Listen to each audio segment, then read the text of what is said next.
Good evening. In compliance with Chapter 551 Open Meetings of the Texas Government Code, I call to order an information session of the Board of Trustees of the Austin Independent School District for Thursday, April 9th, 2026 at 6:05 p.m.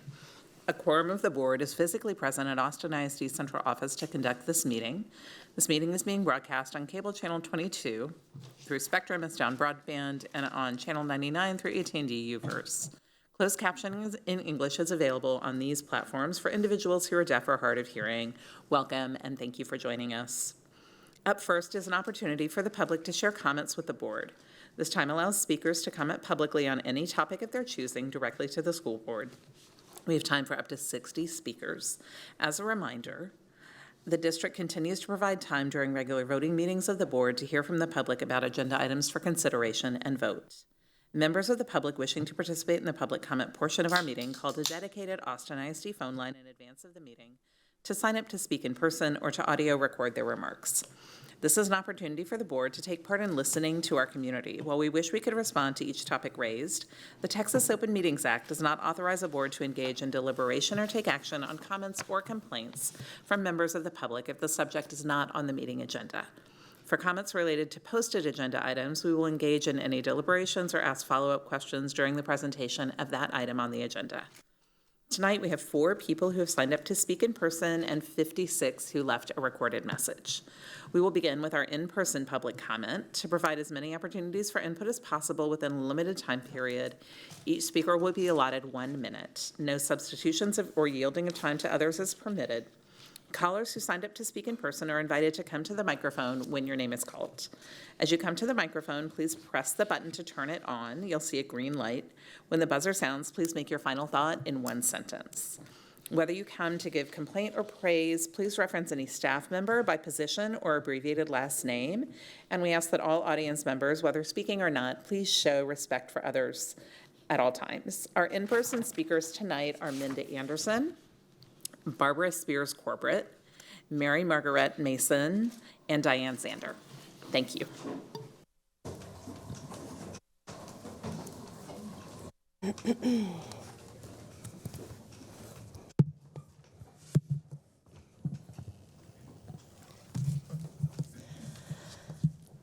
Good evening. As we all know, school librarians are tied to higher test scores, graduation rates, student engagement. Research shows this. So I want to invite y'all to celebrate National School Library Month, which is April, with me, by reading a couple pages from this book. This is I'm So Happy You're Here, a celebration of library joy, written by Michael Threets, who y'all might know as the new Reading Rainbow guy, illustrated by Lorraine Nam.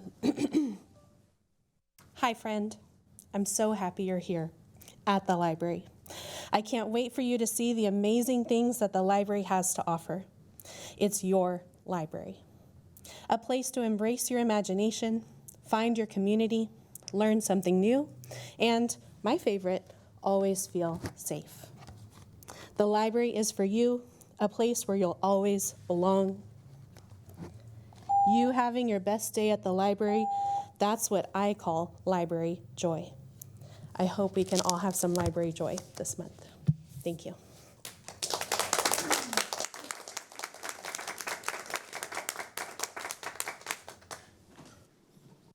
Thank you. Next is Barbara Spears Corbett, and I'm not sure I see Ms. Spears Corbett here, so we can go on to our next. She's stuck in traffic. Okay, so we'll wait, and she can speak after our next speakers if you are in touch with her. So she can speak after the recorded messages if she needs to. Is Mary Marguerite Mason here? Thank you.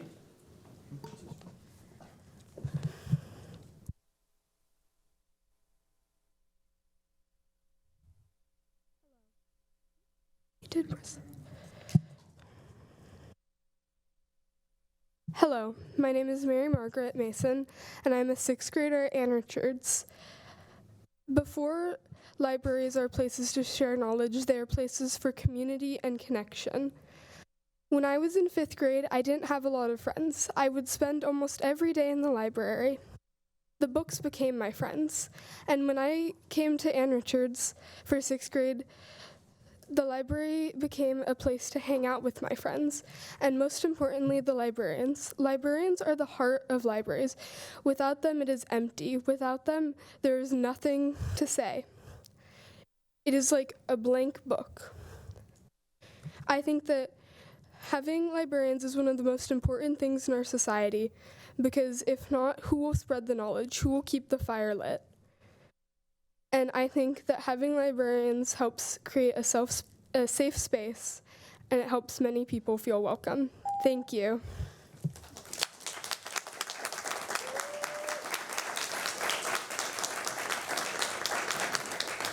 Mary Margaret, thank you for being with us tonight, and thank you for your comment. We don't hear from students often enough, and really appreciate it when students take the time to come, so thank you.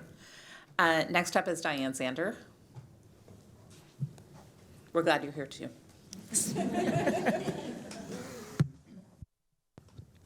Hi, I'm Diane Zander. I'm a parent in ISD and Mary Margaret's mom. She felt so strongly about the idea that librarians might be cut from the budget that she dragged me here.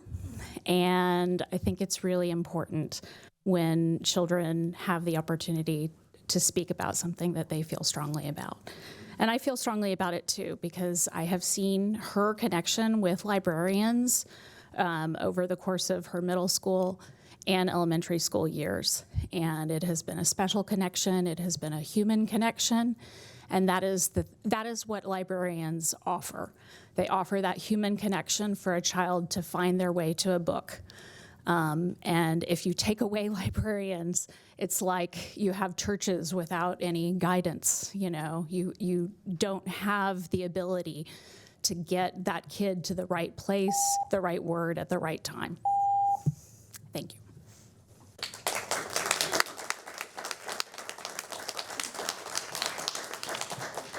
Thank you to all of our in-person speakers, and we will now play our recorded messages for public comment, so please listen carefully.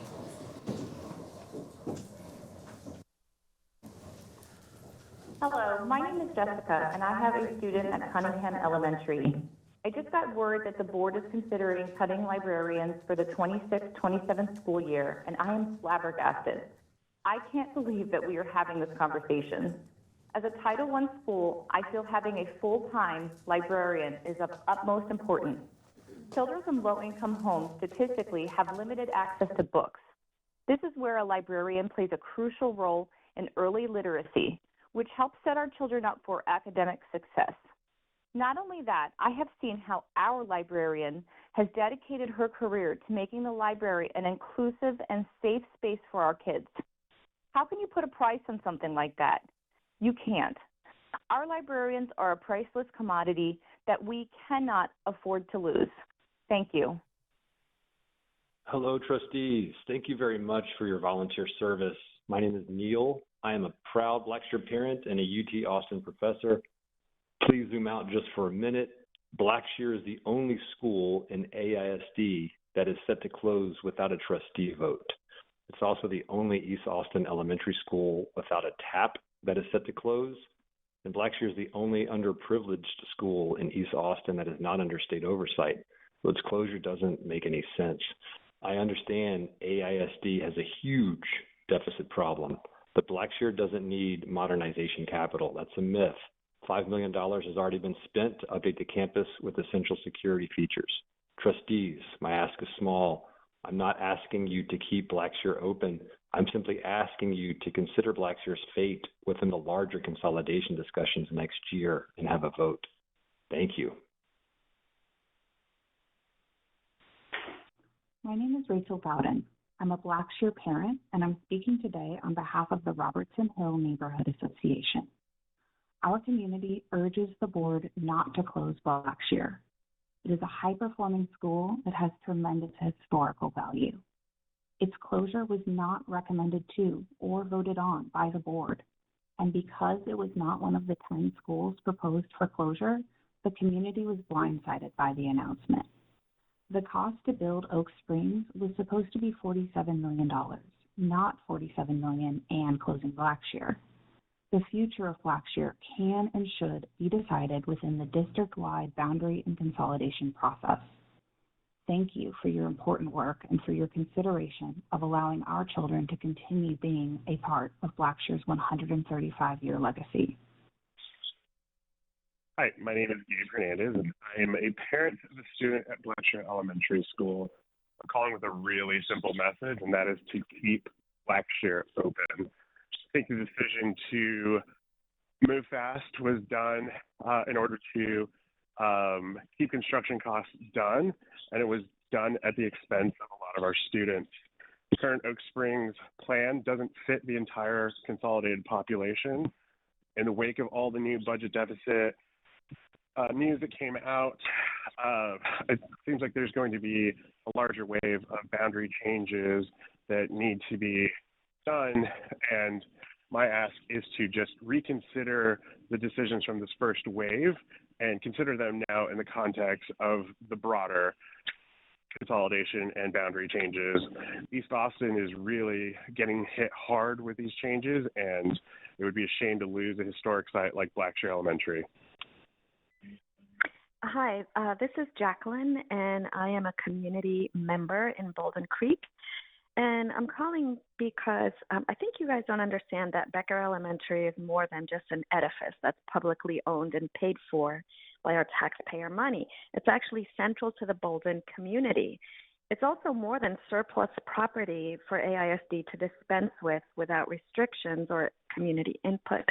So I'm urging you to work with the Bolden community to plan for the future of this historic school, and therefore vote no to designating Becker Elementary as surplus property.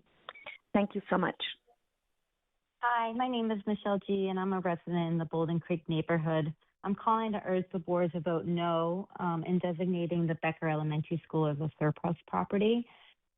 We are a park-deficient neighborhood and really rely on the parks and green spaces on the property for our community events and ability to get together. We also really value the space as an education, a place to educate our youth. I know personally that there's over 100 families just within the small Bolden Creek neighborhood with babies under 3 years old, and really believe AISD should retain this property potentially for future use. Okay, thank you so much. And again, please vote no. Thanks. Hi, my name's Andrea Barsk-Roberts. I'm a resident of the Bolden Creek neighborhood, and I'm urging the board to vote no in designating Becker Elementary as a surplus property. Really, ultimately comes to not wanting, taxpayer-funded land sold off of private ownership. Really, we also don't have a ton of green space in this neighborhood. That property has a ton of heritage live oaks, and I think, ultimately the purpose and stipulation of that building and that land was to be dedicated to the education of our youth, and we'd love for the property to be used. So really hoping that we can work as partners with ISD on this and come to great use of the property and the neighborhood and the community. Okay, thank you. Hello, my name is Juanita Westbrook, and I'm a proud graduate of L.C. Anderson. I am calling in regards to L.C. Anderson Yellow Jacket Stadium. The Yellow Jacket Stadium is one of the oldest African-American historic football, track and field stadiums in Texas, and by designing the stadium as a central facility, it initiated the fulfillment and the aspirations of the community for the stadium. It saddens me now to know that the AISD Board of Trustees has not placed the Yellow Jacket Stadium on the agenda or engaged with the alumni and the community to discuss our concerns. After numerous letters and public comments, this is such an unexpected and unusual reaction. It saddens me that the administration has breached the agreement regarding the management and use of the stadium, and that breach wasn't from any historical knowledge and just. Hello. Yeah, my name is Russ Hooper. I live across the street from Becker Elementary in Bolden Creek. Have lived there about 15 years.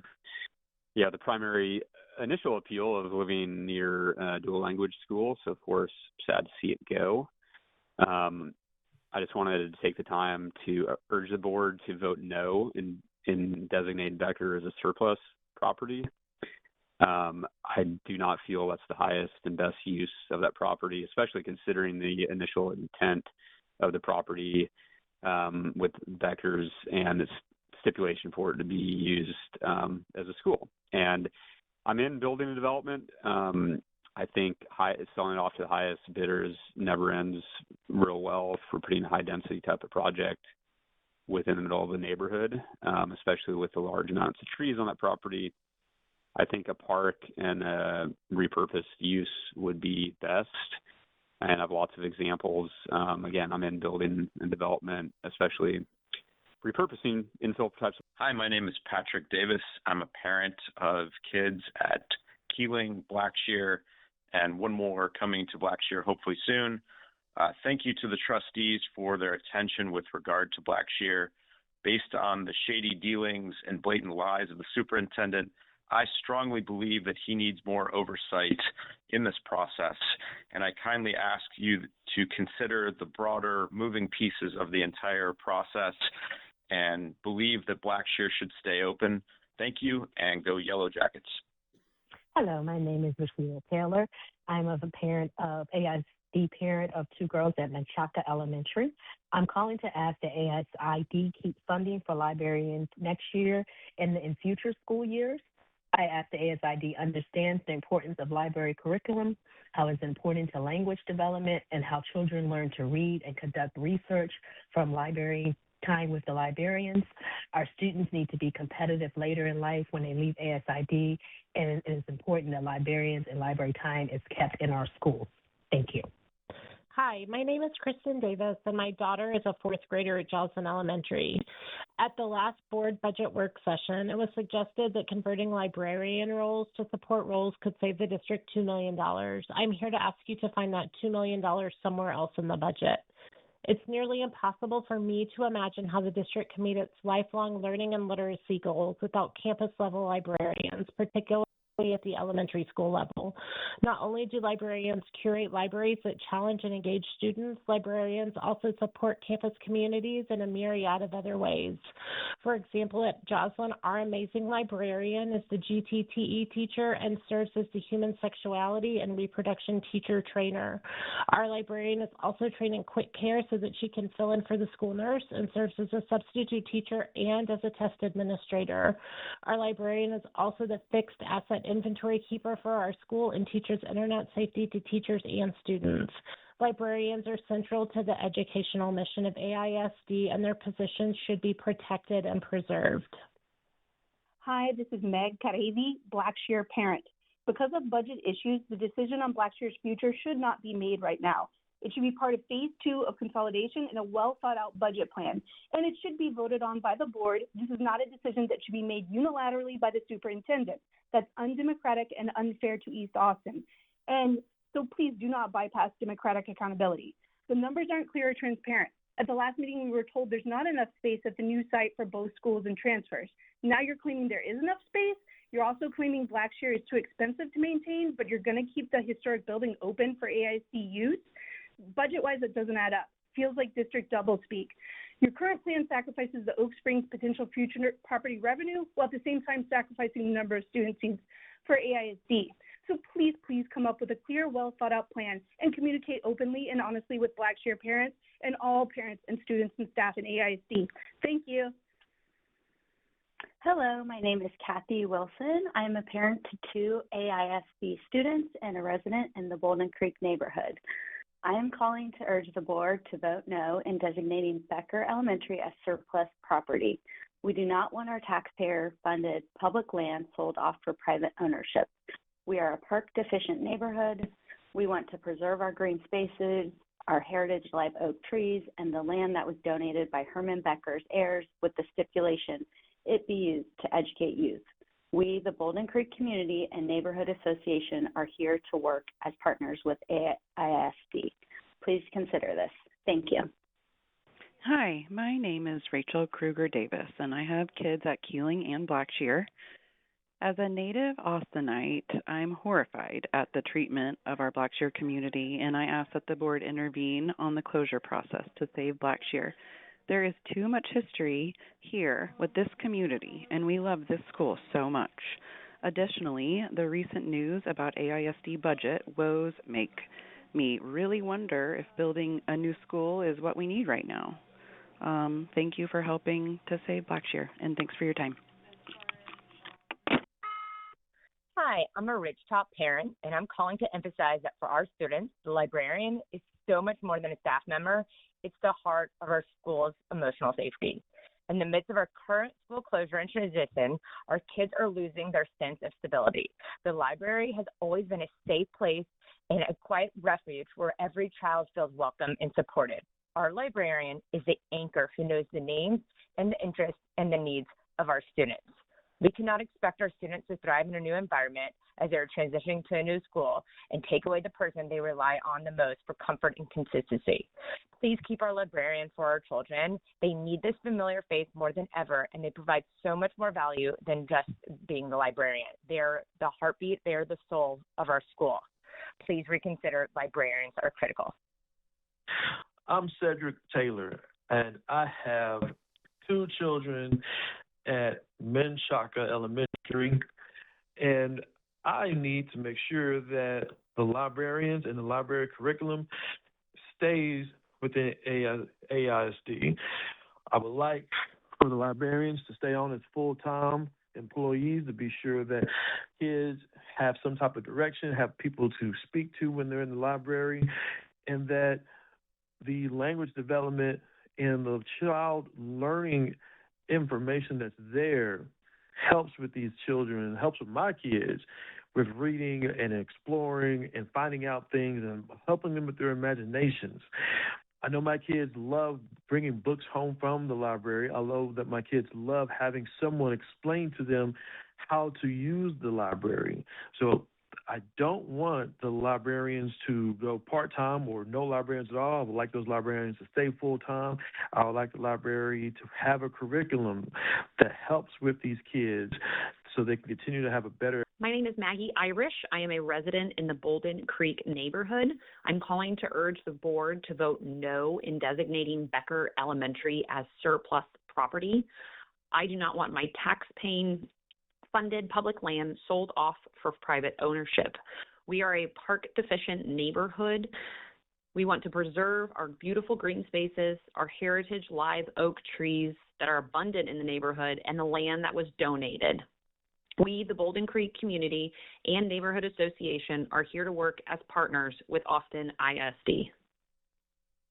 Hi, my name is Lori Barzano. I'm a resident of the Bolden Creek neighborhood and a supporter of Becker Elementary. I am calling to urge the board members to vote no in designating Becker Elementary as surplus property.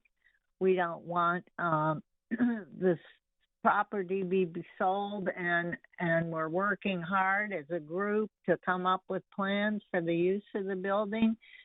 The community is been involved with the school for decades and decades and decades, and we urge you not to place it on the surplus property list.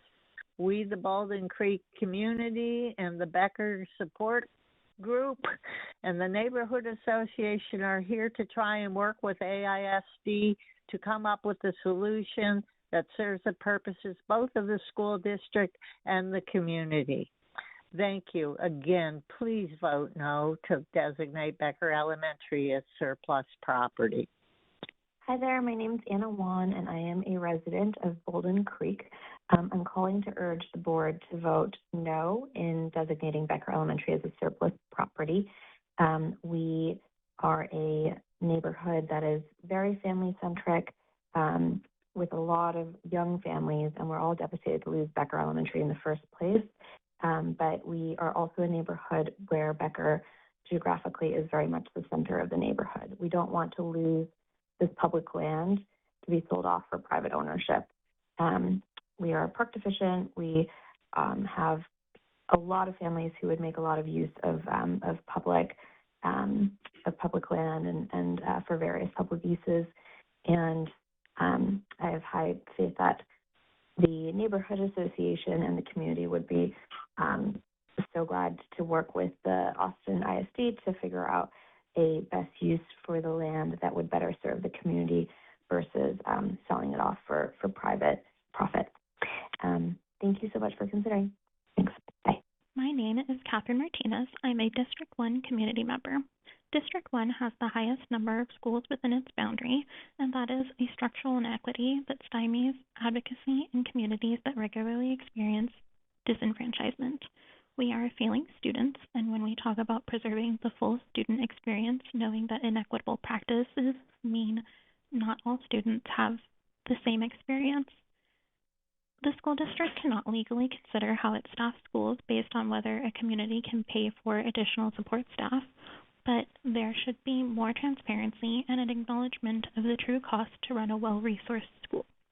The community should also have access to the data showing where we're losing students. If campuses will be sold in alignment with city and state goals to create affordable housing, this sacrifice should be for truly affordable housing at 30% MFI to bring back families who were displaced and priced out of Austin instead of implementing practices that will speed up gentrification. Hi, this is Liz Garten-Scanlon. I'm a parent of former students, a community member, and a children's author. I understand the budget constraints and hope we can address flaws in the recapture system, among other things.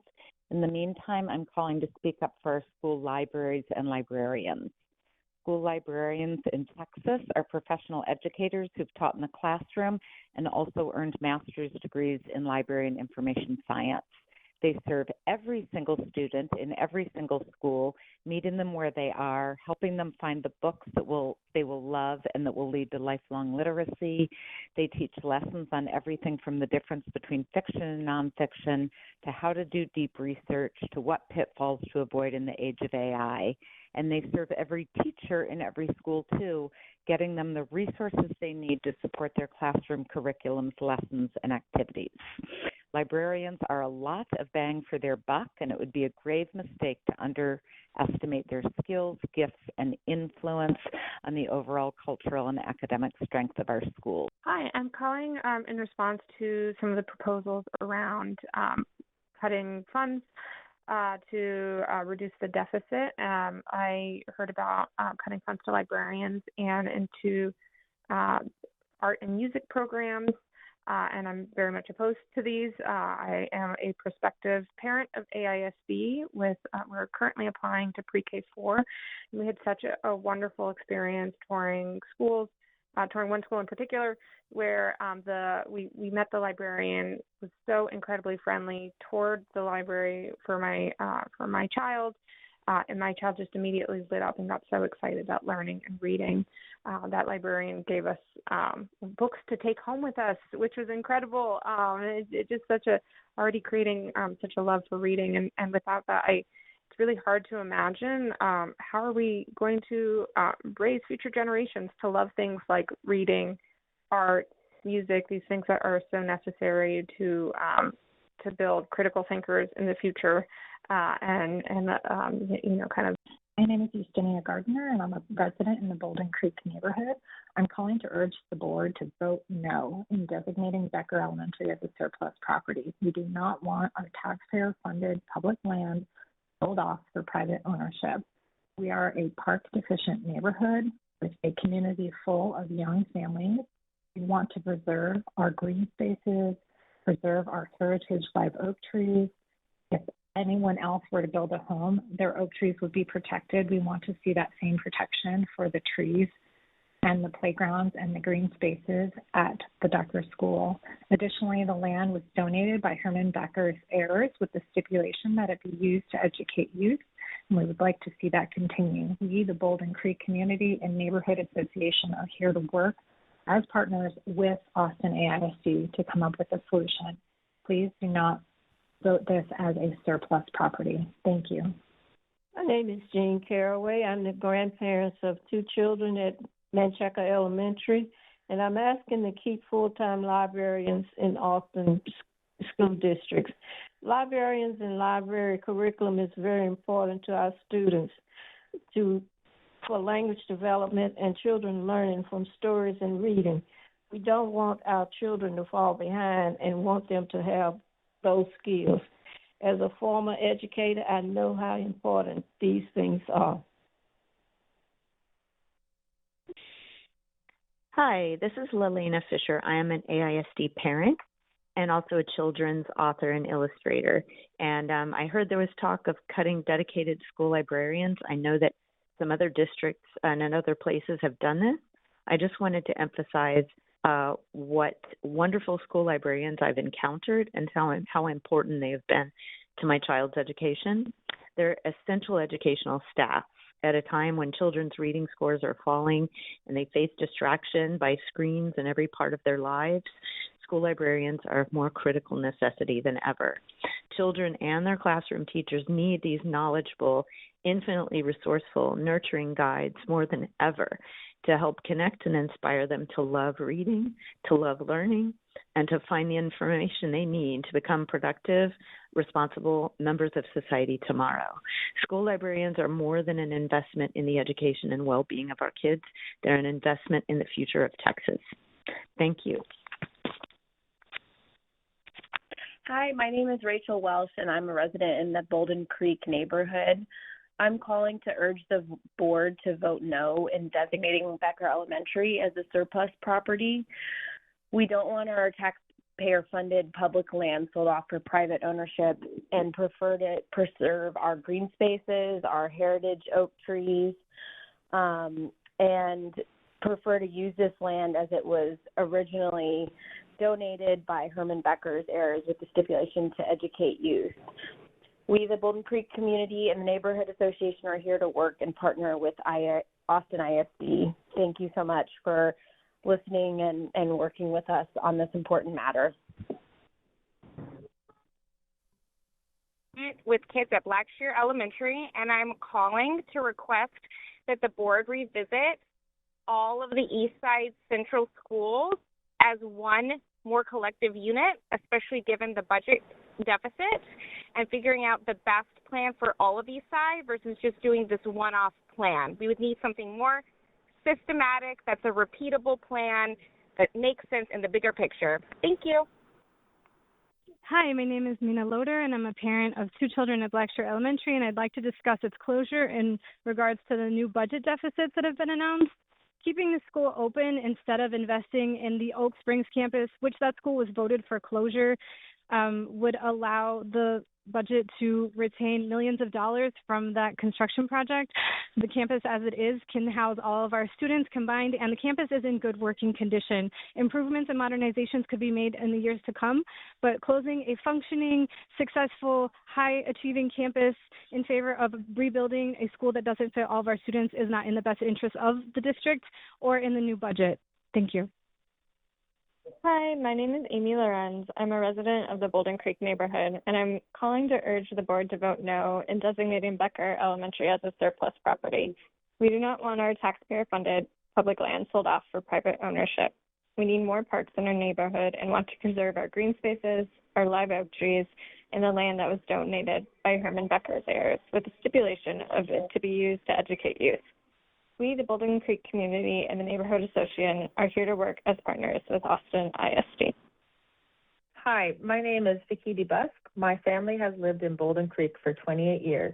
I'm calling to urge the board to vote no on adding Becker to the surplus property list.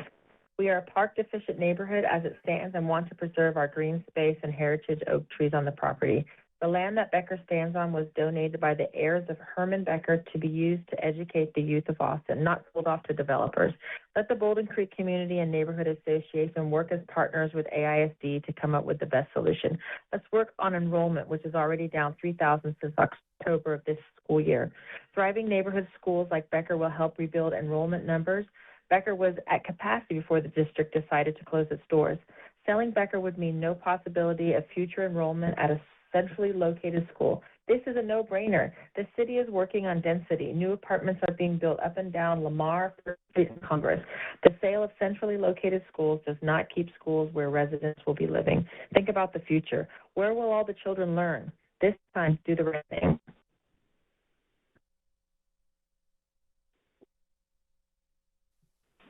My name is Cynthia Levinson. I'm calling about school libraries. Please keep supporting our school libraries. Oh, my connection to AISD is that I live in Austin. My children were students in AISD and graduates, and I care about the growth and education of our community. Without free and wide access to books, it's hard to imagine how they would have learned or how any students, even with technology available now, would learn what they need and want to. Thank you. My name is Simone Saloom, and I have a pre-K4 child at Ridgetop Elementary. Instilling a love for reading is crucial to the success of our children, and while that is what you consider the main role of a librarian, our Ridgetop librarian enriches our school and our children's education in so many other ways.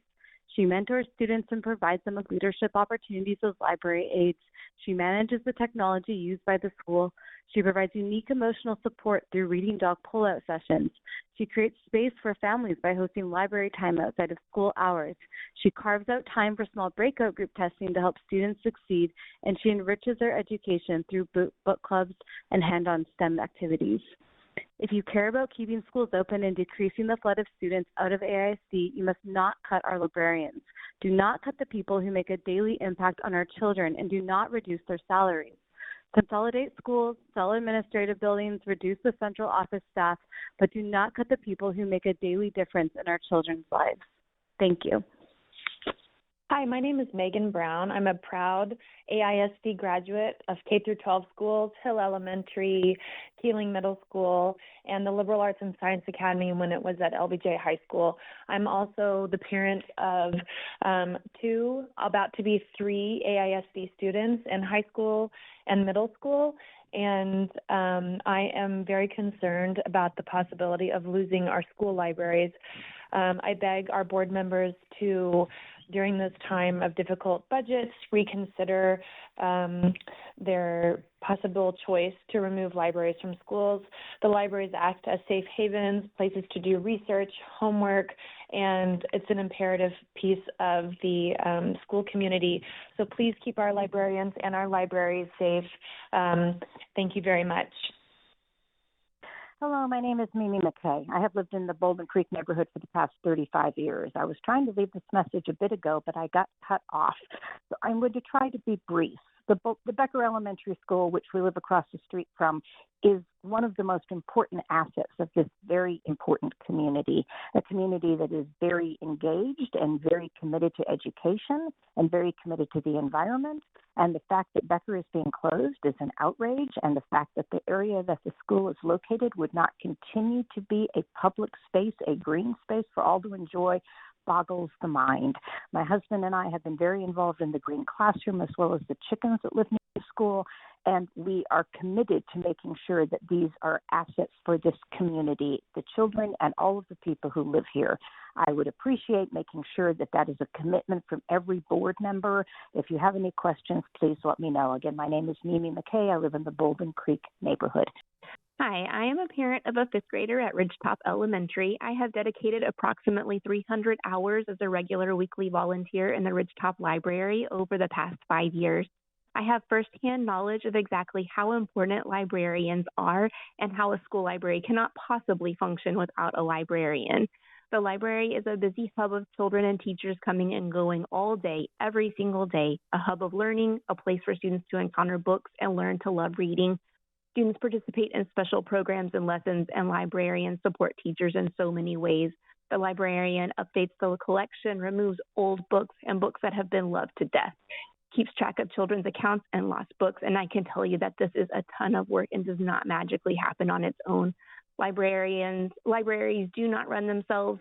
Volunteers, parents, and teachers cannot run a library. Librarians run libraries and are essential to the exceptional outcomes we all want for our students. If you do away with librarians, you will do away with school libraries. So please do not eliminate their position. Thank you. Hi, my name is Abby Burnham. I am an art teacher in AISD and a proud Education Austin member. I have taught with the district since 2006, and I'm calling to strongly advocate against the proposal for 7 out of 8 for teachers. It is an exhausting and untenable schedule.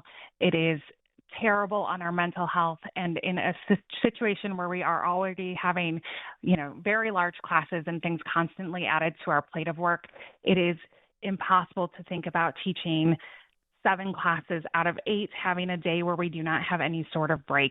It's a huge number of students. It's going to decrease the quality of education. And for me, it really is a red line. After 20 years in the district, it is not something that I'm willing to do again. I have done this before. It almost broke me then. I don't think that I can do it again. And so it would be the end of my education career in AISD if that became the policy. Please do not do that to teachers. Please consider the fact that elective teachers often have far more preps than they have classes.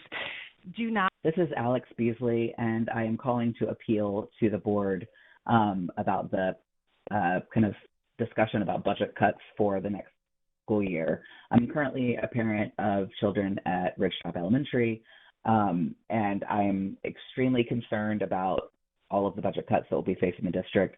I'm especially calling today to appeal to you not to cut designated librarian positions for the 26-27 school year. These are absolutely crucial, vital members of our school community, and we need them in the schools. We need to be looking elsewhere for the potential for cuts, not cutting our dedicated librarians. Thank you.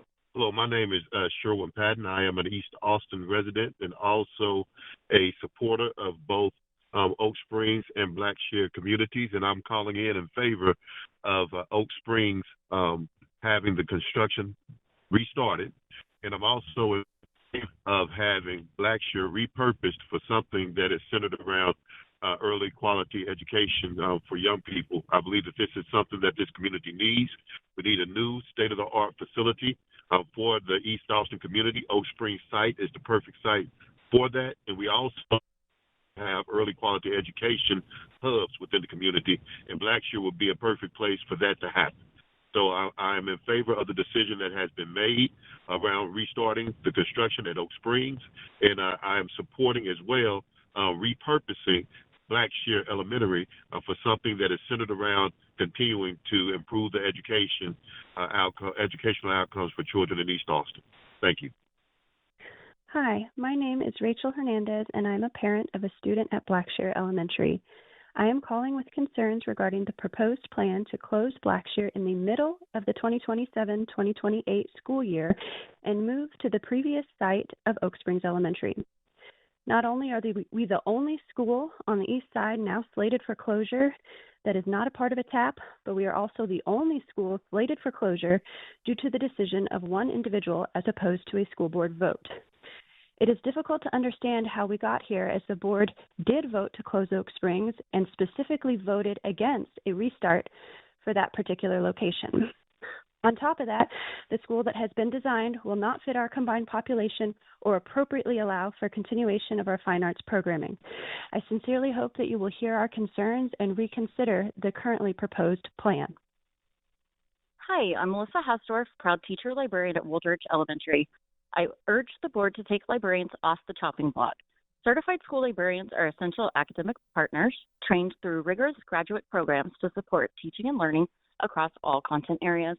According to the Barbara Bush Foundation, 63.7% of U.S. adults read at or below an 11-year-old level.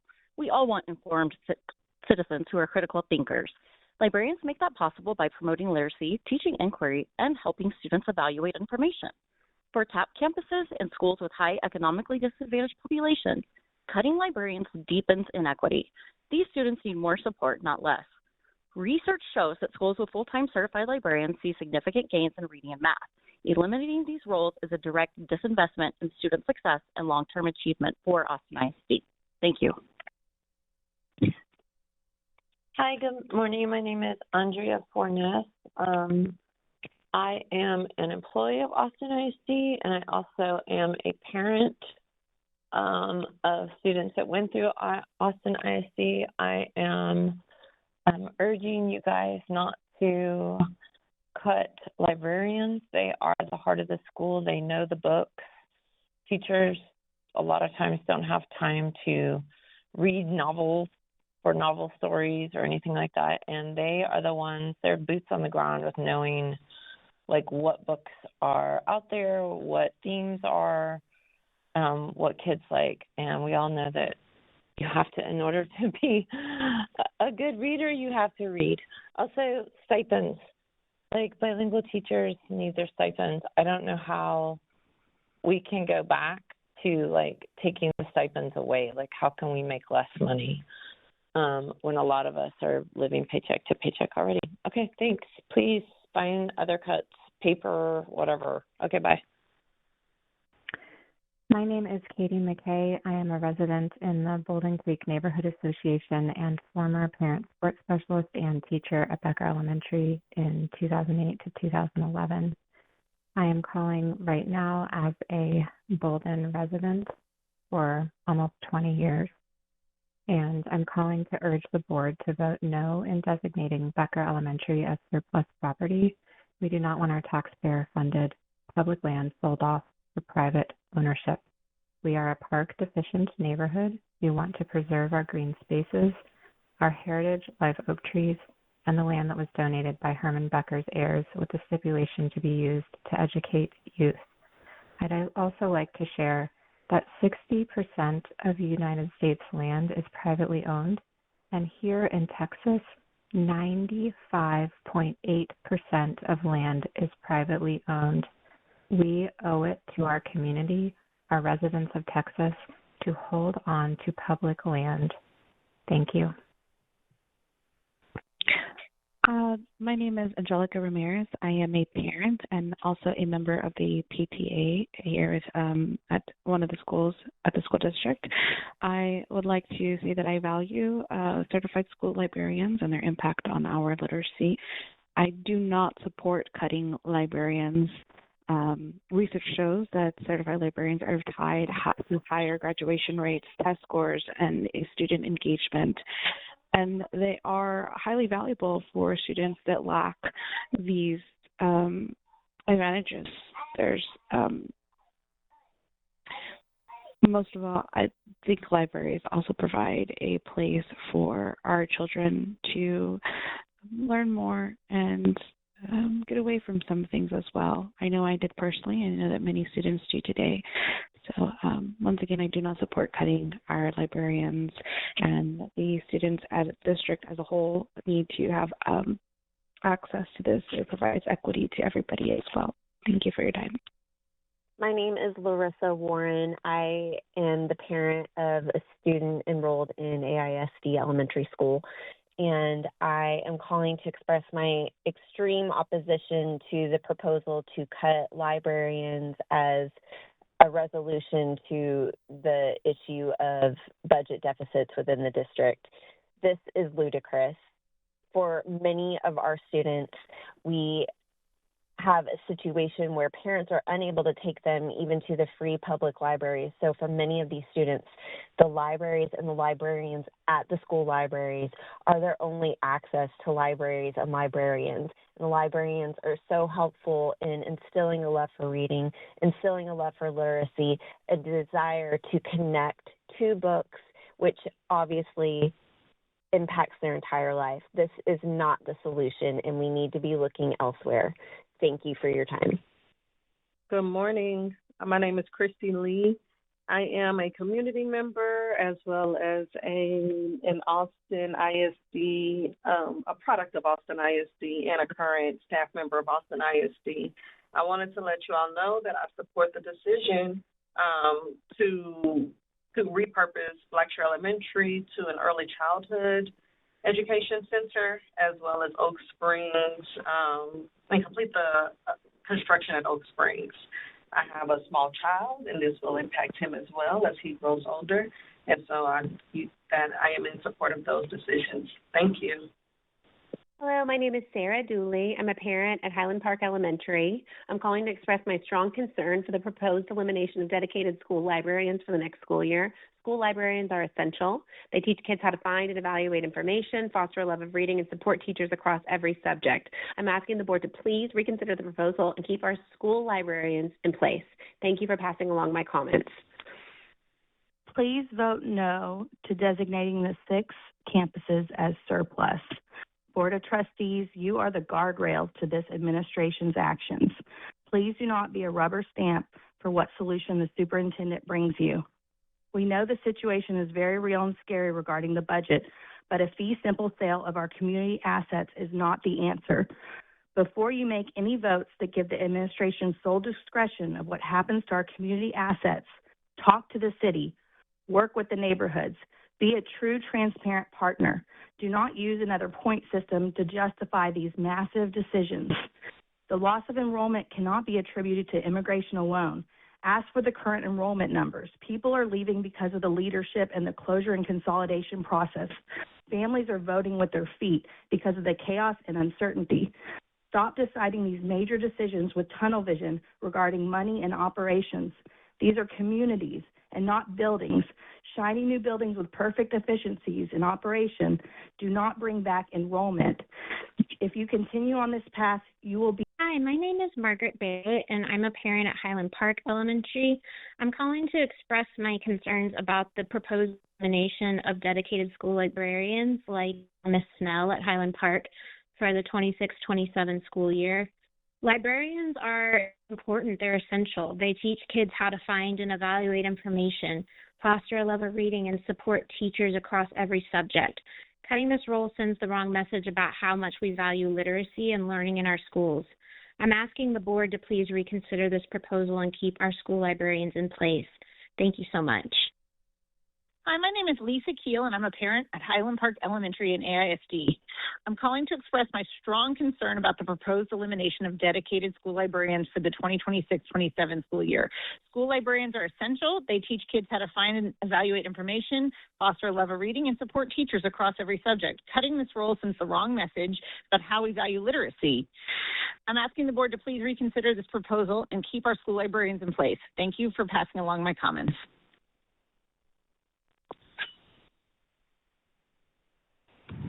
Hi, my name is Tiffany Cochran. I work at Woldridge Elementary. I'm a 4th grade elementary teacher, self-contained.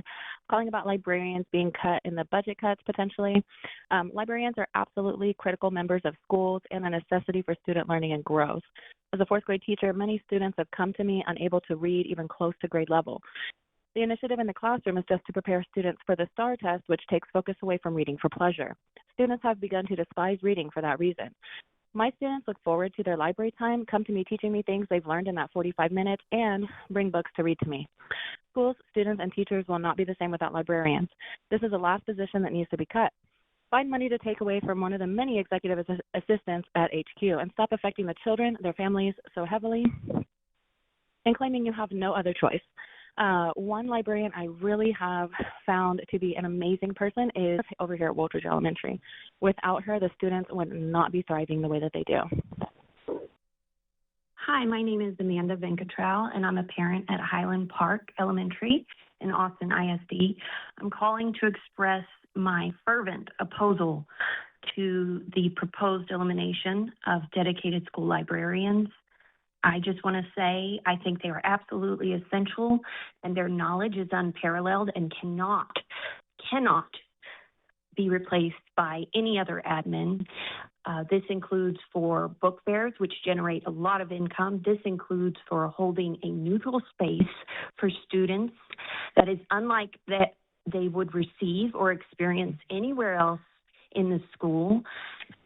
The knowledge of the books, the topics, the knowledge of the systems that keep the library up and running, again, cannot be replaced by just admin. The certifications that they have cannot be replaced by admin. Just wanted my opinion known that I think they are essential and the budget cuts should come from elsewhere. Thank you.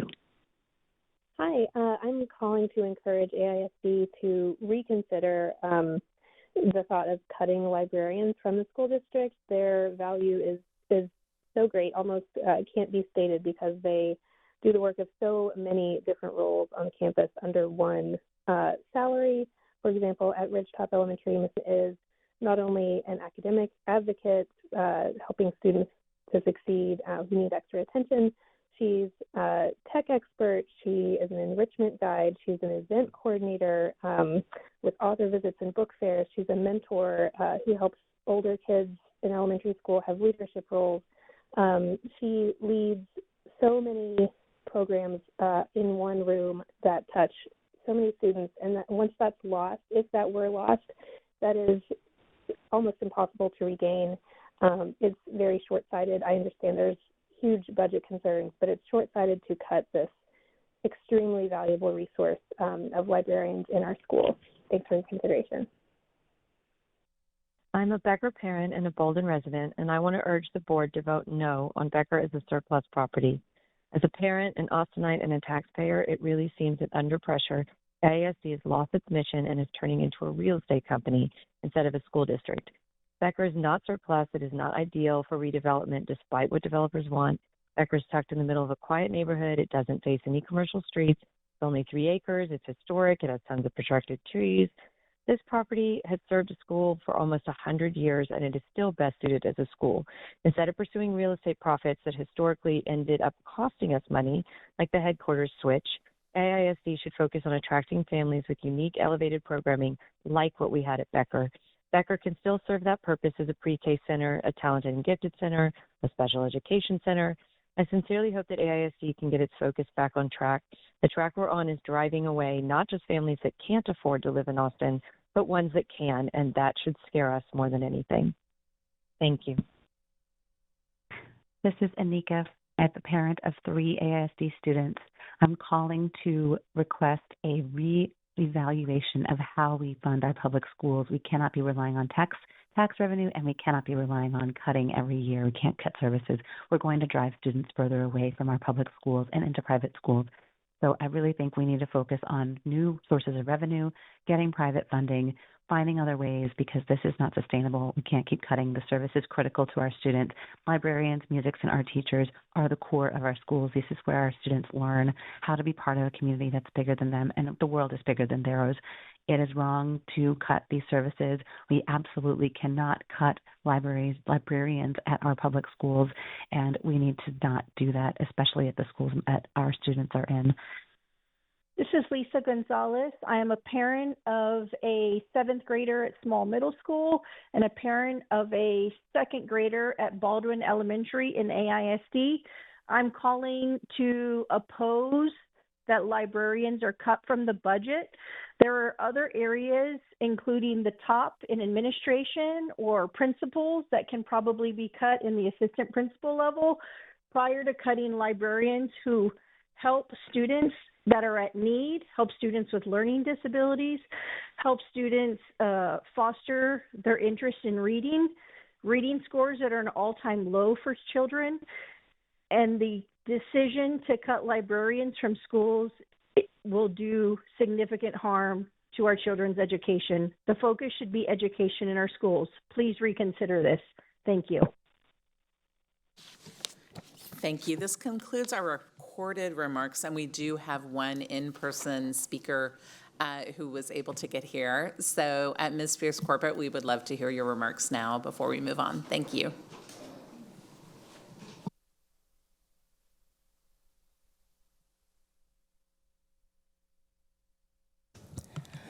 Good evening. I'm Barbara Spears-Corbett, president of the original L.C. Anderson Alumni Association, Incorporated, and District 1 community member. Since Thomas Hollywood Henderson restored the Yellow Jacket Stadium from a concrete parking lot, original L.C. Anderson alumni have worked tirelessly to preserve its historical significance and restore it for UIL sports and community use. Although designated as an AISD Sports Central facility, administration continues to treat Yellow Jacket Stadium differently.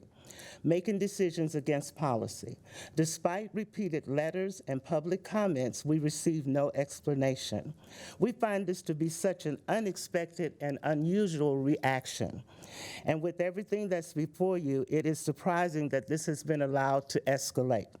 For 10 years, the alumni have collaborated with AISD to rebuild community trust.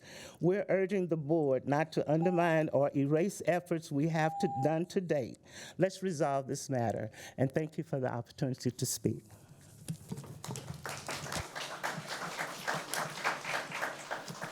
Thank you to all of our in-person speakers and our callers. This concludes public comment.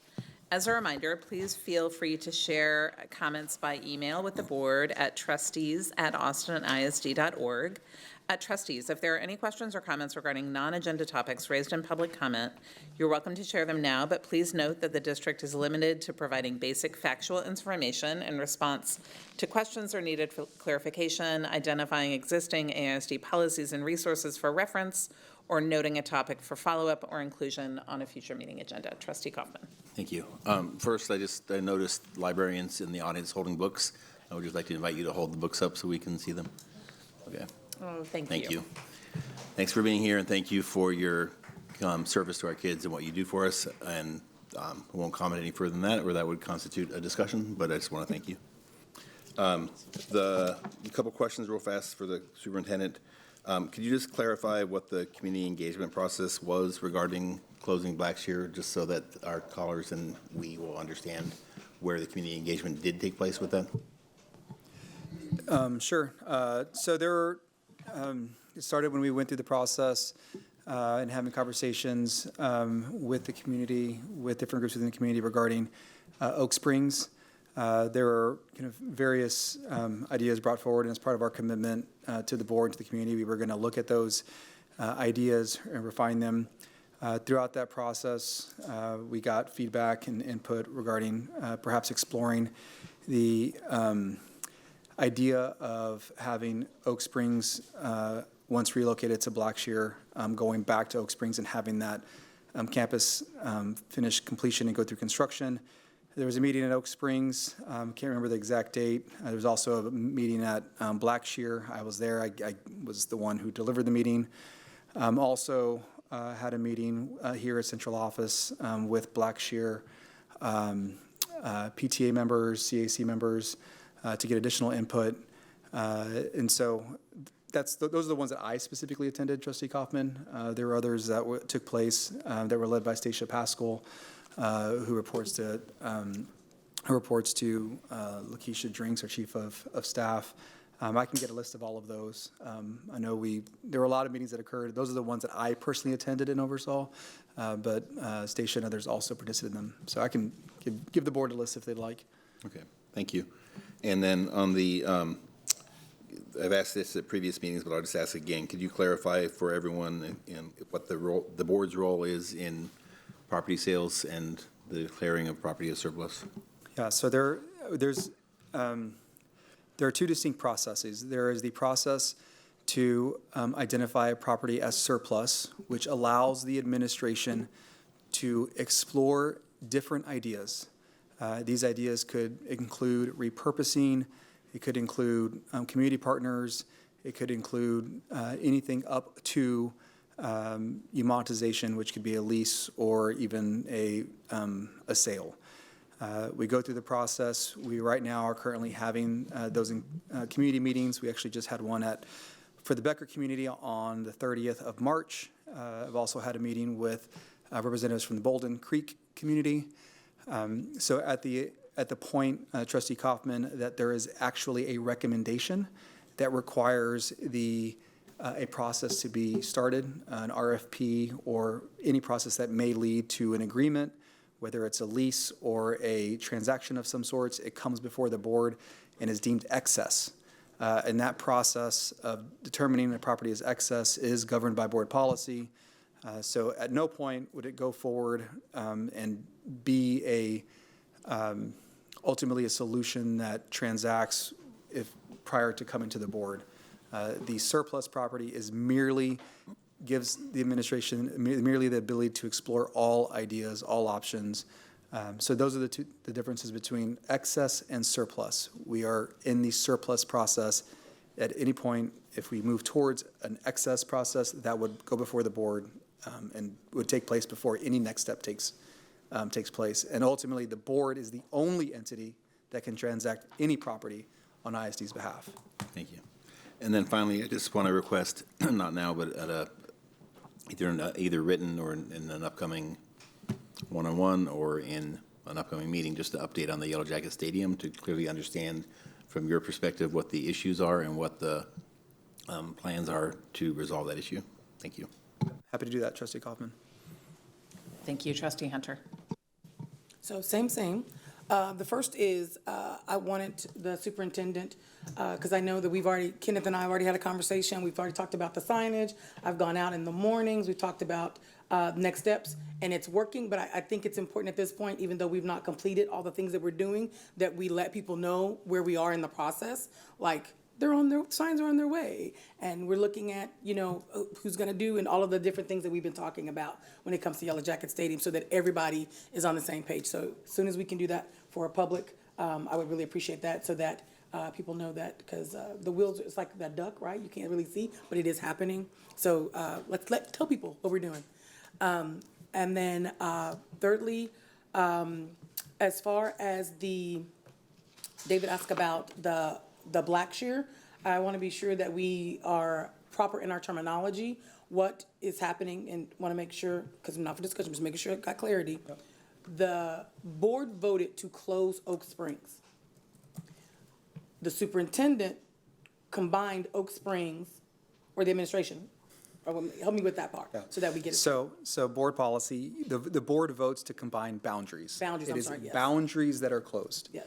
Once Oak Springs relocates to Blackshear, there is one single CDA number, one school. One school. Right? The administration can identify the location of that school within the boundary.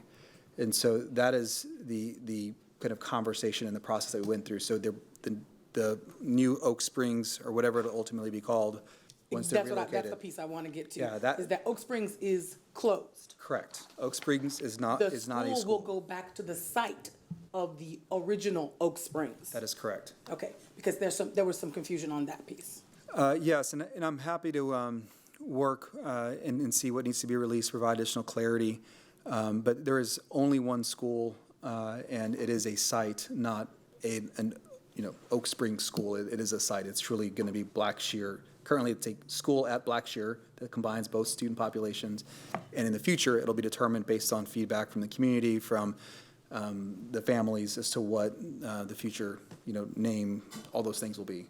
Okay. And then again, also wanted to acknowledge the librarians. I had a chance to spend some time with them. They rolling deep tonight, but I had a chance to spend some time with them at Battle of the Books, which is a huge undertaking. And if you think teachers are wild, no, JK. But I really want to appreciate the librarians for being here and for all they've ever done and continue to do in our school district. Thank you.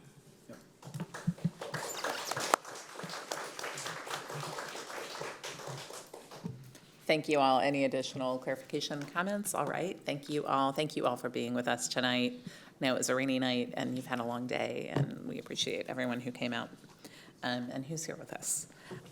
Next up is a very brief President's Report. We are reporting on the January, February, March 3-month average of board meeting time spent on Lone Star Governance-defined student outcomes and special education monitoring. It was right at 50% for the last month. In March 2026, we were at 28%, and the board spent 346 minutes in executive session. And now we will move to our information reports and updates. And Mr. Segura, would you please introduce the next item? Yes, President Boswell and Board of Trustees. I'd like to welcome up Dr. Jennifer Baker, Senior Executive Director of Compliance Operations Reporting and Evaluations, Ms. Christina Etheridge, Interim Executive Director for Campus Support and Instructional Delivery, and where's she at? Oh, there she goes. Dr. Kimberly Pollard, new to the dais, but very well versed and definitely part of the team for quite some time. Director of Section 504 Dyslexia and Transition, to present the Special Education Strategic Plan Quarterly Update. And for those families and community members following along, As we've exited the order, we've kind of modified just the presentation, recognizing how important the work is. And so we are tailoring these presentations to the strategic plan, which has been going on all along. But we don't have the TA agreed order kind of in front of it just because we're no longer under it. But we definitely believe the work is still a priority for us, and we're here to provide an update. Thank you.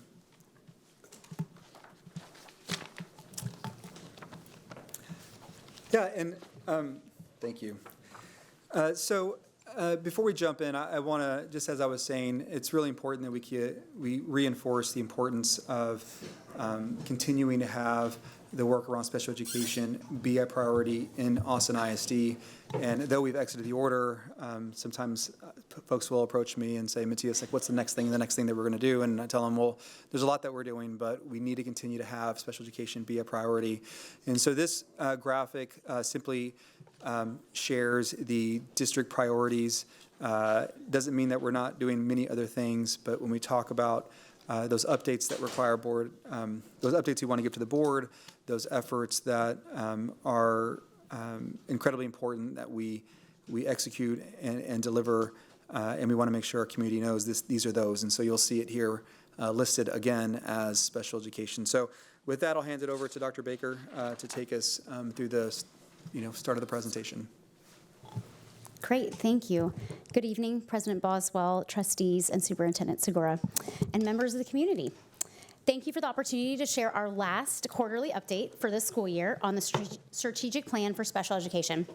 On behalf of the department and Dr. Lee, who could not be with us today, I'd first like to begin by acknowledging Autism Acceptance Month for April. We take this month to celebrate the diverse perspectives of our students on the spectrum and what they bring to Austin ISD, and reaffirm our commitment to inclusive learning. It is our goal to move past acceptance towards meaningful action and equity. With that focus on inclusion, let's move into an update on our strategic plan. So this roadmap was established per the TEA agreed order and informed by the 2024 Stetson Associates audit. Following its finalization last June of 2024, we have maintained a schedule of quarterly board updates. On February 17th, our district was formally released from the TA agreed order and state oversight after nearly 3 years of intensive efforts to transform special education services. Tonight, what you'll hear is not just what we've completed, but how those actions are translated into stronger systems, better instruction, and ultimately improved outcomes for students with disabilities. The strategic plan emphasizes a shift towards shared responsibility, legal compliance, and professional growth to ensure every student receives special ed services, makes individual progress within Austin ISD. This work is anchored by the 5 key goals, as you see on the screen, supported by 142 actionable strategies that guide our day-to-day work across campuses. Let me briefly walk you through those goals. The first goal is focused on inclusive vision through shared ownership. The second goal is about implementing high-quality instruction within the MTSS multi-tiered systems of supports framework. The third goal ensures compliant fulfillment of evaluation requirements. The fourth goal looks at the development and implementation of high-quality IEPs, or individualized education programs. And the fifth and final goal of the strategic plan aligns the district's resources to improve student outcomes and accountability. Now let's take a deeper look into the progress made on each one of those goals. So this slide provides a high-level snapshot of our progress on those 5 core goals mentioned. I'm proud to report that we have successfully transitioned from the planning phase to the active, sustained implementation district-wide. To date, 141 out of our 142 identified actions are either fully completed or established as permanent systems within our operations. The final pending action item found under Goal 1 is the formalization and implementation of our special education quality standards. We view these standards as our internal North Star that will carry us through future strategic plans. While the strategic plan maps out our multi-year trajectory and instructional excellence that must be maintained every single day. As we look towards this strategic plan's conclusion, our focus is shifting now towards high-fidelity service delivery. In partnership with our Special Education Family Advisory Committee, or CFAC, our leadership team has already begun drafting the next iteration of the strategic plan to carry us beyond the 26-27 school year. To explain how these quality standards serve as a blueprint for that future, I will turn the floor over to Dr. Kimberly Pollard, our Director of Section 504 Dyslexia and Transition Services.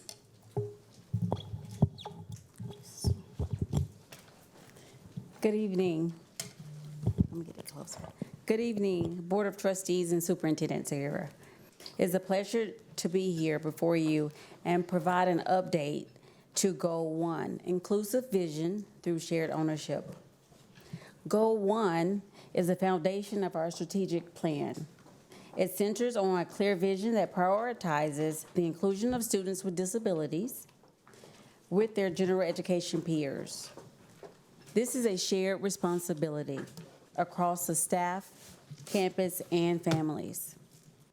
And to strengthen this vision, and the transition our plan into consistent practice, a major deliverable under Goal 1 has been the development of Austin ISD special education quality standards, which we will discuss next. Next slide. So within Goal 1, we have our quality standards. These standards serve as a capstone or the final piece in order for us to move from what's written to active implementation. Our core philosophy is that students with disabilities, or general education students first, with services tailored to meet their individual needs in the least restrictive environment. Austin ISD is deeply invested and held accountable to ensure our students develop independence and are prepared for college, career, and life. The Austin ISD Special Education Quality Standards are listed here, as you can see here on the screen: culture and shared ownership and inclusive vision, high quality instructional design and delivery, effective IEP development, and fidelity of implementation, data-driven accountability and compliance, and strong family engagement partnerships. These 5 core standards are now being expanded into detailed service standards for each specific special education service. Now we will look at how this process started. So we have a timeline here. So phase 1 began with us looking and reviewing the Stetson Associates quality standards for inclusive schools. So we drafted our plan, we solicited feedback from our internal stakeholders from CFAC, which is our Special Education Family Advisory Committee, in addition to district staff members. So we compiled all of that information and we moved towards finalizing our quality standards just last Friday, April 2nd. So that was a great milestone, and so good job, team. So the next phase is to move into the actual finalization and publication, which will come next month. And so with all of this hard work, the question is, what will we do with all of this information? We plan on expanding this model into service standards. And this summer, we will have, or we will use this opportunity to share this information with administrators and to have this as a part of our onboarding and professional learning. So this is a great, like I said, a great milestone for our special education. Now moving into the best part, which is what I love, family engagement, events, and partnerships. So this is a critical component of Goal 1, which is the inclusive vision through shared ownership, focusing on building long-term capacity for our families and staff. This moves far beyond checking off a list. It's about providing sustained learning opportunities that build community and transparency. So on the slide here, this is a brief snapshot of some upcoming events that we have. We actually have an event this Saturday, a Learning Without Tears, a family handwriting workshop at the Carver Branch Library. And in addition to, I want to highlight the transition team. We have a few amazing events that are coming up as well. Financial and future planning, a planning workshop, in addition to an Empower Hour focusing on how we can empower our students in the art process. And so this is a much needed workshop and Empower Hour that we are looking forward to. And so as I close out my update for Goal 1, just want to say thank you for the opportunity, and this concludes my update for Goal 1, and I will pass it to Krista Etheridge, who will present on Goal 2. Thank you, Dr. Pollard. I will now review Goal 2, which focuses on implementation of high-quality instruction within MTSS. As part of Goal 2, we focus on ensuring that what we design at the system level is also consistently and effectively implemented in classrooms. We do this through targeted fidelity of implementation walkthroughs. Through these walkthroughs, we've identified 4 key focus areas to support improved student outcomes: strengthening co-teaching and collaboration across general education, special education, and paraprofessionals through clear roles and intentional planning; enhancing tiered behavior supports, including specialized training for instructional staff and standardized tracking protocols; increasing instructional rigor by providing high-quality resources and digital tools; and building professional capacity and academic support and proactive behavior strategies that promote independence. In response, we've aligned targeted coaching, professional learning, and resources to directly support in these areas. What we're hearing from campuses reinforces that this approach is working. These walkthroughs are not just about observation, but about translating what we see into meaningful, targeted support to our staff. Ultimately, this ensures that our strategic plan is not just well-designed, but consistently experienced by students in classrooms every day, leading to stronger outcomes. Now, Dr. Baker is going to walk us through Goal 3. Thank you, Krista. I'd love to take us through Goal 3, which is ensuring fulfillment of evaluation requirements. The heart of this goal is really ensuring that no student waits for the support that they need. By streamlining our referral to service pipeline, we guarantee that evaluations are not only completed within required timelines, but are also of the highest quality. We are making excellent progress towards this objective, guaranteeing our students are identified accurately and served promptly. So even though we provided regular updates to you this year on evaluations through Constraint Progress Measure 1.1, the special education evaluations, I want to provide a quick year-at-a-glance tonight. Over the course of the current school year, we have completed 2,254 initial evaluations and 2,967 triennials or reevaluations. These numbers, though, do not reflect the special education evaluation requests that happen outside of the initial or triennial windows, or the review of existing evaluation data meetings, or READs, where we conduct that do not result in formal evaluation. Over spring break, we coordinated 3 full days of holiday testing at Brooke Elementary, March 14th, 15th, and 16th, and they were staffed entirely by our employed district evaluators. We had a strong turnout with 44 evaluators supporting this effort, which speaks to the team's commitment to ensuring we stay on track during critical times of the year. We were able to complete 73 in-person student evaluations, 16 reads for campuses with vacancies, and wrote 20 speech evaluation reports. This is a significant impact in a short window of time. Overall, this effort gave an important boost as referrals continue to increase, and it really positioned us well as we move into the final stretch of the school year. Looking ahead, planning for summer evaluations is already underway. Testing will begin May 30th and continue through June 18th, with the possibility of adding July testing dates if evaluation numbers warrant. Additionally, early childhood evaluations will continue through the summer and throughout the year.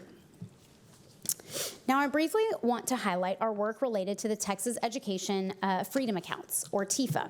This is also known as Vouchers or Education Savings Accounts. This program was established as part of the Senate Bill 2 from the 89th legislative session.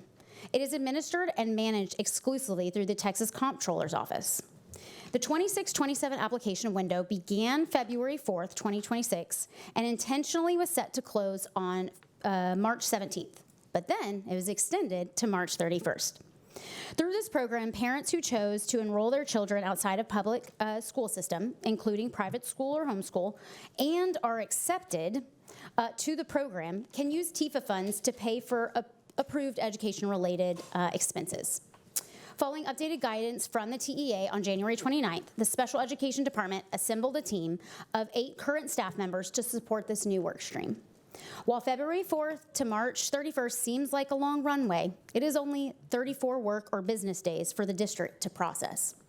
Within this time, we received 269 TIFA requests. We optimized operational efficiency by streamlining family requests and stakeholder communication. Our team executed timely student evaluations and IEP development to ensure continuous support. It's important to note here, we did not expedite evaluations. Every student, whether enrolled in Austin ISD or not, is evaluated with the same level of rigor and care. All evaluations are completed in alignment with state and federal requirements. Lastly, we uploaded all the required documents daily to the state's APEX portal. During this process, the Special Education Department also collaborated closely with the PEMS Department to facilitate the timely issuance of Texas Student Unique Identifiers, which is UIDs. This was a critical step in enabling families to complete their TIFA applications. For students new to Texas public school systems, our PEMS department generated new UIDs to ensure that no family faced delays in the processing. So a huge thank you to the PEMS team for their support during this busy period. Overall, our goal in this work was to ensure that regardless of the pathway that a family chooses, students with disabilities are appropriately evaluated and supported. I now would like to touch a bit on the impact of TIFA or vouchers and what it's had on the system. So the implementation of the TIFA vouchers program has notably expanded our district's operational responsibilities. Although we do not directly serve these students on our campuses, we are legally required to conduct their evaluations and develop IEPs for them. This has resulted in a marked increase in evaluation requests and ARD meetings. In addition to specific requests for the TIFA program, we have also seen a general uptick in the amount of private school and homeschool evaluation requests. This is, of course, plausible, as you probably know, as enrollment in Texas public schools for the current 25-26 school year dipped below 5.5 million students in April, representing a 1.4 decline in enrollment across the state. Just for some context, in the 24-25 school year, we had approximately 408 private school homeschool evaluation requests. This school year, up until this date, we've had approximately 497 requests. So 89 additional requests, and we still have April, May, and June to keep counting in year-to-year comparison. This year, to manage the volume without compromising the quality of our evaluations or eligibility standards, we reallocated existing staff to form a dedicated work stream just for the TIFA related requests. Looking towards 26-27, we anticipate a continued rise in the requests from private and homeschool families across the board. Knowing what we've experienced this year and to mitigate the administrative burden on our individual campuses and ensure district-wide consistency, we will be transitioning to a centralized model for private and homeschool requests. As mentioned, we will use the existing 8 staff allocations, which would be cost neutral, and potentially propose an additional 3 positions, which here, as you can see, is an estimated cost of $200,000. The centralized team for these requests will consist of district administrators who will serve as a local education agency representative, special ed teachers, a school psychologist, an educational diagnostician, a speech-language pathologist, and ARD facilitators. Each campus will only be responsible with providing a general education teacher based on individual student need. This team will specialize in scheduling and facilitating the IEP ARD meetings and individualized service plan meetings, and ensure that every student, regardless of enrollment, receives a formal offer of FAPE, a free and appropriate public education, in full compliance with state and federal law. So that concludes an update on evaluations. And Ms. Etheridge will now take us through Goal 4. Okay, I'll now move us into Goal 4, high-quality IEPs. Goal 4 is centered on ensuring that every student's IEP is not only compliant, but truly meaningful, individualized, and implemented with fidelity in the classroom. To support this, we have focused heavily on building staff capacity through differentiated professional learning. Across the district, staff are receiving targeted support in key areas such as inclusive practices, positive behavior supports, and specially designed instruction. This includes strengthening both core instruction and intervention so that students can access grade level content with the appropriate supports in place. We've also aligned high-quality instructional materials and resources to ensure consistency and rigor in how services are delivered. Moving forward, our next steps are focused on providing more just-in-time support for teachers and teams.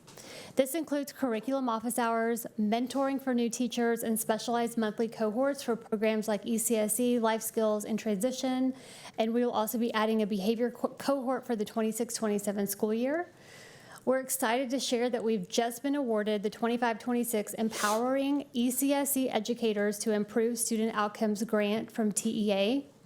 This grant will strengthen our ECSE professional learning by focusing on the implementation of high-quality instructional materials to better support student outcomes. In addition, we are continuing to strengthen our use of data-driven interventions, meeting quarterly to review student map growth, STAR, and benchmark data to support high-quality instruction and intervention throughout the school year. We will also be reviewing student end-of-year data to more effectively plan supports and instruction for the upcoming year. Overall, this work ensures that IEPs are actively guiding instruction and improving outcomes for students. And now I will pass it over to Superintendent Segura, who will go over Goal 5, which focuses on improving outcomes for students with disabilities through clear accountability and shared responsibility. Absolutely. So one of the things that we talk about here in Austin ISD is that, we absolutely embrace inclusivity. And it's important that when we talk about our students, it's important to recognize that well over 70% of our students who receive special education services are within the general education classroom. And whenever we report out to our trustees and to our community regarding academic achievement, we disaggregate the data, and it's always important to show how our students are doing. And in this section, we're going to kind of refer back to some presentations we've given before, but I think it's important that we highlight just the progress that we see within the student population that we're talking about tonight. And so in regards to second grade literacy, which is a goal progress measure that we use, you can see here over the course of this year, regarding the number of students identified for intervention, that number has gone down. Middle of year data showed that 32% of students were identified. And when you compare that to our targets, we're well on track to exceed this year's target and also future years. Again, just kind of reinforcing that the work that we're doing for the entire system and the strategic work that we're doing within special education is showing real improvement in outcomes. When you look at numeracy, you can see a very similar trend. If you go to the next slide, please.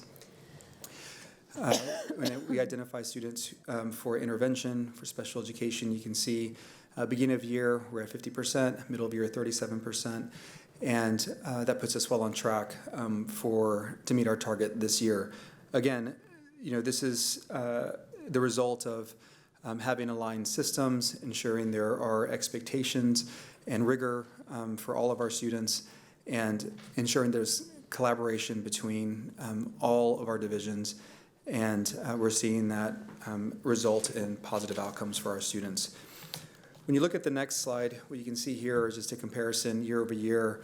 When we look at the STAR summative data regarding reading 3 through 8, you can see here Austin ISD, when compared to the state, we are a little ahead. And there's also some work, as you can see here, regarding math 3 through 8.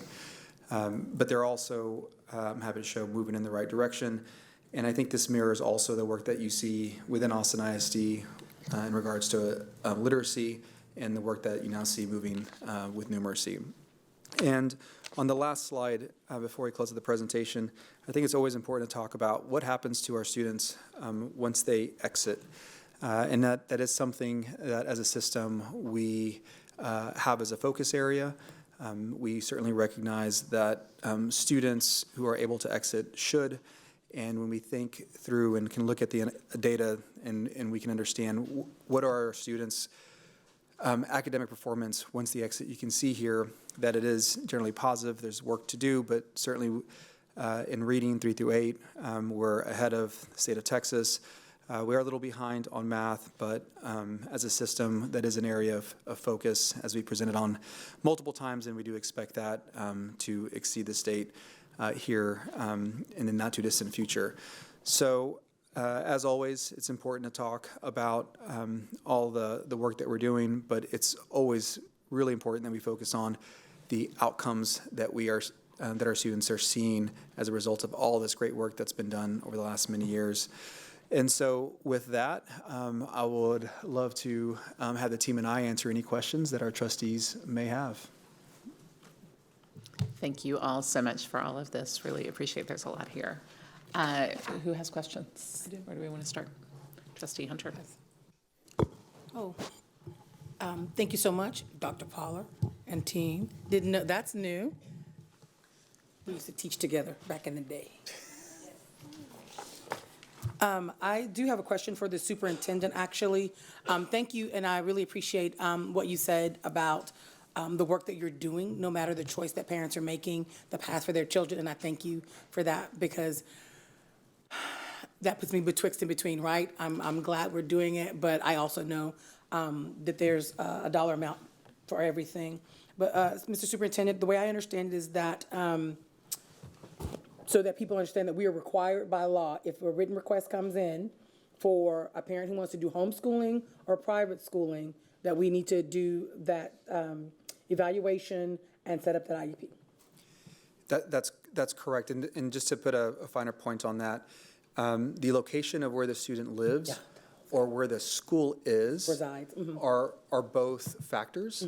And so an example is a student could live outside the district, but the school that they would like to go to is within district, then that would qualify.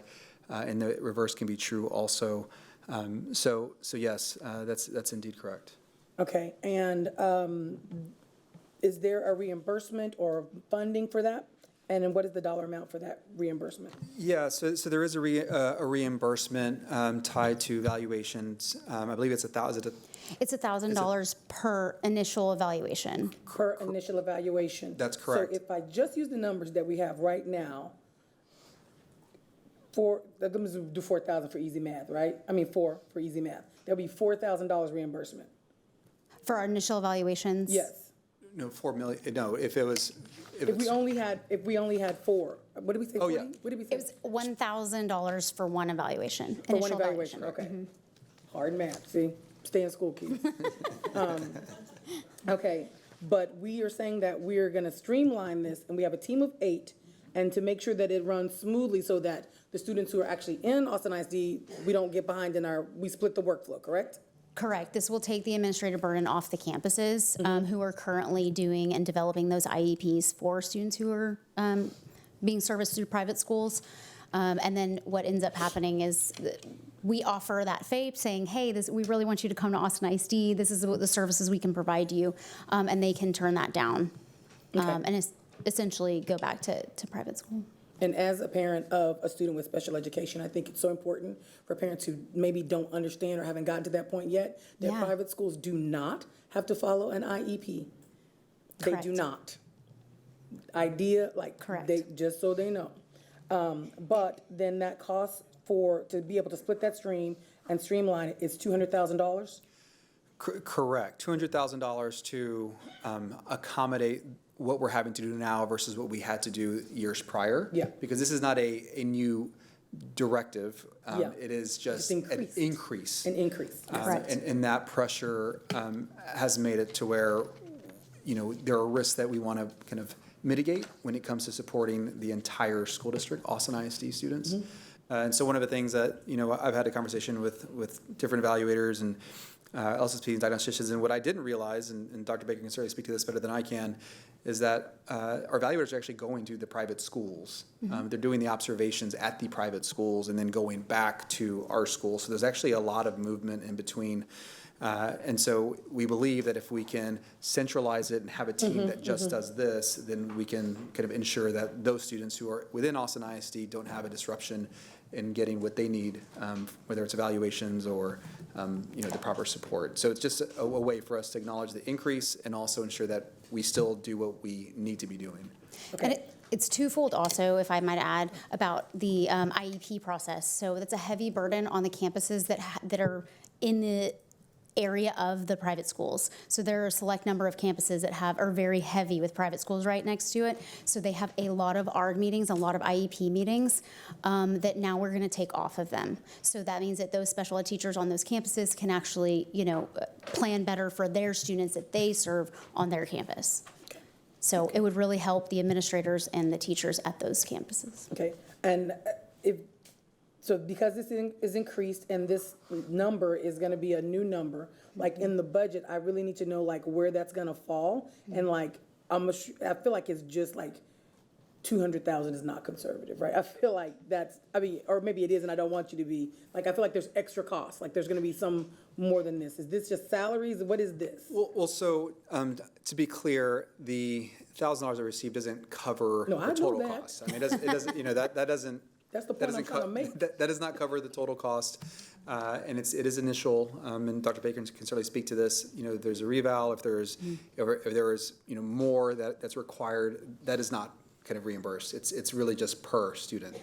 Well, one of the things that we've identified within 200,000, I asked Dr. Baker and Dr. Cherry Lee and the team here, like, you tell me what is needed to actually do what's required. The number is actually larger than 200,000. That's what I know. Kind of been negotiating with Katrina and Dr. Cherry Lee and the team here to figure out like how can we make this work and have it be a reasonable cost. There are some offsets we're doing within the division, but 200,000 is about the base minimum that we can do. Like to get a little bit tighter, but honestly, I don't want to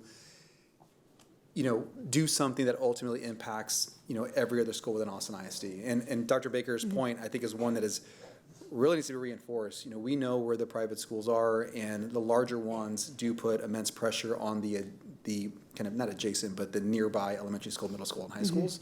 And so you see a disproportionate kind of lift within our own system. So yeah, it's going to show up in the budget. It'll be an increase now because of the numbers that we see in SPED and how large they are. It'll be a decimal, but it is a significant number. It is a lot. Okay. It is, and we're counteracting that right now because we're still feeling it right now. Because the campuses are doing those ARD meetings and the evaluators are doing those evaluations, and so we're even having IEP writers help them because they have just such an inflow on the campus to have to write, and these are teachers that need to be in classes teaching. So we do help them and send evaluators over there that are not as busy.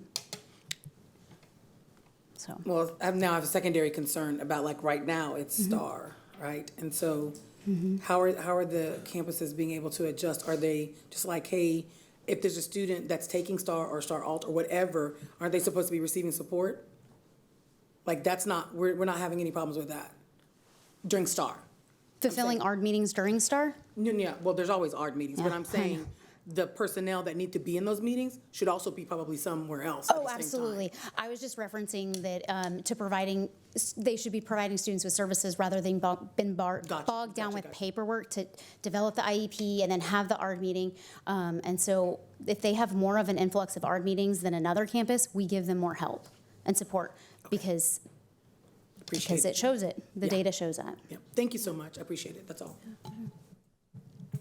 Thank you. Additional comments or questions? Trustee DiGiusto. Thank you for the report as well. I guess picking up on the thread that Trustee Hunter was on, I'm curious how we're approaching this as an opportunity to recruit any of these families that are coming in when we're talking about, you're doing the service plan offers and the IEP offers. Are we looking at it that way, or do we have any like soft goals on an idea of like how many of these students might actually end up in Austin ISD? Absolutely. I would probably be more optimistic before TIFA was introduced, and them having a certain allowance to use towards private schools and educational related materials. However, I think that's super important, which is why we haven't centralized it before, to be quite honest, is because we really want that campus to really bring that parent in and say, look what we can provide at this campus. Like, look at this great curriculum we use. Look at this, let's go do a walk of the campus. Let's do that while we have your ARD meeting. So that component would kind of be a little bit taken away too from centralizing it. But that's why we want to keep one of the general education teachers at the campus that they provide us so that we can basically show off the school and say, like, we would love to have you come back. Or if you've never been in public ed, please come choose Austin ISD. We don't have any hard metrics on that, but it's definitely something that we can look forward to tracking data on. Yeah, I mean, that kind of leads me into another area that I was going with that is, considering this is a new program that's getting rolled out as far as the TIFA and, the ongoing nature of it, I'm curious to see any patterns that start emerging in the type of students that are coming in asking, like the type of disabilities that are coming in to ask. I mean, potentially that can help us for, planning or budgeting for areas that are clearly needed. And kind of to skip, going to goal 5, the general progress in SPED students overall is, nice to see, and it's, it's the big number, but I do continue to wonder about disaggregating that. So like just even looking at literacy rates, literacy rates for students that have SLD and reading disabilities would be very different than students that have other disabilities that are not necessarily directly impacting it. And so for those specific interventions, I don't know, because I haven't seen the disaggregated data, but I'm wondering if that's skewing our data at all, because we're including other students that don't specifically have reading disabilities. And then, further between that, students with like an AU eligibility or an ED eligibility that maybe is affecting their performance in class, but it's not directly related to the reading interventions that we'd be doing. So that also, potentially is obscuring the data that's related specifically to the reading interventions. So I'm curious to see if we can pull any of that data so that we can better evaluate the actual interventions for, for reading, for math, for the specific core areas. And again, then looking at those areas compared to maybe some of the students that are coming for these outside evaluations that are going to the private schools. Usually we don't really know much about the students that are not coming here, right? So I do see that as an opportunity to gain a little more knowledge of the families that are potentially choosing to send their students somewhere else. We can see a little bit more about those students. And then I just had a quick note, again, taking a lead from Trustee Hunter. So the $1,000 that we're getting reimbursed on the evaluations, that's a flat rate, right? It doesn't matter whether they also have speech and OT or just the regular FIE, right? Absolutely. Okay, so just to clarify, some of those evaluations are more expensive than other Absolutely, evaluations, because you have the salaries of 5 employees that have to go evaluate that student. Right, okay, so I think Yep. it's good to call attention to that because Absolutely. some evaluations are much more robust. I think that's also a reason why I would like, over time to see data on the people that we're evaluating that are not coming to the district and how heavy those evaluations are, how light they are, and how that affects our budgeting for that special team that's going to be doing that. Well, and just Trustee DeRosa, I think it's not assumed that they will leave because it's for the application. So, Right. So what we're seeing a lot are families requesting us complying, but it doesn't result in a placement at the private school, all the time. So I just, it's not, the assumption, there are many that are just in Austin ISD and remain in Austin ISD. So we have to figure out how to work through that because these are not all students that are already enrolled. They're Right. doing this to perhaps get the 10 to 30,000 increase so it actually works for that family. If that makes any sense. Yeah. Okay. And So there's something. Yeah. there were actually quite a few that's why those UID numbers have to be created, is because that student has never been in public school before. Right. So that's why we had to have the team, the PEMS department, create a unique ID for them, which goes to show again that they have never been in public school. Okay, I appreciate that clarification. And then bouncing back again to the outcomes and goal 5, another element, so I feel like people rarely talk about the D in ARD for dismissal. Correct. And so I'm curious within this piece too, if we're looking at students that are getting dismissed from special education. And so, kind of more specifically, I would think students with dyslexia, if it's remediated and they don't have any other disabilities, they should be exiting SPED. And that, if that's something we're looking at as a metric for success within the system. Granted, that's only one kind of unique area, but that's an easy one to look for dismissals. The other one I would think would be ED students have a potential for getting dismissed. I was fortunate enough to dismiss 1 or 2 students in my time, and that was considered a pretty notable success for that student. So I think those would be interesting to drill down on when we're looking at the success metrics, and beyond just the one big number and say, hey, this is our overall reading increase. I think taking those samples across the system would be good, And then kind of the last note I had, again, looking at how we can leverage data, but for goal 4 with the high quality IEPs, kind of to beat the same drum, I would say the high quality IEPs are going to be, also strongly tied to high quality ARD meetings. And so how can we look at the metrics on the IEP meetings that we're having for those being successful? Because, the IEPs are going to refine over time. Like your initial IEP is going to be one thing, but, after 2 years, I would expect it to be, much more tuned than that first initial one was.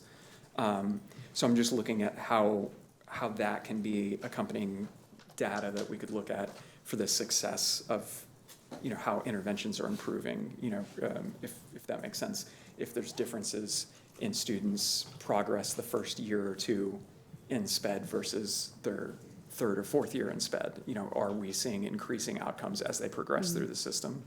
To tie that back maybe to the dyslexia students, outside of the district when I'm working as an advocate, when I see a kid that's 4 years in dyslexia programming, 5 years in dyslexia programming, that's immediately a sign, okay, something hasn't been working here. The remediation shouldn't take that long. That's an easy outlier, but within the other eligibilities, are there things that we can look at throughout the ARD process to say, beyond just their progress reporting, is there something that we're seeing throughout those meetings? Throwing out some thoughts around what we have there for that future movement to have more data on the progress that we're In the seeing. next iteration of the strategic plan? Yeah. Well, that's potentially. I think I want to think through it. But in regards to the data, I think as we move into the summer and we're looking at monitoring reports, because every time we pull data for a report, there's a team that does it, and then there's the team that has to crosswalk that with other data sets, and so I'd really want to make sure I can produce the data set in a way that is appropriate. I can replicate it. It's not always as simple as just pulling it, especially with the type of disaggregation that you're wanting to consider. So I think as we get to the summer and we look at kind of all of the monitoring reports, we can see what we can add or what adjustments we can make for the next year. Yeah, I mean, I'm definitely throwing out ideas for the type of metrics. I don't think we have to do like every single data point, but things like that where we can be spot checking the system and looking on an area that we can zoom in. And something that we've talked about before too, I mean, we've done quality reviews of the evaluations. We do quality reviews of the IEP. Ms. Etheridge also walked us through walkthroughs that they do as part of quality walks for IEPs.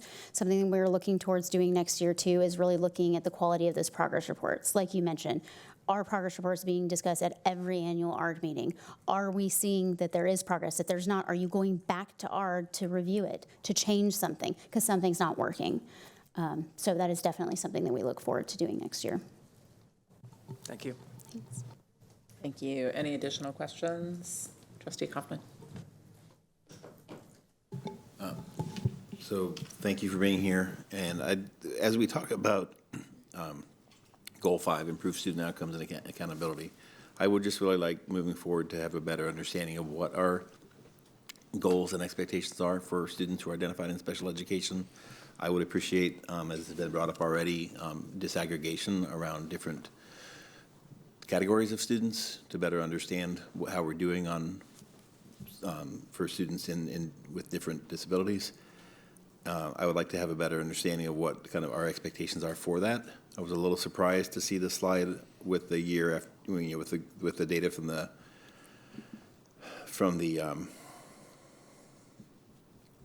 what is it called, the RDA report, because it's looking at approaches grade level when we often been talking about how our expectation for students is meets grade level, and that's what we're reporting on a lot of other categories, and yet here we're using so does that mean that our expectation for special education students that we're satisfied when they're at approaches?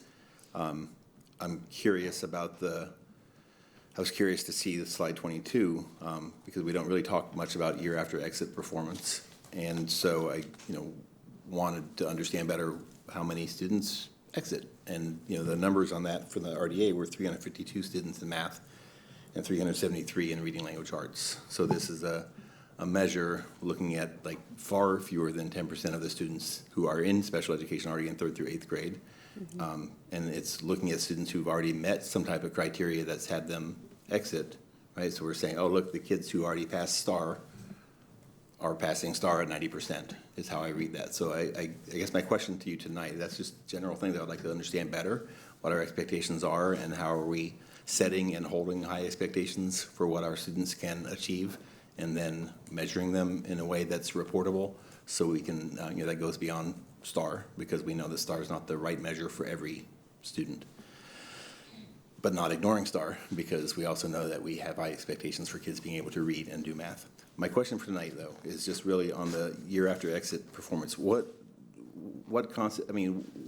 leads to, who are the students who are exiting? Who are these 372 kids who were tested in 3rd through 8th grade who exited special education?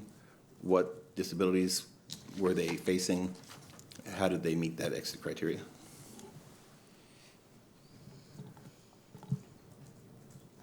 Those are excellent questions.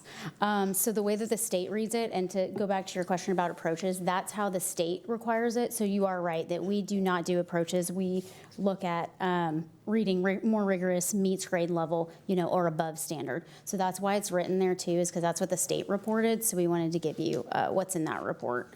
But based on the students that are exiting, that is definitely something that we need to do. I mean, I definitely think Superintendent Segura, we need to meet with the accountability team too to see like, hey, how can we pull and extract this data? Because this is from the year after they are dismissed from special education.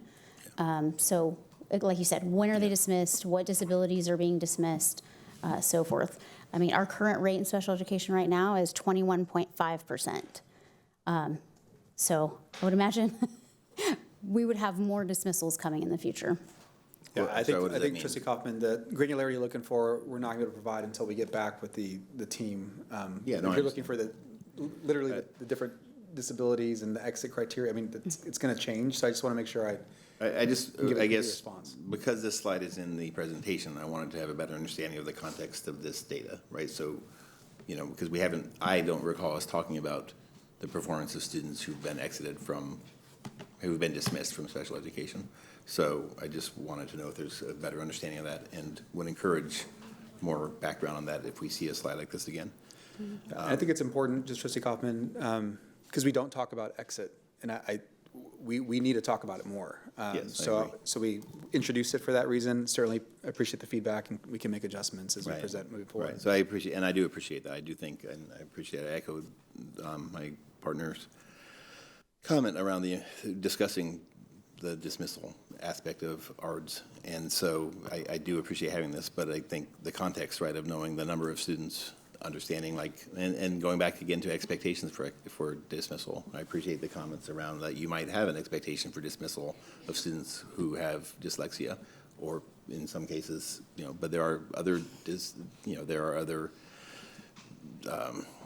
disabilities for which exit may not be expected or beneficial to the student. And then there are other times that we might be not focusing on dismissal because of a lack of efficacy when really we should be, because a dismissal doesn't mean that you're eliminated the disability. It means that you've addressed the need for support and you've created you've removed the need to provide specific extra services. So anyway, I just think these are important conversations. I appreciate that these are on here. I would appreciate more conversations around so we have a better understanding, because typically expectations are very low, and you just look at the data and say, oh, of course the special education students are lower. Of course the emergent bilingual students are lower. Of course the kids in poverty are lower, right? But we have to beat those expectations first before we can meet those expectations. So thank you. Absolutely. I really appreciate that. And I think that was the reason why we put it in the slide. I don't know if y'all have any feedback for that, but that was definitely something that we wanted to show is that like even when they exit our program, they're still doing very well. And so to both of your points, trustees, we need to be talking about the dismissal. We need to be talking about progress and what is progress for that individual child. That's good. Thank you, Trustee Singh. Yeah. Really appreciated the comments from my colleagues. Just had two quick comments. One was, I noticed that on slide 9, you talked about the family outreach, which is awesome. I would be really interested in knowing in future presentations how many parents actually show up to those, and if we're penetrating the populations of families in our community that are lower income and typically have more barriers to attending these. We know that we have seen huge differences between economically disadvantaged and non-economically disadvantaged special education students' outcomes. And so I just want to get a better sense of, are we reaching the parents and the families that probably really, really need to be reached? And is that something that you all are tracking, or? I actually have a response for that. Okay, great. So I've been tracking for our transition team. So we've had 23 events this school year, and of that, we had 669 participants. Okay. With the 23 events that we've held this school year. Okay. So I am tracking the participants for the transition team, but as a whole for special education, I'm sure we could probably get that number. Okay. And I'm not sure how we would collect, because of the way that we engage, we're not always able to determine, the families, how they're identified as regarding, being economically disadvantaged or not. So I don't know that we'll be able to get to the level of granularity when we're having kind of these types of I events. understand. But then, how would we know whether or not we are reaching families that are furthest from privilege? Well, I think there's ways we could anecdotally or maybe qualitatively. I just think if you're asking for numbers of how we would determine this family is identified as economically disadvantaged and they don't choose to identify themselves, we would never ask them to do that. I'd have to think through the way to give you maybe what's being asked. Well, we try to hold events all over Austin, so that way we can service and support families across the district. And so that's one thing that we've done these last 2 years in transition. We're all over the city in order to meet the needs of the families. So that's one thing that we've been doing, I would say, for the last 2 years. Yeah, so qualitatively, if you looked at the number. For in-person and virtual, yes. Yeah, so qualitatively, you could figure out, okay, so where were the location of these events? Did they correlate to areas of Austin or communities that have been historically underserved, right? And if the number, that the turnout was high, or, we knew that we were getting a decent turnout, I think you could kind of correlate the two. I also know that we would get to the detail where I could give you an N and say that these number, so I think that's what we have to do. Yeah, I think that's where my interest is, in just understanding who are we actually reaching, and are we reaching the families that really are not going to get this information in any other place except for from the school district. So I think that's going to be really critical if our theory of change is, we engage families so that they can better support students and advocate for their students. Let's, better understand how that's working. And then the other thing was my colleagues were talking about disaggregation. I was also interested in looking at disaggregation of economically disadvantaged versus non-economically disadvantaged, particularly for things like on slide 21, where we show how our SPED students do on, STAR reading and math compared to the state. It would be helpful to see how we're doing, between the two student groups. So that intersectional data is something I'm really interested in, because last time when we used to look at that regularly, it was like a 6-fold increase in the students who were SPED and non-economically disadvantaged were performing 6 times better than students who were economically disadvantaged in SPED, which was the biggest difference, that we had seen between any two intersectional groups. So I don't want to lose sight of that. And but otherwise, regardless of all my comments, I think I'm just so excited about the work that you all are doing. This is so much transparency. I feel so much better informed about what's happening with special education, and I know you guys are really moving the needle, so thank you. Thank you. Any additional questions, comments? Okay, I just have a couple. Thank you for all of this. Really appreciate the slide about the family engagement. I'll just go through chronologically, and thank you, Dr. Pollard, for being with us. And I'm interested that we created the CFAC as part of the agreed order, and I know that's been up and running for a while.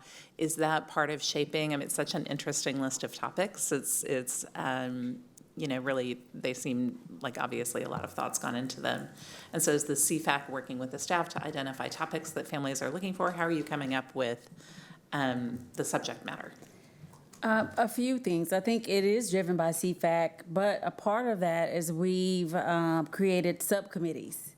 So we had a transition subcommittee and inclusion work group. And so we were able to gather the feedback from all three to determine what parents and what families wanted. In addition to just being out in the community, parents will come and they will tell you, hey, for this next event, I think you should do X, Y, and Z. At our transition fair at Bowie High School in October, we had a parent survey, and parents were very appreciative that we had this transition fair, but they also wanted X, Y, and Z. And so we take that information and we grow our program. And so parent feedback, they're not shy. Parents aren't shy. They'll just tell us. And so that's how we incorporate it. So, yeah. And correct me if I'm wrong, was there not an adjustment last year regarding the co-chair configuration? Oh, for CFAC? Yes. Yes. And so one of the things that I believe we were intending to do was to just ensure that there was members of the CFAC on the co-chair, as co-chairs and staff to like. Correct. Yeah. So historically, in the way the order was produced and CFAC was really created, Dr. Robinette and Dr. Lee and I were kind of heading that up, and then it was very much told to us, we want to be our own co-chairs. Like, we want a parent co-chair and we want a teacher or a staff member co-chair.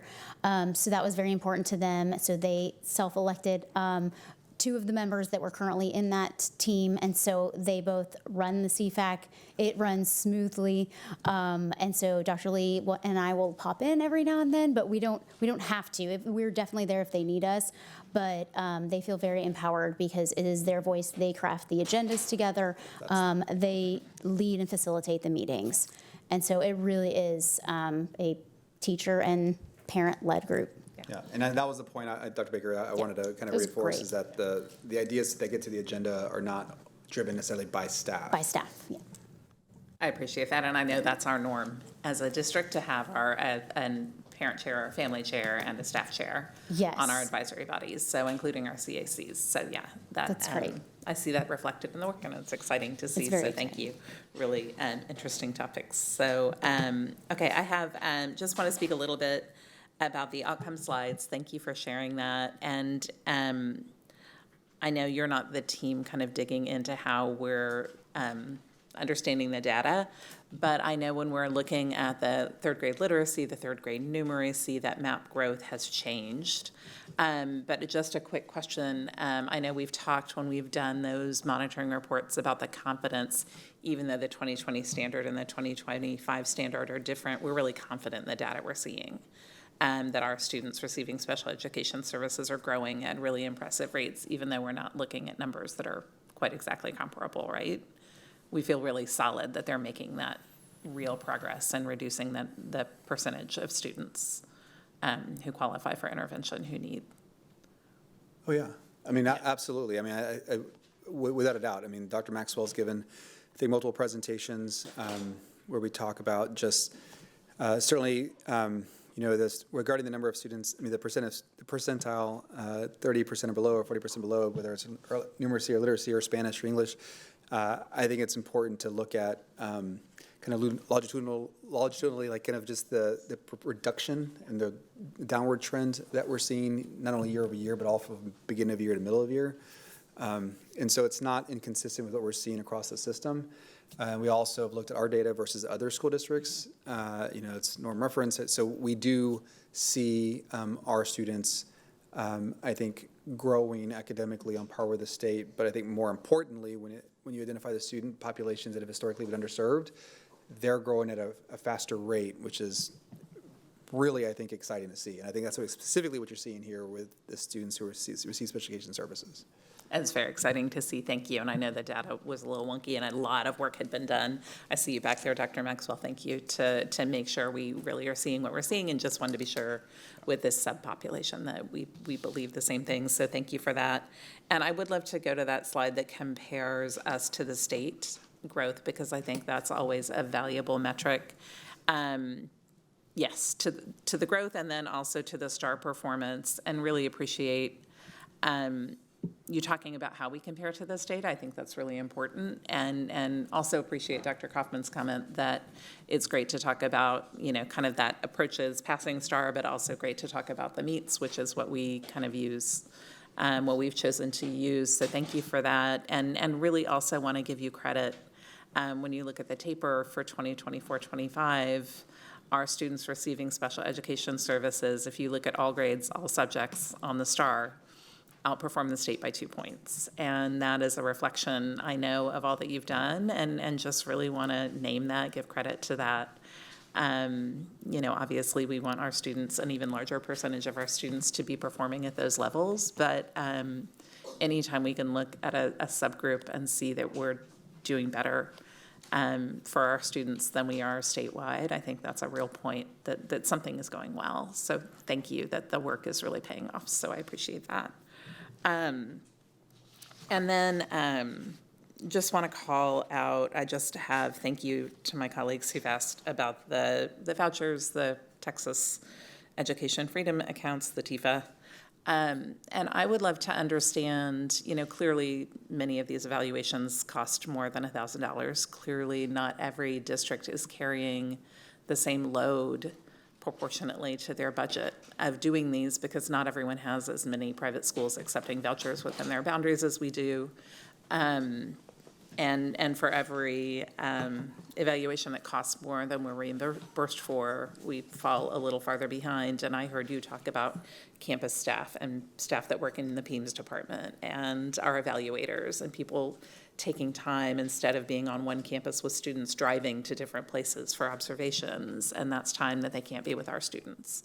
And we will absolutely, I know we do Child Find, we've always met our obligation to serve all students, and we will continue to do that.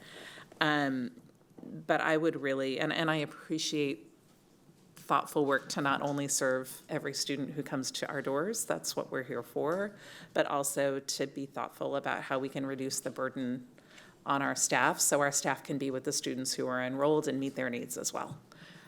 Because that is our obligation and also why we're here. So I appreciate the thoughtful work to do that, and I know we've been learning about that as this kind of new thing has unfolded. But I really would love to understand, as we go forward, the board will be adopting some legislative priorities for the next legislative session. We'll start working on that this spring. Sometimes we adopt in 2 phases, but I would love to have a really clear understanding of what would be useful and what would help mitigate the burden so that we aren't being distracted from the work that we need to do for our students as well, especially if this cycle is going to happen every year during STAR testing, which is a great big deal for all of our students, for all of our campuses, a time of high pressure, and if the application season and that coincide.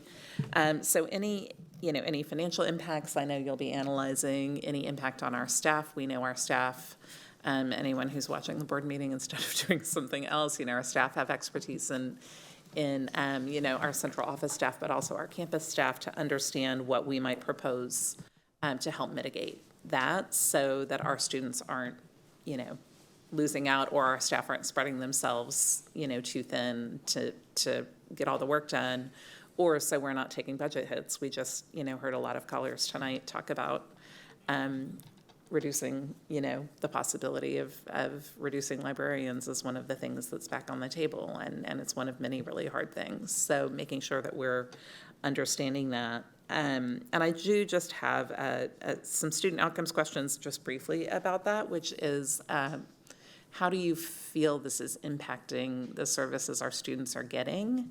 And do you feel like we have been able to continue giving our students what they need, even despite these extra pressures, because of the thoughtful work that's being done? Do you think we're able to keep the impact of it away from our students right now for the moment? Absolutely. Our teams find a way. I will tell you that. I know for a fact these ladies here and our wonderful teachers, evaluators and service providers, we find a way. We also look at equitable caseloads to make sure that they're manageable for them, and if not, then we find the time, or we do look into options like functional pay or other means to try to help support them in whatever way can possible. But absolutely. Okay. Thank you all so much. Any additional questions? All right. Thank you all so much. Exciting to see the good work and the progress, and thank you to my colleagues for the questions.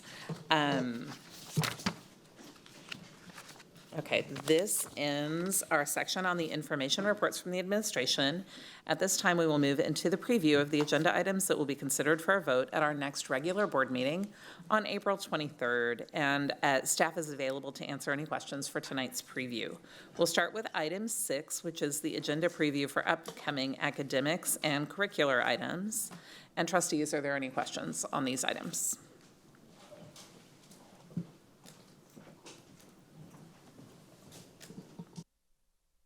All right. Next up is section 7, and it is our agenda preview for board administration. Any questions? All right. Next is number 8, business and finance. Any questions on that one? I had a question. Trustee Singh. I wanted to ask the administration that to kindly consider providing our budget deficit and fund balance information in a really clear, declarative way, because I keep hearing different numbers thrown around. And so I'm wondering if that's something that you could do. I think it's such a critical thing.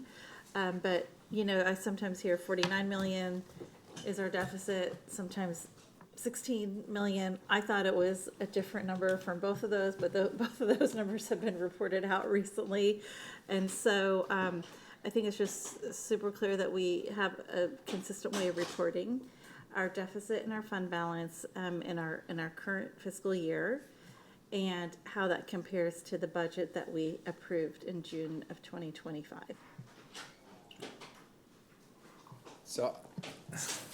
So when you're asking,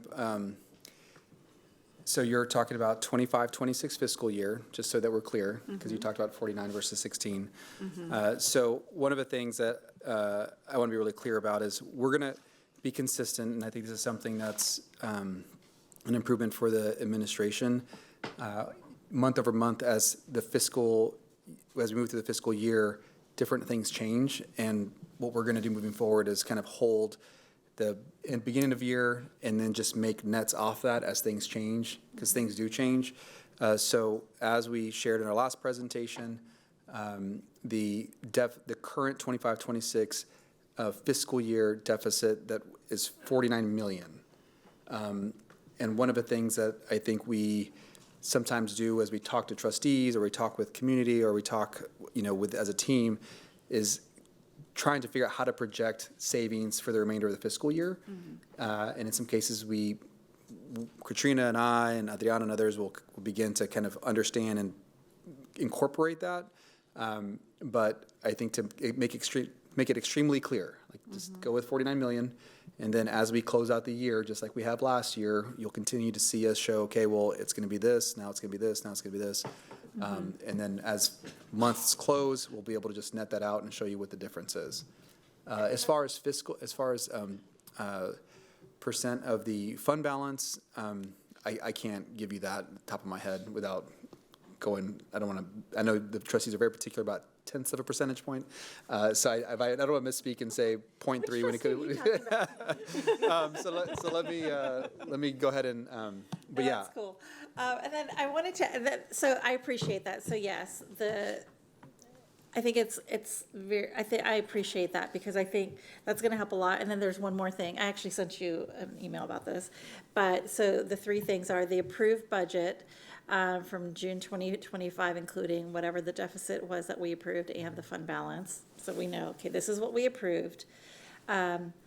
Where we are right now, according to what's on our books at this moment, which is the 49 million, okay?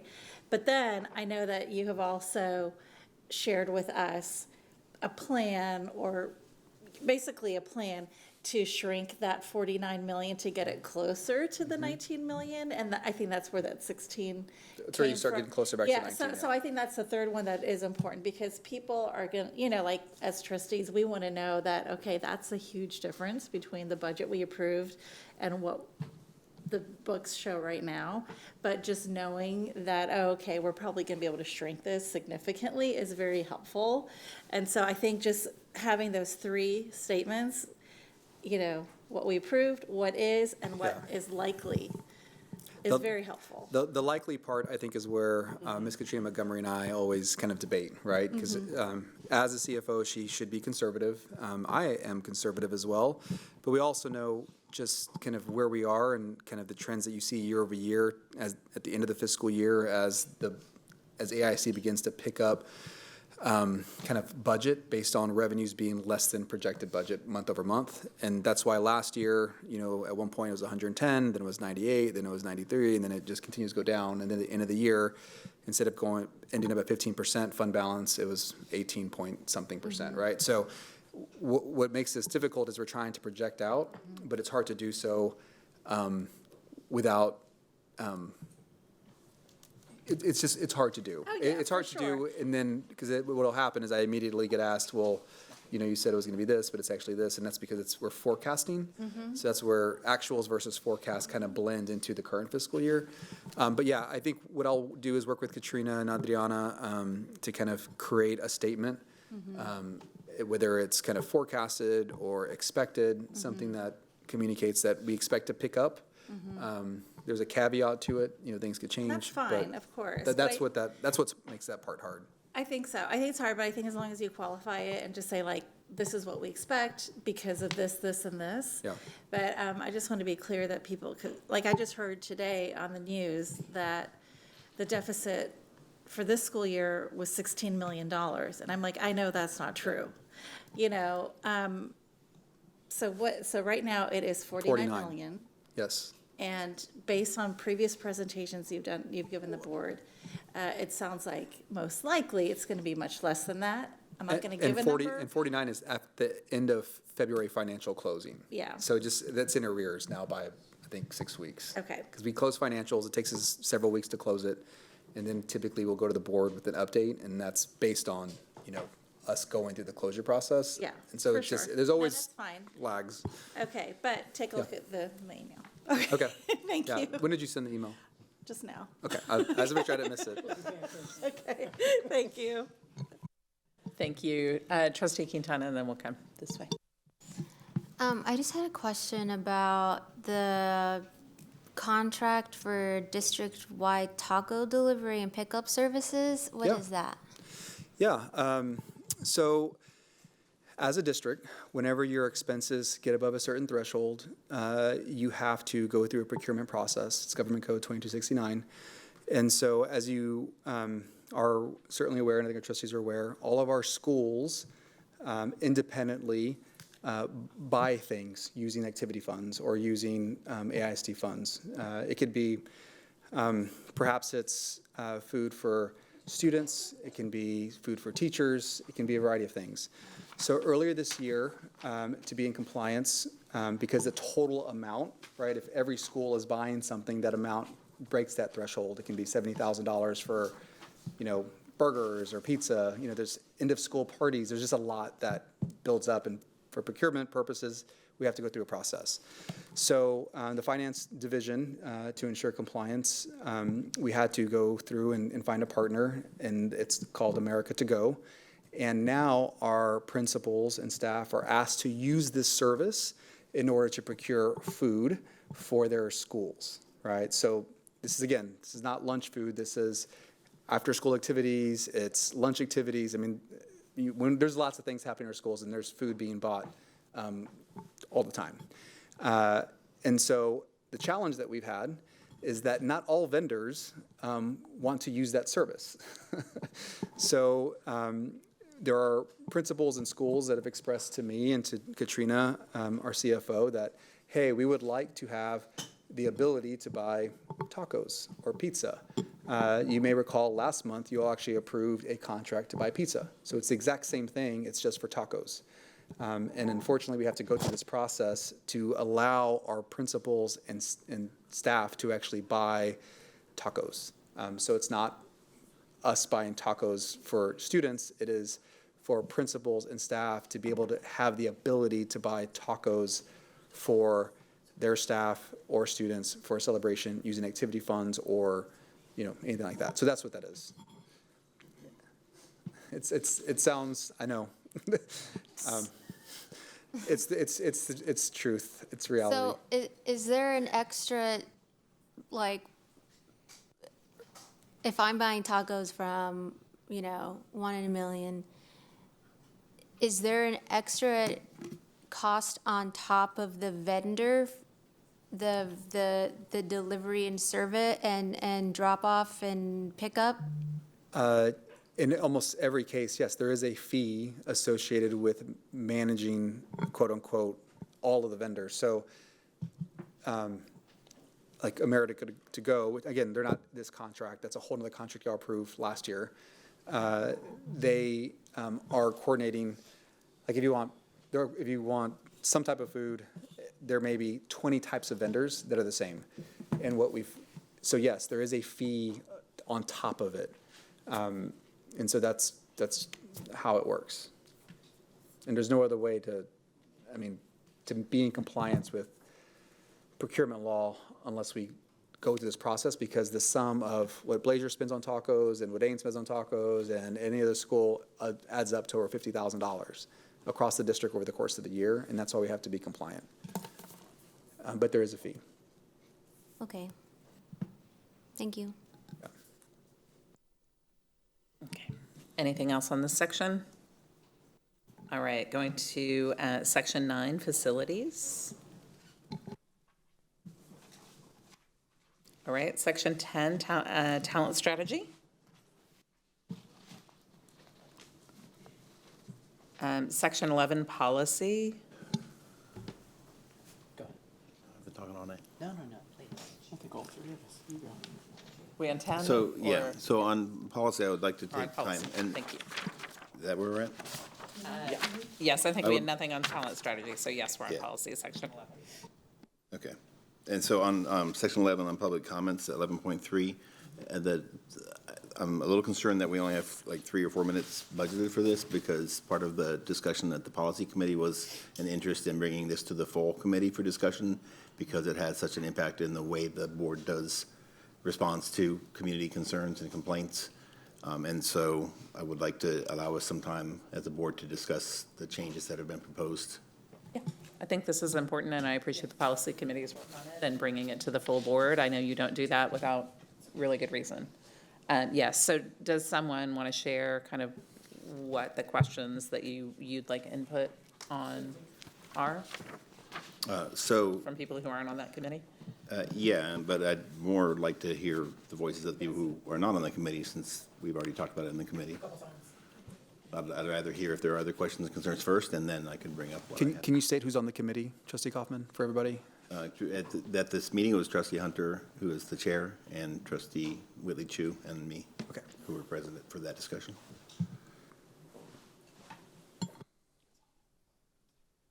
Well, actually, I was going to ask if the chair wouldn't mind, in just layman's terms, summarizing where you all are at on this. Thank you. Can you come up? Because I'm probably going to lean on, and Edna's here. Thank you, Edna. actually gonna, Edna wrote, we have a binder that's amazing, and Edna, oh, thank you so much. You can't hear me, that's so funny. Edna wrote us really great synopses, and I don't have my binder, Edna, but can you do the synopsis for us? And how did it come? Because it was actually brought to us by our community. The issues with it were brought to us by our community. So GF Local is part of TASB Update 126. And so, however, staff had begun drafting comments or drafting revisions to GF Local even before we got Update 126. And it's come to the committee, I think, 3 times. And we've made some changes based on some issues and concerns that some trustees had. Also, I should point out that SB 12 required change the timelines for the various grievances, and the board DOI'd out of SB 12, out of the grievance procedures. And so some of the revisions to GF Local that are before you are based on the DOIing out of SB 12. Yeah, I'll also add, I think there were some, I guess, specific concerns related to documents that were utilized during the grievance process. I think was specifically what came out, I think because one of the changes indicated here was that, I guess after the initial complaint was filed, that documents would only be accepted if the administration, found a compelling reason to accept those documents.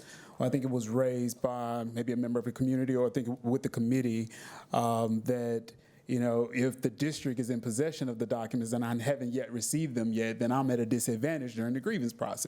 So what we did was made a change to account for that. So if there are documents that a grievant is not yet in possession of, then later on in the grievance process, if they do come into possession of them, then they can provide it, during later on in the grievance process. So I remember those was one of the things that we addressed during the grievance committee. And I think there was also clarification provided from the administration related to the days. So some of the days and timelines changed. But if you recall, I think we pointed out that there was a change, there was a distinction between the business days and also the calendar days. We wanted to make sure that no grievant nor the administration was disadvantaged by a deadline falling on a weekend or a holiday. So we made sure that now we account for business days so that no one is disadvantaged during the grievance process. With respect to, some of the deadlines. I think overall, this is what we kind of landed on, at least this has been the position of the administration, is this will create for a more efficient, orderly process. I think grievances will still have a full opportunity to be able to express their concerns and have them resolved, but we'll be able to do so in a more efficient manner. There was also a comment or a concern that if the administration dismissed a complaint early on because it was moot, or because it had already been, adjudicated, or if the district did not have the ability to grant the remedy that was being sought, et cetera, that administration could dismiss it. And there was a concern that that dismissal wouldn't come before the board. And so we clarified that a dismissal would come before the board, and the appeal to the board would be limited to the reason for the dismissal. And so I thought it was twice. I didn't realize we kept kicking it around. And so we've kind of smoothed out the rough edges, but if there's more questions or if there's more concerns, and my concern was about documents, right? So if someone has a level 1 and they're like, if you've ever been in a meeting, someone's like, oh, I got this email yesterday. Like, should we admit that document? I didn't, like the administration would have to decide that. But if I'm waiting on, like I did a PIR, I had level 1, level 2, and I got the information like at the end of level 2, I was waiting on you. I should be able to submit those documents. That's where I landed. Catherine, do you want to share because you had a concern also about it, the weekdays, disadvantaging people, and so you spoke about that, if you want to speak about that. You were just saying because it was like the work days, not everybody has the same work schedule, and I guess, yeah, with the workday language that was brought up, I think that's really impossible to define and can, be biased against, different working people in our community. And then back to David, it's like, we did not want to have something be dismissed and the board like never hear about it, right? And so that was a concern. David, do you have more on that? Well, I'm just curious to follow up on what you just said, because the only part I see referring to that appeal is on the section on timeliness, which is on page, on timelines on page 4 of the revised document. And it says, if a complaint form or appeal notice is not timely filed, or the complaint is or becomes moot and no longer an issue, the complaint may be dismissed on written notice. And then it says, an appeal to the board shall be limited to the issue of timeliness. I don't see in here what you just said around the appeal being on the matter of dismissal. Yeah. So if you look at the bottom of the next provision, at the bottom of page 4, improperly filed complaints. Okay. And then it goes back to up to page 5. Mm-hmm. Okay. And if you look right before costs So it incurred. says an appeal of the dismissal of a complaint under these circumstances shall be limited to the issue of the specific grounds for dismissal. Right. Okay, so, that's, that is what I asked for, so thank you. So now it's yours. Trustee Singh. Okay, so I just want to make sure I understand, looking at the top of page 5. So we've said that the administration can no longer just single-handedly dismiss a grievance. But it sounds, so what exactly would come to the board? It would be, we vote on the reason for dismissing a complaint? Or do we get to vote on whether or not we hear the grievance? So if I think the point is scope. So if a complaint is improperly filed or if it's determined to be moot, then it will be dismissed. But that's not the end of a grievance journey through the process. It will come before the board, but the goal is to narrow the issue and it's determine whether or not it's actually moot. That was the reason for dismissal. So has the issue been resolved is ultimately what will come before the board. And so I think, of course, the board has flexibility in, the hearing itself and hearing all of the concerns, but I think ultimately, again, the scope will be narrow. So it's not the end of the story if there's a dismissal pursuant to the changes here. It will come before the board, and the scope will be to determine whether or not the issue has been resolved. So let's say somebody, I appreciate that. So I still am a little fuzzy here. So if somebody files a grievance and let's say it fulfills one of these bullet points, like the request or the complaint does not seek specific relief that applies to the complainant directly. Or actually better example is the complaint is regarding an issue or action that is speculative or hypothetical. And so you dismiss it. Well, so what comes to the board exactly? What is the decision that we would have to vote on? whether you agree with the dismissal or not. And Okay.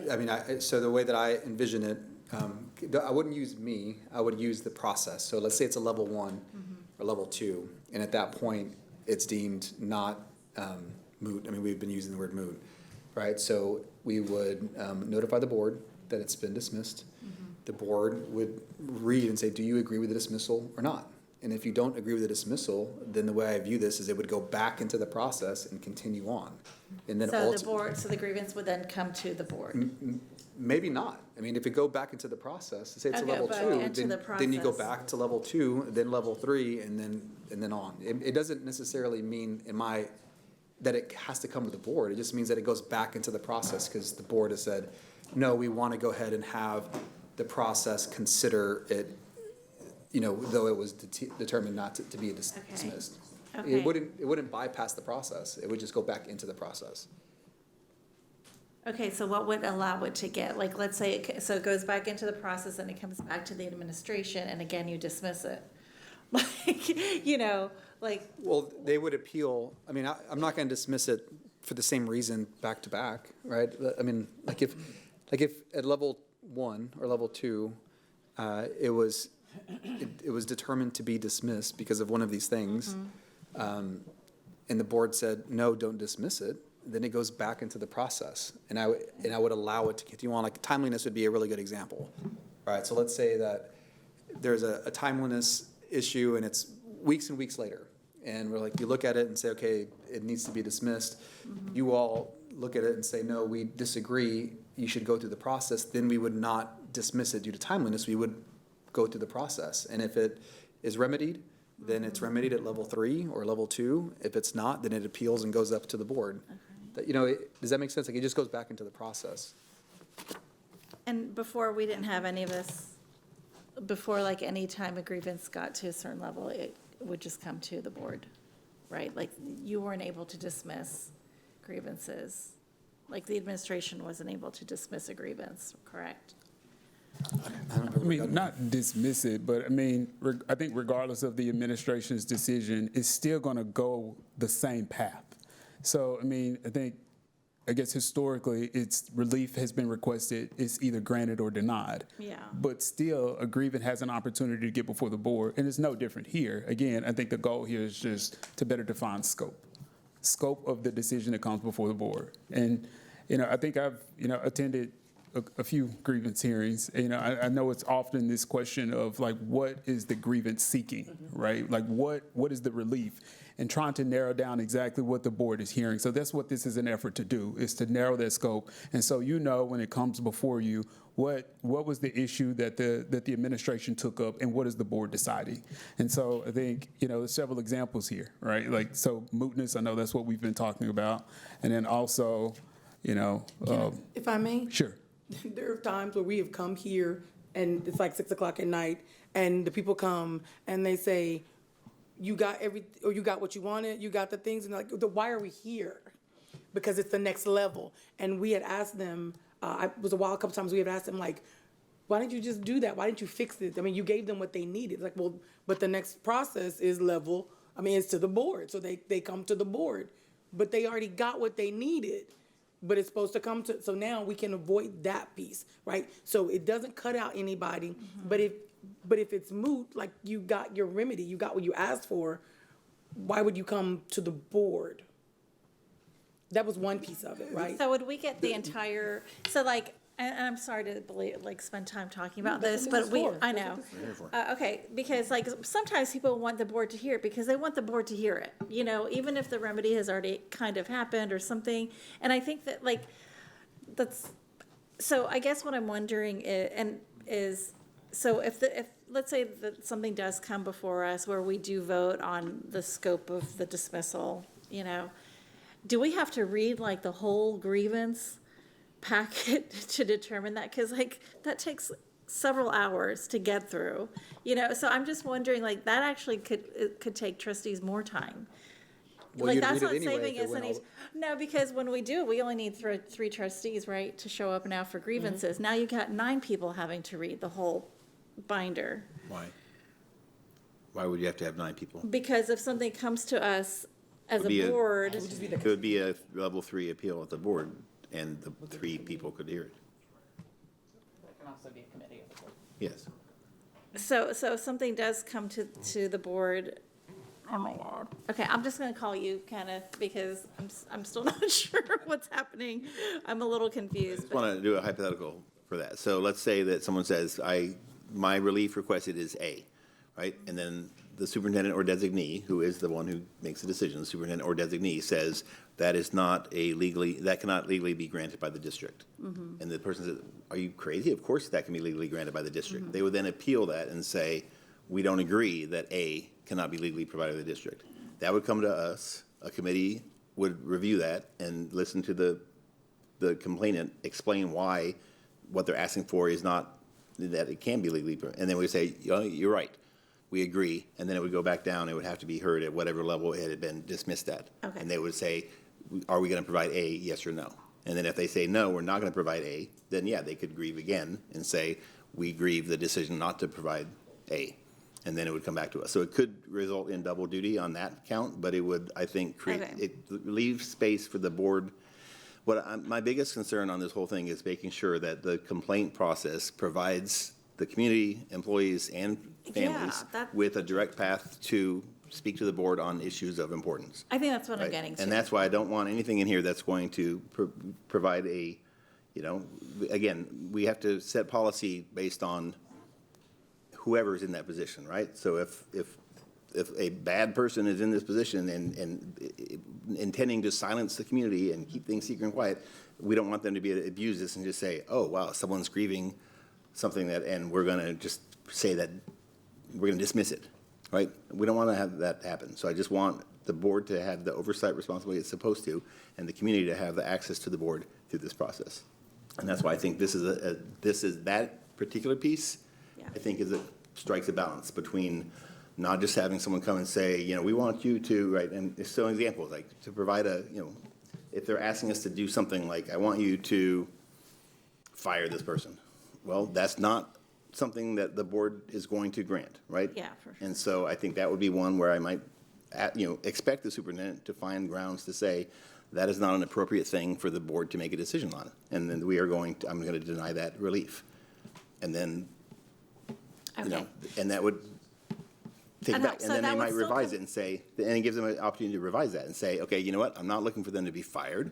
I'm looking for my student to have the opportunity to whatever. That's something we can grant. Same issue, different relief granted. Now it comes to us. Okay, so that would come, so it wouldn't come to the whole board necessarily. It comes to whoever the grievance committee is at that time, which could be the whole board. Okay, that was my big concern, is like, I don't want to We're have all to be welcome to come to the grievance committee anytime we want to. It's restricted in number because of efficiency and just knowing that we want to, I appreciate having a smaller grievance committee because we want these things to get to us quickly. I hate hearing grievances at level 3 about things that happened 9 months ago because they've been muddied in this process. So I appreciate that we can have a more nimble committee structure that allows us to come in and hear these things quickly. But that doesn't preclude us from saying, wow, this is like a big deal. Okay. We're going to have we're going to invite all 9 members to come to this because this is, okay, no, that's good. Okay. And I think we all get to see what's on the agenda too, because they're posted here. So we can always look and say, you know what, I was going to go to that, but I want to come hear this one because this is an important issue.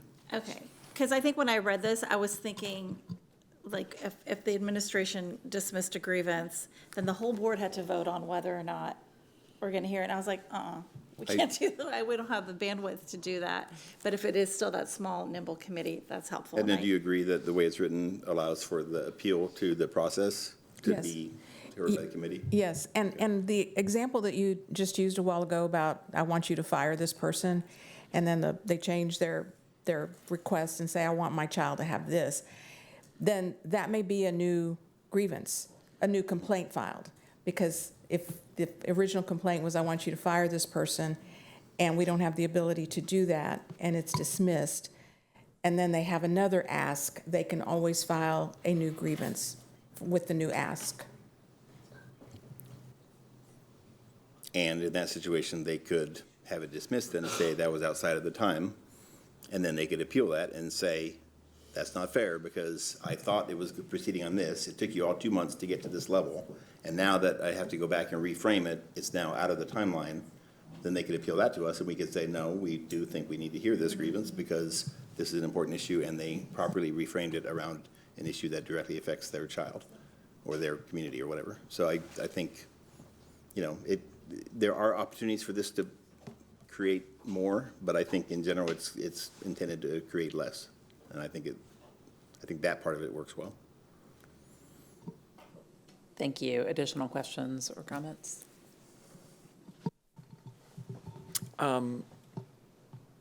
So first of all, I guess I'm slightly confused. There's 2 documents. There's the TASB update and the other attachment 1. And the way it's phrased in here, are we approving both of them? They're both labeled Yes. GF, I mean, local. So you would be approving the TASB Update 126 as amended by the district. And so attachment 2 is the version that TASB sent over, and attachment 1 is using the clean copy of TASB's as amended by administration. Okay. So I guess some of my questions are about timeline, and then this is GF local, which is different than FNG local, which I get people had some confusion. I myself had some confusion about that.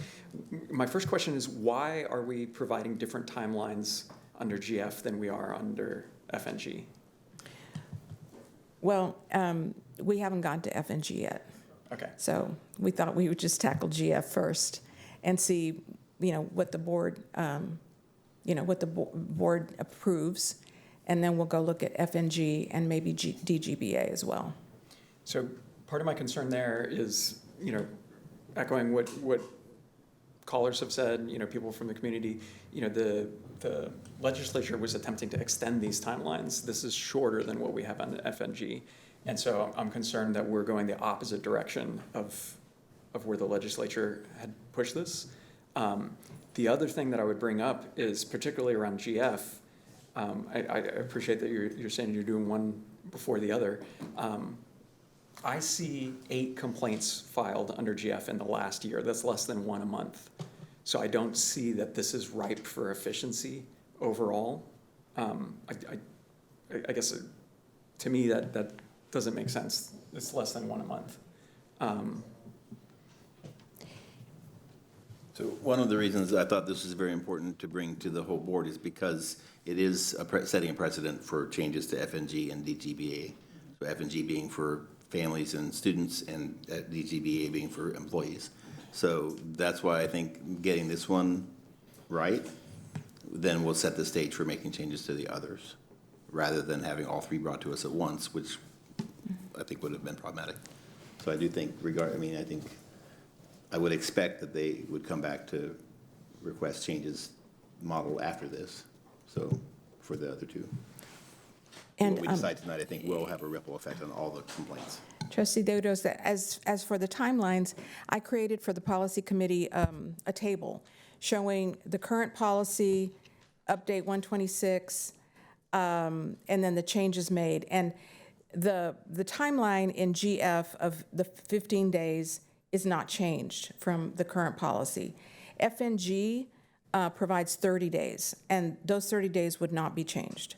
They would not be reduced to 15. That's not what we are wanting to do.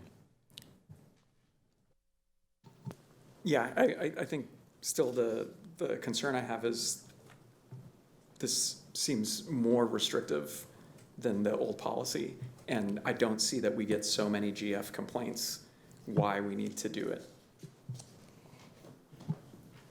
Yep. It's the timelines. Well, you can see through the red lines and the blue underlines where any days have changed. And on the first page, it's 15 days. It's filing deadlines. That's unchanged from the current policy. And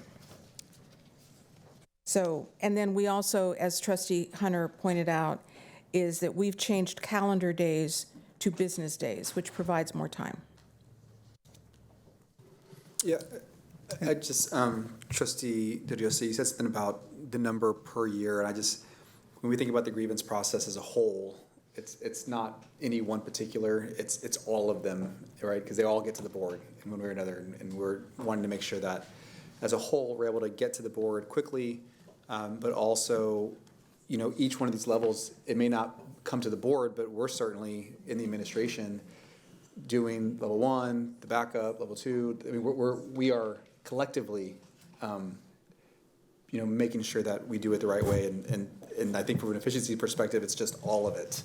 We've made lots of changes the last couple of years to try to improve efficiency, whether it's having a repository for where the documents are, making sure there's not confusion in the formats. We've done a lot to streamline this. And so this is just that next step, whatever it's worth. I just wanted to make that point. And Superintendent, if I can just add to that briefly, I think, overall, I think the goal here, the intent, and I can appreciate the timelines have changed. I'm not sure that there's a significant difference from the previous policy in terms of timelines.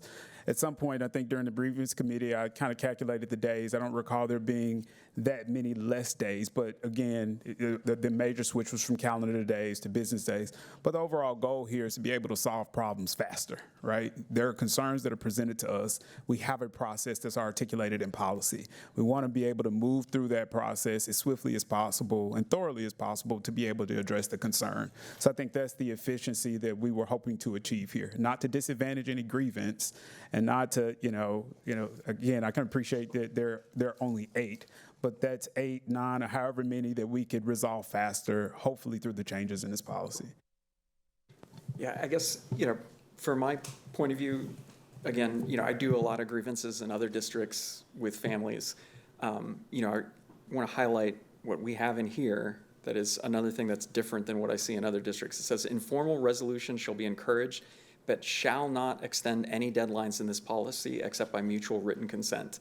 And so, the spirit of that is implying that we want to resolve things informally, but I don't see that this is incentivizing informal resolution. There's no benefit to the grievant in this policy, and that's something I do see in other districts. There's other districts where it says if you've initiated informal attempts at informal, they actually extend the timeline. There's some where it's 60 days if you don't try informally, and it's 90 days if you try informally, and they add 30 days to it to incentivize people resolving the issue informally. And, so the reason I'm harping on the timelines is that's one of the few things, careful with my words here, but, with that policy coming out from the legislature, I do believe that was baked into the intent, is that they're extending those timelines because they're trying to encourage families to resolve things without having to go through the formal process. And my concern is that the changes we're making here are actually de-incentivizing that. And just to, again, buffer this slightly, the same thing, I only see 8 GFs total for the year. So I don't think that this policy change is going to affect that many people because we're not getting that many complaints. So I'm saying this with an abundance of caution. It's not that I think this is going to affect so many people, but I'm worried about the incentivizing that this policy has. I think it could actually de-incentivize people trying to resolve things informally. And so that's really my concern with those changes. I don't know the way that it's written and what I see coming in that it's going to affect that many specific complaints. I'm worried about the add-on effect, the kind of downstream effect. So that provision has been in the policy for some time. I don't know. It's unchanged. If you look at attachment 2, which is TASB's update 126, they did not change that provision. So that's in both. And maybe that's something we want to look at when we look at FNG. Yeah, I'm just highlighting that's something I've seen in other districts. I get that that's not explicitly required. I just think that is an interesting interpretation of the spirit of what the legislature was trying to do, because I think initially there was a lot of look at it that, this is just making it so much easier for families to file. But that is potentially part of the effect of that, is it made it easier for them to file so that they didn't feel like they had to do it right away or they're going to run out of time. And so that's my concern about, making this a little stricter with the scheduling, is there's less leeway for families to say, you know what, I'm going to try, especially for this that's, not specifically for families with kids in the district, right? This is community members with, concerns who arguably would have more avenue to try and resolve this informally because they don't have maybe the same instincts for expediting it because it's not directly affecting one of their children. I really appreciate that insight into that and the importance of creating incentives for people to resolve it informally. I think it's a great point. With this particular policy, though, I don't see us as reducing days. Well, okay, a little bit. So reducing the appeal from 20 calendar days to 10 business days, which is basically reducing it by a week. But the initial appeal, I think that what you're describing is most important at level, prior to level 1. So they seek informal remedies before it goes at all to a grievance. And I don't think that timeline is shortened from what SB 12 or what the TASB recommendations are. Is that correct? It says that, what is the timeline for someone to file a complaint initially? It's, I believe it's 15, the individual must file a 15, complaint yeah. within 15 business days of the date the individual first knew or with reasonable diligence should have known. And that's on page 1, so that's for filing the initial complaint. So I don't think that we're shortening the timeline for what's already been recommended by TASB or mandated by Senate Bill 12, which we accepted ourselves from, but still, I do appreciate going back to Senate Bill 12 too and asking like, what was the intent? Even though we did put ourselves in the District of Innovation Plan to exempt ourselves from those changes, I think it's still incumbent upon us to justify why we're not adopting the changes that SB 12 mandated for community engagement and family engagement and rights. However, in this case, I don't think it's shortened for that. So I think that's a really important question to bring up again when we later talk about the other policies. But for this one, I feel comfortable that we're allowing 15 business days for the initial filing, and it's not reducing it. Yeah, I appreciate the conversation, and surely I mean, I'm looking at the tracker here. I mean, the vast majority of the complaints we receive are under FNG. So obviously that policy has more direct effect. You know, I'm just, with abundance of caution, looking at what the incidental effect of this policy change would be. Yeah, no, I appreciate that. I think it's a great point. Thank you. Additional comments, questions? I just have one on page 5. I appreciate that opportunity for people who seek relief that, you know, falls under one of these categories, and really appreciate the recognition in the policy changes that we can't assume community members know what can and can't be legally granted or what powers the board does and doesn't have. We have been asked to dismiss an employee or do things we can't do, as, you know, that aren't within our power as a board.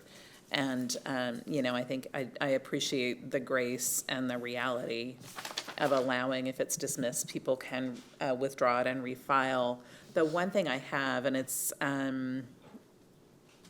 after the bullets at the top of page 5, the paragraph that says an appeal of the dismissal of a complaint under these circumstances, I don't see a timeline for withdrawing and refiling.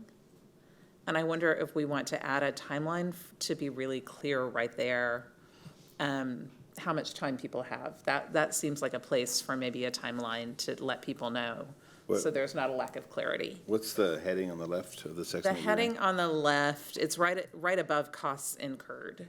Okay, thank you. So it's that blue paragraph below the bullets.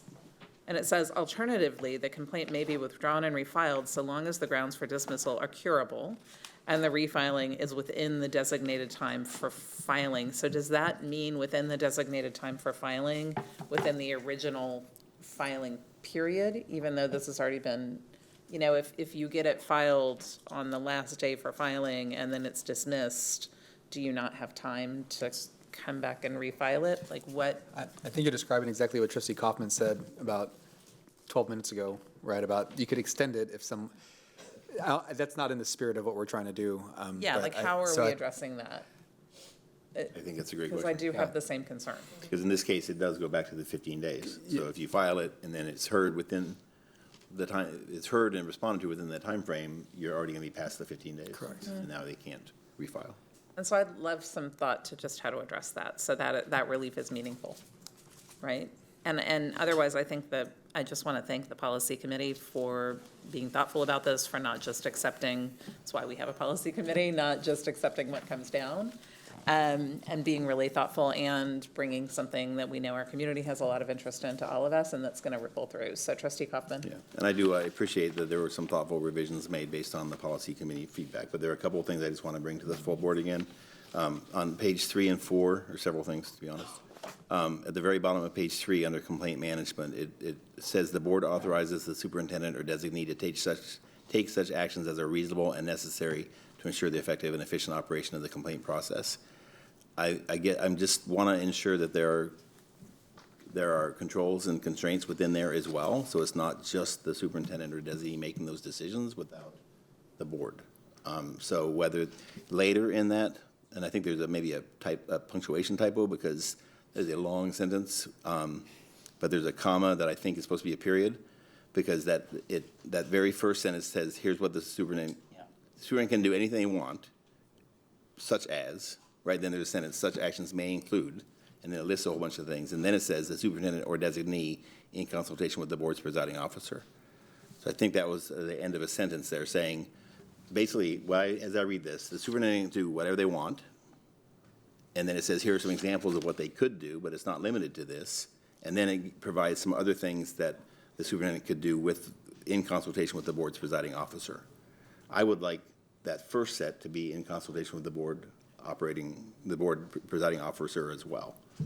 Like I feel, again, because this is impacting the appeal, the complaint process, I would like to see any aspects of this that affect a community member's right to appeal something to the board to be in consultation with the board officer.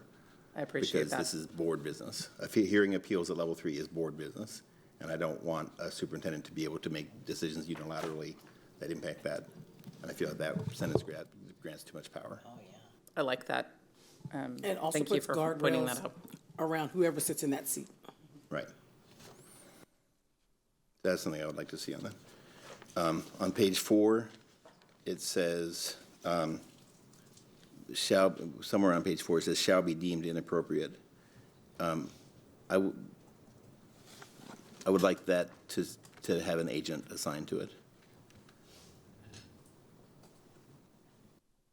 I don't know where that is. Shall be deemed is under, Yeah, shall be deemed improperly filed. There it is.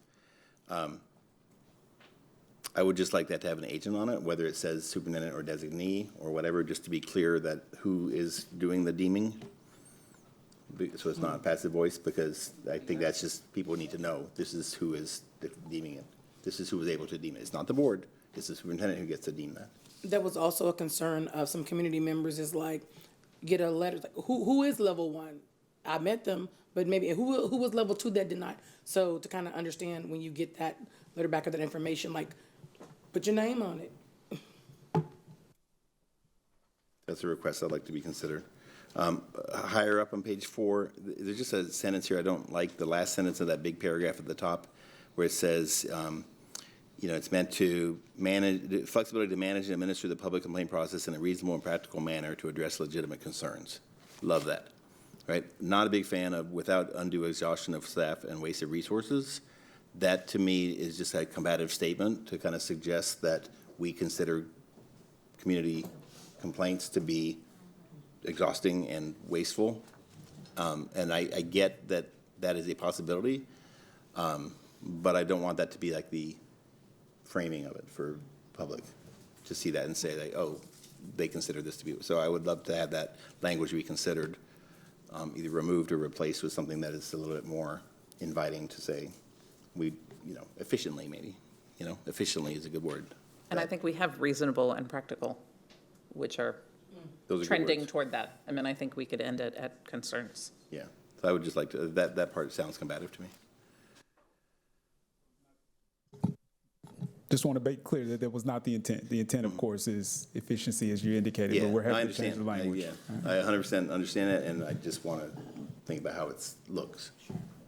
Would we propose reasonable, practical, and efficient manner? I think that captures it. Go back to the subcommittee, I mean. Or do you want to send it back to the committee? I don't know, at the end of this, I think we need to decide whether it goes back to committee or just comes back with revisions, but I think, I mean, we're happy to have the staff work with the subcommittee to consider all these. I mean, we're taking notes here and doing the best we can, but, yeah. you know. I mean, I think at the end, we may decide to send it back to committee. That'll be up to the board, I think, at that point. I just want to make sure that these things are raised. I'm curious still about on page 5, about no new documents may be submitted by the claimant unless, and I know that under the TASB recommendations, which I believe were required by Senate Bill 12, which we are exempt from, that additional documents are allowed throughout the process. And I just want to really be clear on why we're choosing to not allow additional documents except under those specific considerations.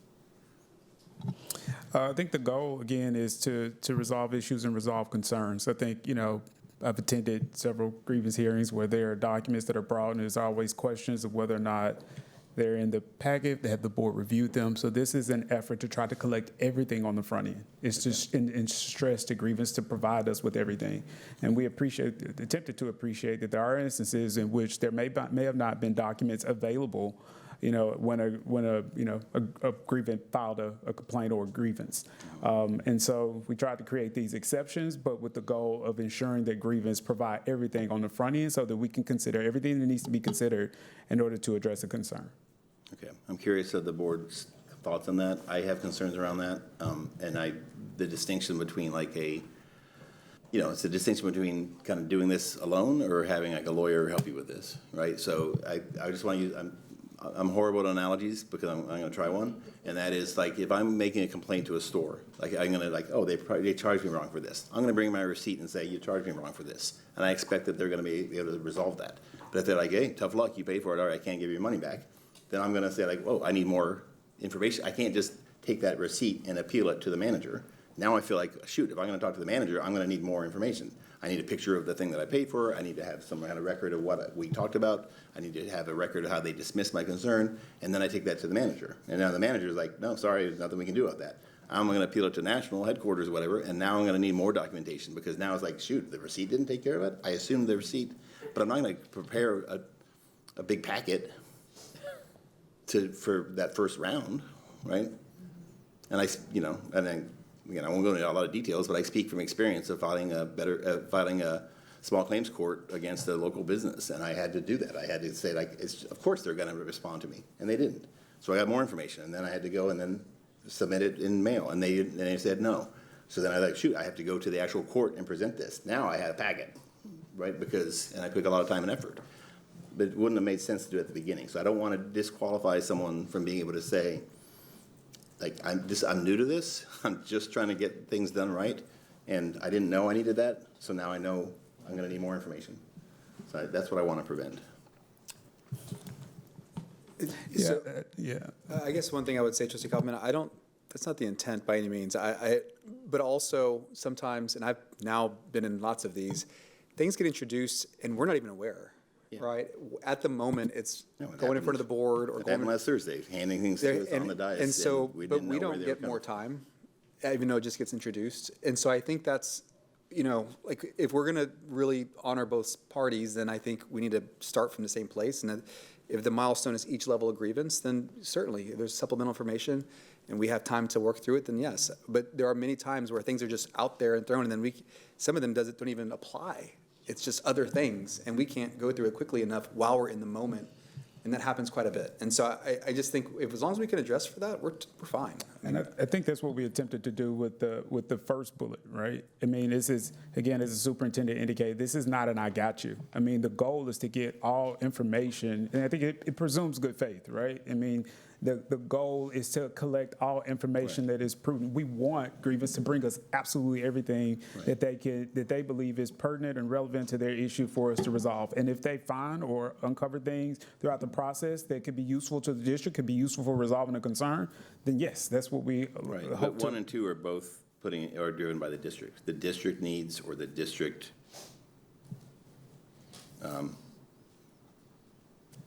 the complainant requested documents from the district, but there's not a place in there for the complainant to say, shoot, I have an additional text message that I need to share with you and to present it to us. So I would rather see something that creates that equal playing field that Superintendent Segura mentioned, so they can't just walk up to the dais and start handing us things, but I would like them to be able to come to the meeting and say, here's some additional documents I'd like to share with you, and for the administration to be able to look at them at the same time as we are and be able to have them there. But the way that it should happen is we should get them and react, because I think sometimes you see them, we don't see them because someone's evaluating whether they're appropriate or not, given what we're considering, and the trustees are reading that. And so I think that's something. At the last meeting we didn't, and we can set that. The last meeting we didn't. We can set that as a. But it happens. I'd like to again address things like that, right? Because we turned them over and waited till we got word from the council. But I do think setting in place things like that would be better to me than saying there's no new documents. And I have 2 thoughts with this. I think we could address that with a deadline. It needs to be within 48 hours before the hearing. It needs to be 5 days. 5 days before the hearing, whatever it is, when the hearing, you need a moment, right? We can give it some number. And then I think, to your point, Trustee Kaufman, is that sometimes the additional documentation doesn't come from the district. It comes from a person involved in the source of, in the event that gave rise to the grievance. So it's a third party. It's another person who isn't the district and isn't the grievant, but is involved in the incident that gave rise to the grievance. And so I think there's a hole in this where if it doesn't come from the district, and it comes from that third party, there's no way for that person to introduce it. Maybe you got that social media post or that text message or whatever it was. I would like to consider a third bullet on that says that somehow empowers the grievant to submit some documents if they need to, and then if it makes that more efficient to set a timeline or a deadline in there, then I'm okay with that. But I think a third line that just empowers the grievant to provide additional documentation if they feel it's necessary to support their case or to respond to something from level 2. That's another thing. If the level 2 response could provide a rationale or something, that then they're like, well, I can refute that, or I want to provide something in response to that. So I would just like to have something that empowers them through a process that is efficient and fair to be able to add documents. And I would say I would appreciate a deadline because I don't, even if it's a short deadline, because I don't think it's helpful. We can't consider it process it. If it's just handed to us in the moment. I think that makes sense. So grievances, redresses, they are messy by nature, right? We see that. I think having the deadline is good because that's the nice middle ground. Because again, maybe I'm not a lawyer, but then I was upset, I was angry, but then I remembered 2 weeks later the email that I got from X that actually proves my point, right? So if I've got 5 days or whatever to submit that, then I have an opportunity. But again, I've thought about bringing a grievance before the board, not now, but when I was a parent. And really the thing that stopped me was just the sheer amount of what I would have to do and go through. So I didn't do it. And I'm into paper and stuff, and I probably know more than the average person who would have come. And it was just the sheer amount of having to do and the time, driving all the way out here and all this other stuff. So I think allowing people to do it, if I were just to ask you a number, Kenneth, and I get that we're trying to do this for efficiency, but what's the number of times people want to bring extra stuff? Is it a lot? I mean, because normally for us, I feel like you guys pretty much run that interference already. You mean to the grievance hearing? How many times? No, not to the grievance hearings. People always bring stuff to the grievance hearing. Oh, okay. No, I mean when people are like, oh, here's 37 extra pages. Can you make sure the board gets it? I've had that happen maybe, I think I can't, I've done a lot of these, but I just don't remember a lot of times where they'll ask, did you get X? Right? Mm-hmm. Or a page is missing or something. Mm-hmm. But I'm just wondering, do you feel I guess the administration question is to you, do you feel like this is gonna stop something, slow down something, prevent something? Is it gonna make something better? Or is it just we have 126 and we're finessing it? I think from my standpoint, appreciate that at some point it comes to the board, and then the board is, positioned, hopefully with all the information it needs to make an appropriate decision. But there are various stages that happen before then. And so does it really put the administration in the best position to resolve the case if not all the information is provided? And so how do we solve for that? I mean, this was an effort, and I appreciate that there's maybe some additional considerations, but the effort is it's the grievant, right? And we want them to provide us with everything. And perhaps there is instances in which things are uncovered after the fact. They come from some other third party. And I thought the exception there would be sufficient to accept those things. And again, this is a presumed good faith, right? We really want to solve the issue, right? And if you have something that's informative to us that puts us in a better position to resolve it, then we're going to take it. And if there's some things that we have that you just hadn't got in possession of yet that you believe could be pertinent for resolving this issue, by all means, we're going to let you, provide those things to us. So again, the goal is for the administration to be in the best position to resolve an issue, and we're in the best position to do that if we have all of the information. And so we want everything from you. So let me get in here on this. So you said you would take it, but somebody else sat in your seat before you, and I don't believe they would have taken it. And the person that sat before that person as a parent, I don't believe they would have taken it if we had gotten to this point. So however we write it so that the district feels more comfortable, so that parents are heard, let's make it immutable. Like, let's write it. I almost said like the Constitution, but it's not like that's working either right now. But like, write it so that no matter who sees it, who reads it, this is what the intent is still whole, right? Parents get heard, grievance, whether it's when we get to the other two, the grievance gets heard. The administration is not, I hate to say overly taxed, but because that's not really my concern. I'm sorry. It is not. I love you. Oh, no. You know what I'm saying? We work hard. But it's like the people that put us here, the people that are grieving. And so that's what I'm saying. Like, let's find the middle ground. Because like I said, you would accept it, but them other people wouldn't have. And they would have made it hard and spent lots of money trying to keep people from hearing it. So.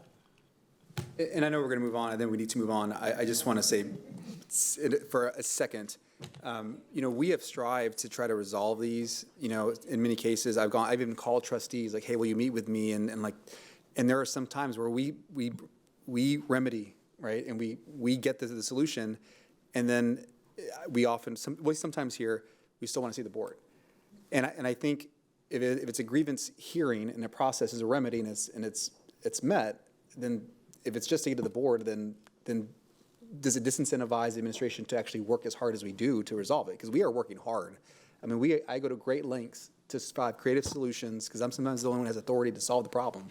Yeah. And I just want to be honest. If it's just to get to the board, then does it worth we were in a lot of energy in trying to solve these. Yeah. So anyway, just something to think about when it goes back to subcommittee. There are other ways. Oh, go ahead. That's a helpful. Thank you. Dr. Kaufman. I think that's a helpful perspective because like the way I'm looking at this is the purpose of the grievance process is resolution, is resolving an issue. And, there could be a purpose of maybe someone bringing a grievance, maybe they want a resolution and they want the board to hear. We have public comment. So not just the board, but everyone can hear. We also have people are fortunately very, very open to us, send us emails. Like it's very easy to tell the board anything you want to. Meet us in a coffee shop privately if you don't want it in writing. So you can publicly, so those are two different things, is having the board or the public hear what you have to say. I think there are avenues for that already. And then grievance process, to me, and what I think the purpose of it is to resolve issues and resolve them quickly for our staff, for our students, for our families, and for the public. So I think just remembering that as the goal and keeping that in mind at all times. So that's helpful. Thank you for that, and I feel like the committee has done really thoughtful work to get there. I think we need to move on. Do you have something super urgent? We're late and we still have more meetings, so. All I want to say, quick framing on this, the concern I have on this part of the discussion is I think certainly some people are not eloquent in filing a grievance, and they take a long time to figure out how to say what it is they want. And I'm worried about this coming across as giving them a smaller box to write in the complaint, as that's going to make them more efficient. And I don't think that's going to help them phrase their complaint better in a way that we can move to resolution. I understand the concern that I'm hearing around this on the verbosity of maybe some of the complaints, but this to me is giving them a smaller piece of paper to write on and hoping that that makes the complaint more clear. And I don't know if that's going to be effective. I think we'll just get more small complaints, if that makes sense. President Basil, as a next step, what do you suggest? Next step, I think if everyone's ready, I'd love to send it back to the policy committee, recommend that you take what we've shared and try to work with staff to get it into a form to come back and bring something we can consider for a vote. And I think if anyone has other comments to make, there are many ways to reach our policy committee too.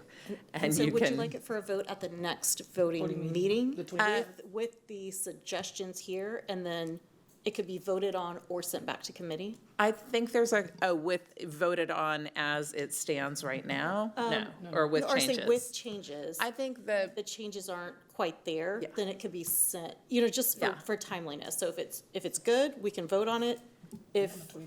Yeah, If I have two not- questions about that. I think one is, do we want our community to have the information session to preview the changes before we vote, given how significant, or do we think this conversation has taken care of that and we'll be ready for a vote? And can staff and the committee get together and have it ready for a vote? I think at we our can next aim for voting that, meeting? and I think Okay. we can reconsider it if we're not able to meet next week. I trust your Or if we hear recommendations. feedback from the community that informs us that we're off the rails. Okay, We need to perfect. longer Okay, time. absolutely, great. I trust the committee and Trustee Hunter, thank you, and thank you, staff, thank you, everyone, for this. All right, next up is items for separate vote, section 12. Anything to discuss? All right, that ends our regular agenda preview.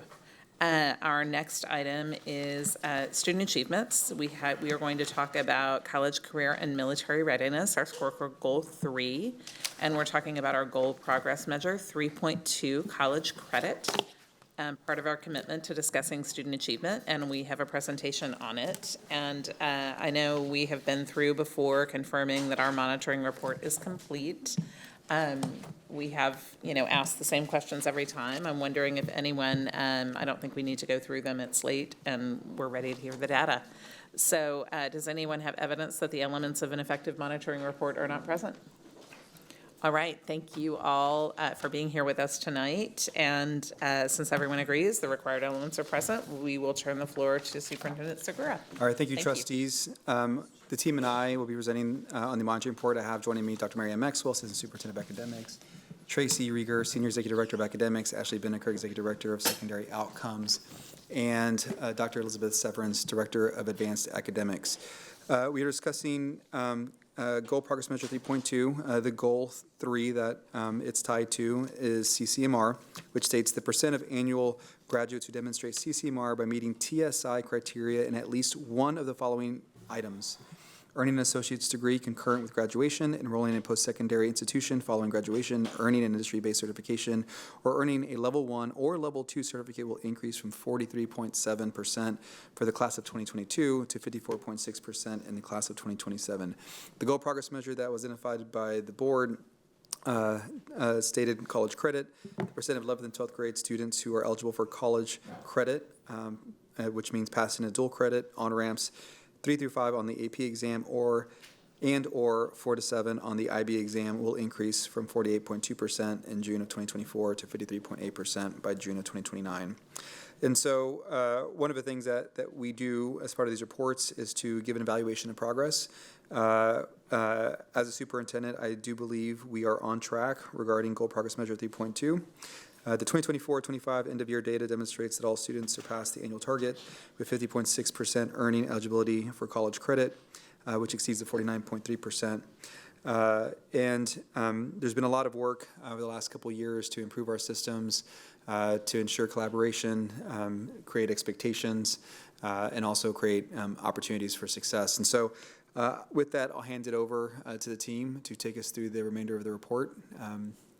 Thank you, team. Thank you, Superintendent Segura, President Boswell, and good evening, trustees. We're happy to bring this report to you tonight. As Superintendent Segura mentioned, we're using a combination of the credit that has already been earned by students in 11th and 12th grade, and then looking at the college credit courses that they are enrolled in that would earn first-time credit in order to make the projections that we are on track. And so we'll talk a little bit more about that. This is a critical subset of Goal 3. We've already reported on the first progress measure for this, which was CTE and how we're doing with CTE. This is in college credit. We'll have one more presentation in June about the TSI results in both math and reading. And so this, tonight, we were really looking at college credit enrollment and completion data for 11th and 12th grade students. And then we'll talk some about that data and then just get into some of the details that describes the work and some of the examples of our outlier campuses. And I'll hand it over to Ms. Tracy Rieger, our Senior Executive Director of Academics. Good evening, trustees, President Boswell, Superintendent Segura. We're pleased to share with you tonight the ongoing progress we're making in increasing access and successful completion of college credit opportunities for our students here in AISD. As you'll see in this first visualization that shows our year-to-year targets as well as that year-to-year progress, we exceeded those 24-25 targets. The data on the graph shows how we surpassed that 49.3% with 50.6% of our students achieving and earning that college credit eligibility for the 24-25 school year. When you look just to the right of that, at the 25-26 school year, you'll notice there's a progress monitoring bar. And what that represents, the lower section of that bar, shows that 43.4% of our students entered the year having already earned college credit. That's what that represents on the lower portion. The upper portion of that bar are those students who are enrolled in college credit for the very first time. So when you add those together, you get that possible total of 68.1%. So when we look at that, we know that the numbers will likely land, between that 43.4 and the 68.1, depending on how, students fare in that course. But it obviously is on a really positive trajectory in that it suggests we're going to exceed that 25-26 target of 50.4%. And just for some historical context, if we looked back at last year, those same numbers for last year, in 24-25, we started the year with that lower portion of the bar being 39% of our students coming in with college credit, and then had 25% that were earning that college credit for the first time, with making a total of 64%. So we knew that it would land somewhere between that 39 and 64%, and we ended with 50.6% eligible. So that just gives you some historical context around that projection. So I haven't looked at the overall. I'm going to pass it to Ashley Beneker, our Executive Director of Secondary Outcomes, to talk more in depth. Good evening, trustees. So on page 3 of the report, you see that we've got really kind of 3 major columns of this report. So over on the left side, we see the end of year percentages that we actually met for school year 2021 all the way up to 23-24. And then over on the right side of the table, we see our yearly targets for this past year, 24-25 and beyond. The yellow portion of this in the middle is really where, of course, we want to see where we have a lot of data to look through.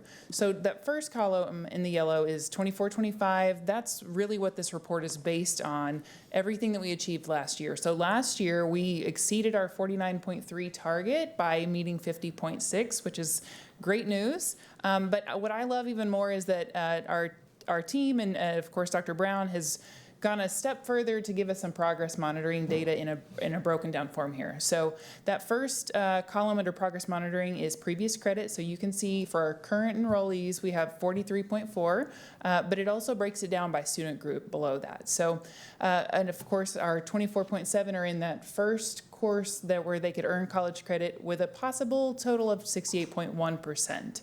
So as we look through the student groups, we see that most of our student groups are exceeding the target for this year.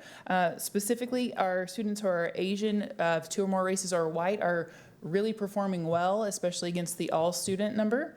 And while we're showing improvement with our Black and African American students as well as our Hispanic student groups, they are still below the all-student group number. However, our high first course enrollment in those student groups indicate that our intentional programming is successfully increasing access to those college credit courses, and that we're increasing our first-time enrollment for those students, which is really a testament to the work that our campuses are doing. So to move on to our root cause analysis. Sorry, it's hard for me to drive at the same time. Okay.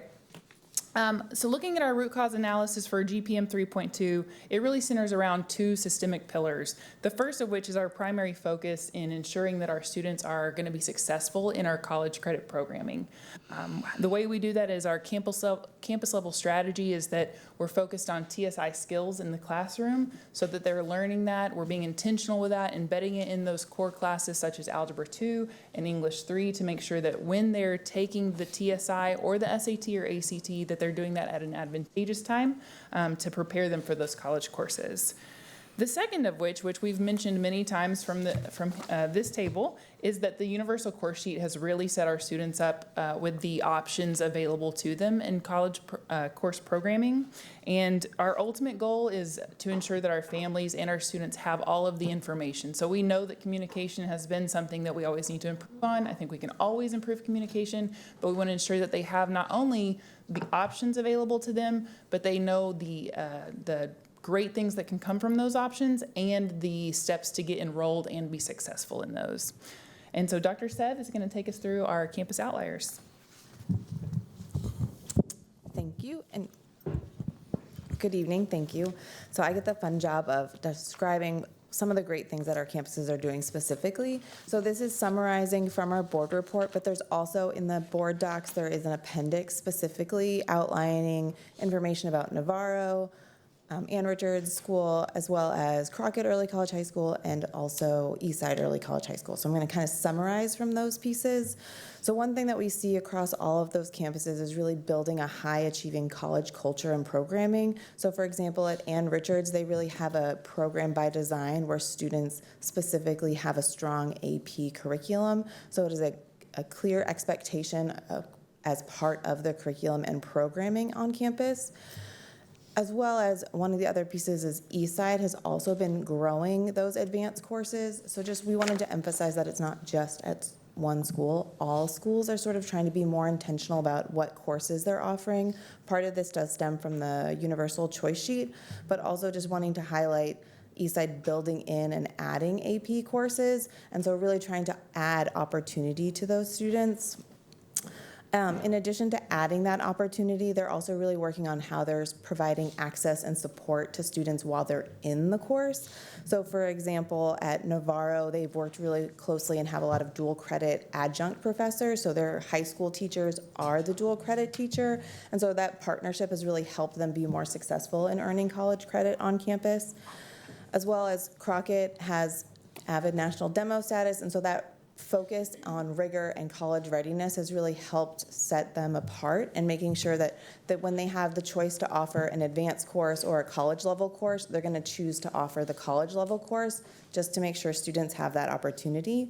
And then really campuses are also working to ensure that teachers are going to training so that they're able to come back and support students. So for example, Eastside does have new AP courses, and so their AP coordinator has specifically reached out to teachers to say, hey, we really want to make sure you're going to AP training this summer, here's information.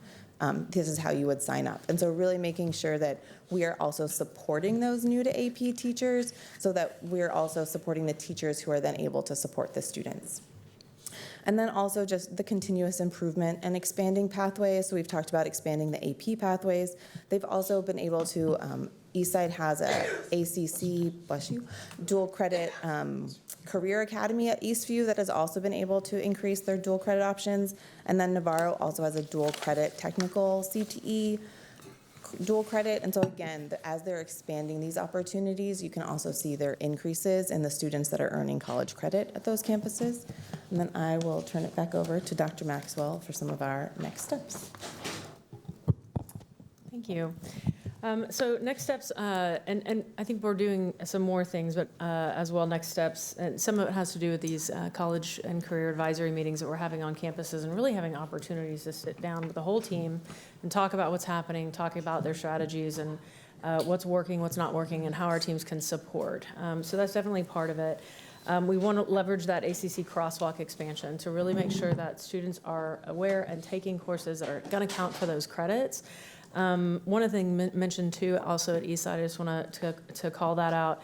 Not only are they working on expanding AP courses and enrolling students in those courses, but they're having very intentional decisions and talking in PLCs with teachers, with the principal about making sure students are registering for that assessment.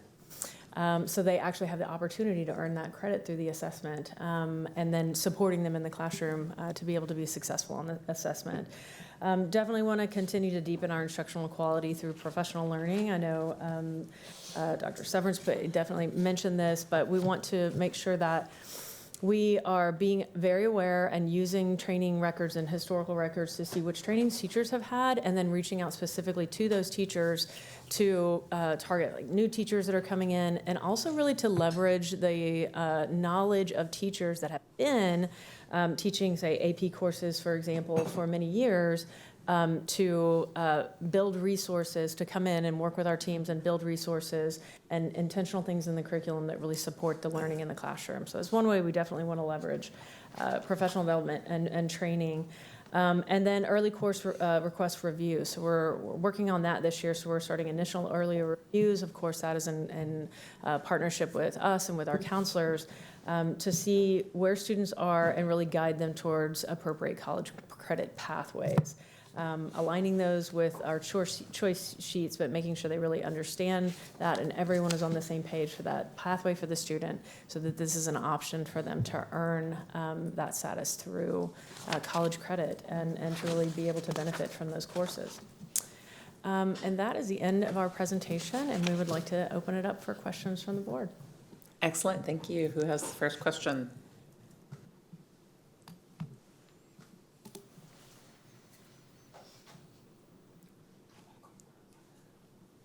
I'll go first this time. I'm happy to go first this time. I usually go last. So thank you for all of this. Really exciting to see, and exciting to see that potential between so many students who've already earned that and so many who are eligible. I'm really interested in the supplemental report, the percentage of 11th and 12th grade enrolled students who are enrolled in their first course. And I'm really intrigued by the columns for 11th graders and 12th graders, showing that at almost every school, a larger percentage of 11th graders are taking their first course than 12th graders taking their first college credit eligible course, which I think, that we're giving kids that runway, right? We're giving our students that runway to start those early, and I know some have started even before then. And can you talk a little bit more about the work that's being done to make sure our kids have more than 1 year of opportunity to have access to these courses and to be successful and to build that credit? Sure, I'm sure many of us would like to chime in on that. But one thing I do want to mention is that in the course crosswalk that Dr. Maxwell mentioned, and expanding that is, especially in our math pathways, we've seen that now that we're going into advanced math pathways, we're seeing more students trying to go farther at the high school level. And so we've made a point this year to add more math classes into the crosswalk, because some of our students are going beyond what we have had available to them, and that's amazing. I did not have that problem, but it's really great to see that we have been able to add different courses. So not only have we focused on adding those higher level maths, but we've also said, hey, if ACC has a course available that matches to something that we have, why are we not offering it? So a lot of those that were added this year were language courses. So we've offered Spanish in the past. Why aren't we offering every language that ACC does? So we've taken made a point this year to really partner with them to say, hey, we're willing to give them credit here if you guys can do the same. And so that's one way that we've done that. Additionally, I think that our early college and P-TECH programs are getting those kids into those courses earlier. So we know we need to get, in order for them to finish their associate's degree or their level 1 cert with an associate's degree, that they've got to start those programs pretty soon in order to fit all those classes in. And so that's been one way that we do that. Additionally, our summer bridge programs offer those students that extension in the summer to say, hey, you're almost there, but we need to get you to that TSI MET level so that you can get into that class. So that opportunity also helps students outside of the regular school year, outside of the classroom, achieve TSI MET status so that they can step into those classes. Would you add anything else? Yeah, I think the only thing I would add is also AP or College Board has increased the number of AP courses that are available. So AP Pre-Cal has been a growing course in the district, as well as on-ramps Pre-Cal. And so sometimes that's the 11th grade advanced math, and so that might be the first college level math that they're taking or college level course, and they're sort of accessing it through being part of that advanced math pathway. Thank you. And I know our 8th graders have just, that advanced math pathway is new. And so I know this is one that we'll probably see grow. So that's exciting to know, to be watching for that. Anyone else have a question right now? I was just wondering if you could talk a little bit more about, I know it's talked about as one of the outliers, but in the Band 1 campuses, Navarro just really stands out as something miraculous happening there. Are there things that we can do at a board level that would help replicate the success that you see on that campus at the other Band 1 campuses? That's a really good question. I don't know that I can answer that from a board level. I think I might lean on Dr. Maxwell or Superintendent Segura, but I would say something that Navarro is doing, and I know it's in the outlier report, but they're very, very intentional in having conversations with students and conversations with teachers to say, hey, we think that this student should level up. We don't think that they should go into on-level next year. We think that they can go and achieve more by going into the AP course or the dual credit course. So they pay really close attention to the way that their students are doing in class and having those intentional conversations and pushing their students to achieve more. I don't know that we could mandate that on every campus, but I do think that that's something that stands out about what they're doing in their campus. It's just such a, I mean, it's wonderful, but it's so distinct, like it's not just a couple percentage points we're talking about. Much larger, but anyway, I didn't know if anybody else wanted to elaborate. They also do a really great job of having a variety of programming and pathways. So they have a really strong CTE dual credit. They have really strong AP. They have on-ramps. They have the early college, high school. So I think they also do a really good job of having like a little bit of something for everyone so that there's multiple pathways for students to earn that college credit. I'm just from the board perspective, I'm wondering if there's a way that, we can really detail out some of those strategies that they're using, because you are with the community so much and so often and have opportunities to talk to them. We do too as well, and try to have as many events as possible and talk about all of these things. But just to be able to talk about those things, and we can share, this campus also has those opportunities. This campus also has those opportunities. And that might help get the information out a little bit more. They do a very, very good job on the campus of communicating that and having systems for it. But we do have it at other places. It's just maybe not as well known. I think to Trustee Gonzalez's, question, I think the way that we, what the board can do is as we go through the academic vision process and look at, the programming and really understand how that programming impacts some of the outcomes that we're wanting to achieve as part of the scorecard. These programs are not the same at every high school, right? That's just the honest truth. And there's different programs in parts of the city. So I think as we go through that process, and we're collaborating with the board, be thinking about, this combination of programs at this school with expectations has yielded these outcomes, or at least this output, which will lead to outcomes.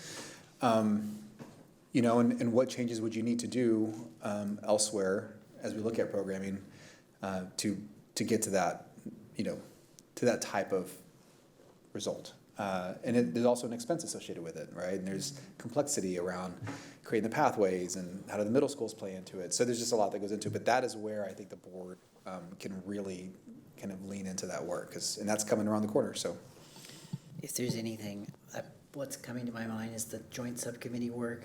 Bringing in ACC came up at the last joint subcommittee meeting, and it seems like part of the success, what you describe in the report to Navarro, is that there are teachers on the campus that are offering dual credit through ACC, right? If there could be anything done to remove structural barriers with that partner, I would want to know what they are. Yeah, so the chancellor, so him and I are very close. We commiserate, we bond. I mean, he started at ACC shortly after I started here, and so there's a lot that I've learned from him. I think there's a lot that he's learned from us and how we operate. And so he is all about reducing barriers, and so are we. So I think the joint subcommittee may be an option, but honestly, I think in leaning into what we already have and strengthening it, like I told him, I would love to go and present with, our team at, ACC's board, because we have shared goals now, right? And have him come and present with us, because there are gonna be some things that we're gonna be looking at and changing some of the models that we have, especially when we think about early college high schools and the programming and the models that they have are gonna help determine what is gonna be most successful for us as we think about student pathways. But yeah, no, it is, I think it's a strong relationship. It can only get stronger. He's fantastic. We love him. So anyway, and I would just, that's the way, I think we can lean into that for sure. Thank you. Who else? Thank you. So a couple things, not questions, because I read it's pretty clear. So I know we have like this discussion before about on track. So I would still say on track asterisks. We still have those persistent gaps and those predictable subgroups, right? So African American and Hispanic, and getting that done. I also was looking at the strategies of why we see like East Side, I think they went from 39 to, let me get back up there. East Side 39.1 to 44.3, Crockett 25% to 31%. Those are awesome, great gains, but the strategies that got them there are AVID and embedded supports, removing financial barriers, aggressive recruitment and advanced courses, and then strong partnership with ACC. So now as we begin looking at programming, one of our partner districts just said, and I no shade, we have to cut something. Let's cut that. We've just said that AVID and embedded supports got us those outcomes. So David made an analogy a long time ago, and it has never left me. He went up to my Granny Ray, and I said, we have to turn out the lights. He's like, yeah, but we don't want to unplug the machine that's keeping somebody alive, right? And so when I think about like all of the work that we have in front of us, I know we have to turn out some lights, but again, we don't want to unplug something that's sustaining life with people. So just as we begin looking at programming, I really want to be cognizant of that. And again, you said we can't mandate it at every campus. I kind of disagree. If you work here, that's your goal. I hire instructors. If you don't believe that people coming from 6 to 9:30 at night deserve to have breaks and do this, then you can't work for me. That's not how that works. So we can't. If you want to work with students and you want to be the college coordinator or whatever, the goal is thus. And with your expectation is that if you got 10 kids last year, you get 12 kids this year, right? Every year there's a scholarship, and we can't get people to fill it out. It's basically a guaranteed $1,000. And I had a call this year, I was like, hey, did you get the scholarship? How many people? And we got like more. We started with 3, 2, 4, but it's basically free money. It goes in the kid's hand. It's $1,000 from a neighborhood scholarship. They should be turning people away. They should be saying, sorry, we have to cut the scholarships off, and we don't. And the only requirement for the scholarship is that you go to Northeast, that you go to LBJ, or that you live in Windsor Park. We have a lot of high schoolers that are graduating that are not applying for that scholarship. That's crazy. So we can mandate it. If we hire people, the expectation is thus.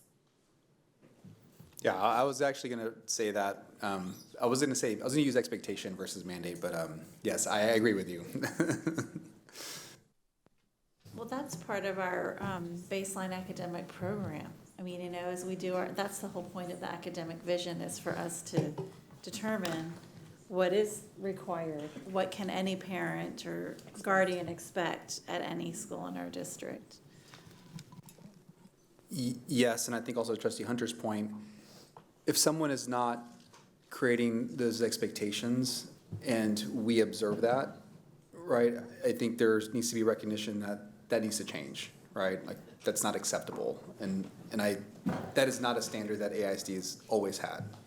But yeah, no, I think that's right. And that's why earlier we talked about with Trustee Gonzalez about, where the board comes in. I think the academic vision, the framework, baseline academic, all those things are part of it.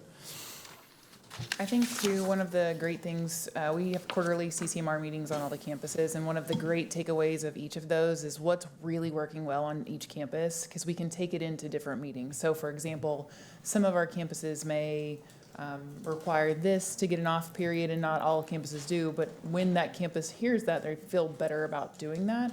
And so we just keep taking strong practices from one campus to another. And so just those meetings over the last year and a half have been so impactful in sharing the great practices that each campus has. I also want to say, talking to parents. So I got a kid that's going to be a 3-year graduate. So she's coming out, and I was like, but she doesn't have to have the TSI. But you know the thing, hold on. Ooh, these people, Lord. Slow your roll. They were coming for me. Did you see this? I love that. I absolutely love that. They were like, My kid took it for the record. They were coming for me. Oh my gosh. I love that for y'all. I absolutely love that for y'all. But the counselor said to me, no, she does, because she got the anxiety. I was like, no, she doesn't, but it would help CCMR. I was like, okay, she could take it after she takes the EOC, right? Because that triggered to me. Now, not every parent's going to know what that means, but that counselor was like, look, you can help us out. We're going to help her out. She's going to be ready for college. She's like, she's not going to start remedial math. That counselor was really explaining to me, like, to get my kids started off, like, she might be able, she passed the test. She didn't have to do that. So I think that kind of explaining to parents, like, why? Because it's like, oh, it's a test, it doesn't matter. No, it seriously matters. And so I shout out to our counselor for doing that, because I was like, okay, yeah. Yes, I would just say I'm very prepared to argue with you. I was like, no. But I do think it is so important. And I would also say to any parent that, or student rather, that is thinking, hey, I'm not going to go to college that first year after, I'll just wait, I don't need the TSI. They should in fact do that, because it will keep them from having to go into those remedial courses that first year. And they've got an extended amount of time to rely on that TSI score. So I appreciate the counselor that convinced you, but yes, we would strongly urge all students to take the TSI. I'll also just add that from the Parent University series this year, the one that we had in January, which was about testing, so whether it's it was about SAT testing, ACT, AP testing, and also TSI. It was like the second day of the spring, or January, like the spring semester. We had over 350 families join virtually. So I just think that also really goes to families want the information on what are these tests that you're talking about. And so really being able to provide opportunities to connect and say, like, this is what the TSI is, and like the scores are good for 5 years, so maybe you're not going to go next year, but this way you don't, in 3 years, you don't have to remember all your high school. Like you already have it. Thank you. I think one other thing that, from what you were saying, that highlights for me we're working really intentionally to work across our departments too. So like with Ashley and her team, with our core content team and our counseling team. So it's like, how are we also making sure that we're working across with each other to do exactly what you're saying as well, you know? So. It's exciting. Who else? If it's been asked and answered, tell me it's been asked and answered, we'll move on. Asked and answered, Thank you. Asked and answered. Okay. Asked and answered. All right, we good? Okay, this is exciting to see. Thank you. And we will look forward to seeing more. Thank you. Yeah. Thank you. And I think when we talk about Navarro, we see that at graduation. Like we see that when students are walking. Yeah, that exciting stuff. Thank you all. All right, next up, we need to vote about whether we accept the monitoring report.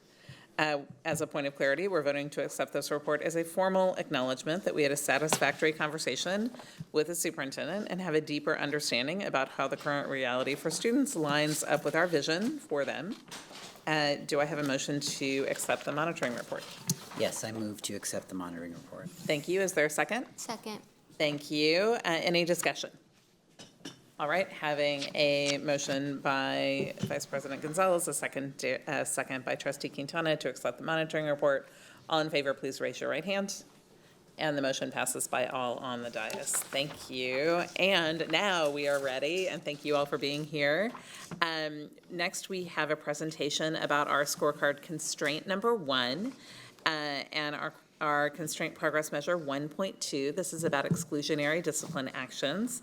Thank you all for being here. And once again, we need to confirm that our report is complete before we hear the presentation. Does anyone have evidence that the elements are not present? All right. So since everyone agrees, the required elements are here. Thank you for your work to do that. We'll turn the floor over to the superintendent again. All right, thank you, trustees. I'd like to welcome up Dr. Mary Ann Maxwell, Assistant Superintendent of Academics, Dr. LaShonda Lewis, Executive Director of Student Support Services, Brandy Grattan, Director of Discipline Standards and Accountability, and Crystal Kohlhoff, Director of MTSS. Tonight we'll be sharing with you the constraint progress measure, exclusionary discipline, which is under constraint 1, underserved students. Which states the superintendent shall not allow campus practices that exclude disproportionality, impact, or fail to support economically disadvantaged students and students receiving special education services.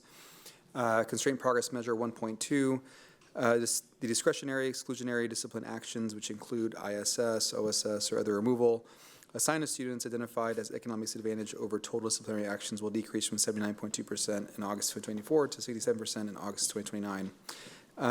One of the things I want to point out is we shared this report, just 6 weeks ago, something like that. So not in the too far distant past. And this is just in January. And so this is the data. There's not a lot of new data, but we wanted to certainly be responsive to the calendar that was set, part of Lone Star governance. And a commitment to come back before the board. So you'll see in here kind of a similar trend. The statement regarding being on track, but we're going to talk a little bit more about some of the practices, just to kind of create more of a dialogue, given that you've seen the data not in the too far distant past. So regarding evaluation of progress, this is again the second update. And I believe that the district is on track to meet the new discretionary exclusionary discipline constraint progress measure for students identified as economically disadvantaged. Currently, students identified as economically disadvantaged compose 74.8% of all the exclusionary discipline for discretionary offenses, while the current data meets this year's target, the 1.7% point increase when compared to the first update suggests that sustainability reducing exclusionary discipline will require systemic approaches to prevention, instruction responses, and restoration. And we'll talk more about that as we move forward in the presentation. And so that, we'll hand it off to the team and take us to the remainder of the presentation. Thank you, Superintendent Segura. As Mr. Segura mentioned, really we're just going to look briefly at the data tonight and the progress update, since this is very similar data.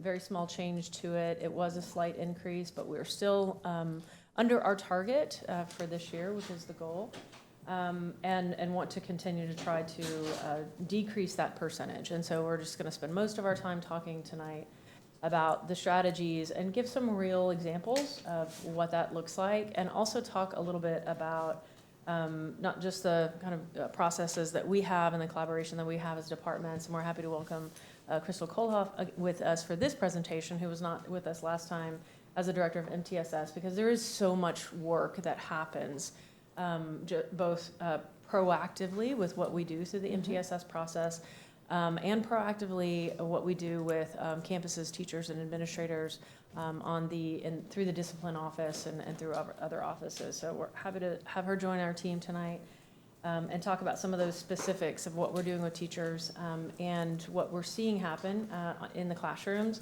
and also some of the ways that we want to address practices that there's only a certain amount always you can talk about the data, and you're sort of limited to what the data is in the report. But we want to talk about practices that we know that we see bubbling up when we see repeated patterns of behavior, and how we might be documenting those practices that might not show up in this report because they don't necessarily meet the requirements of that reporting.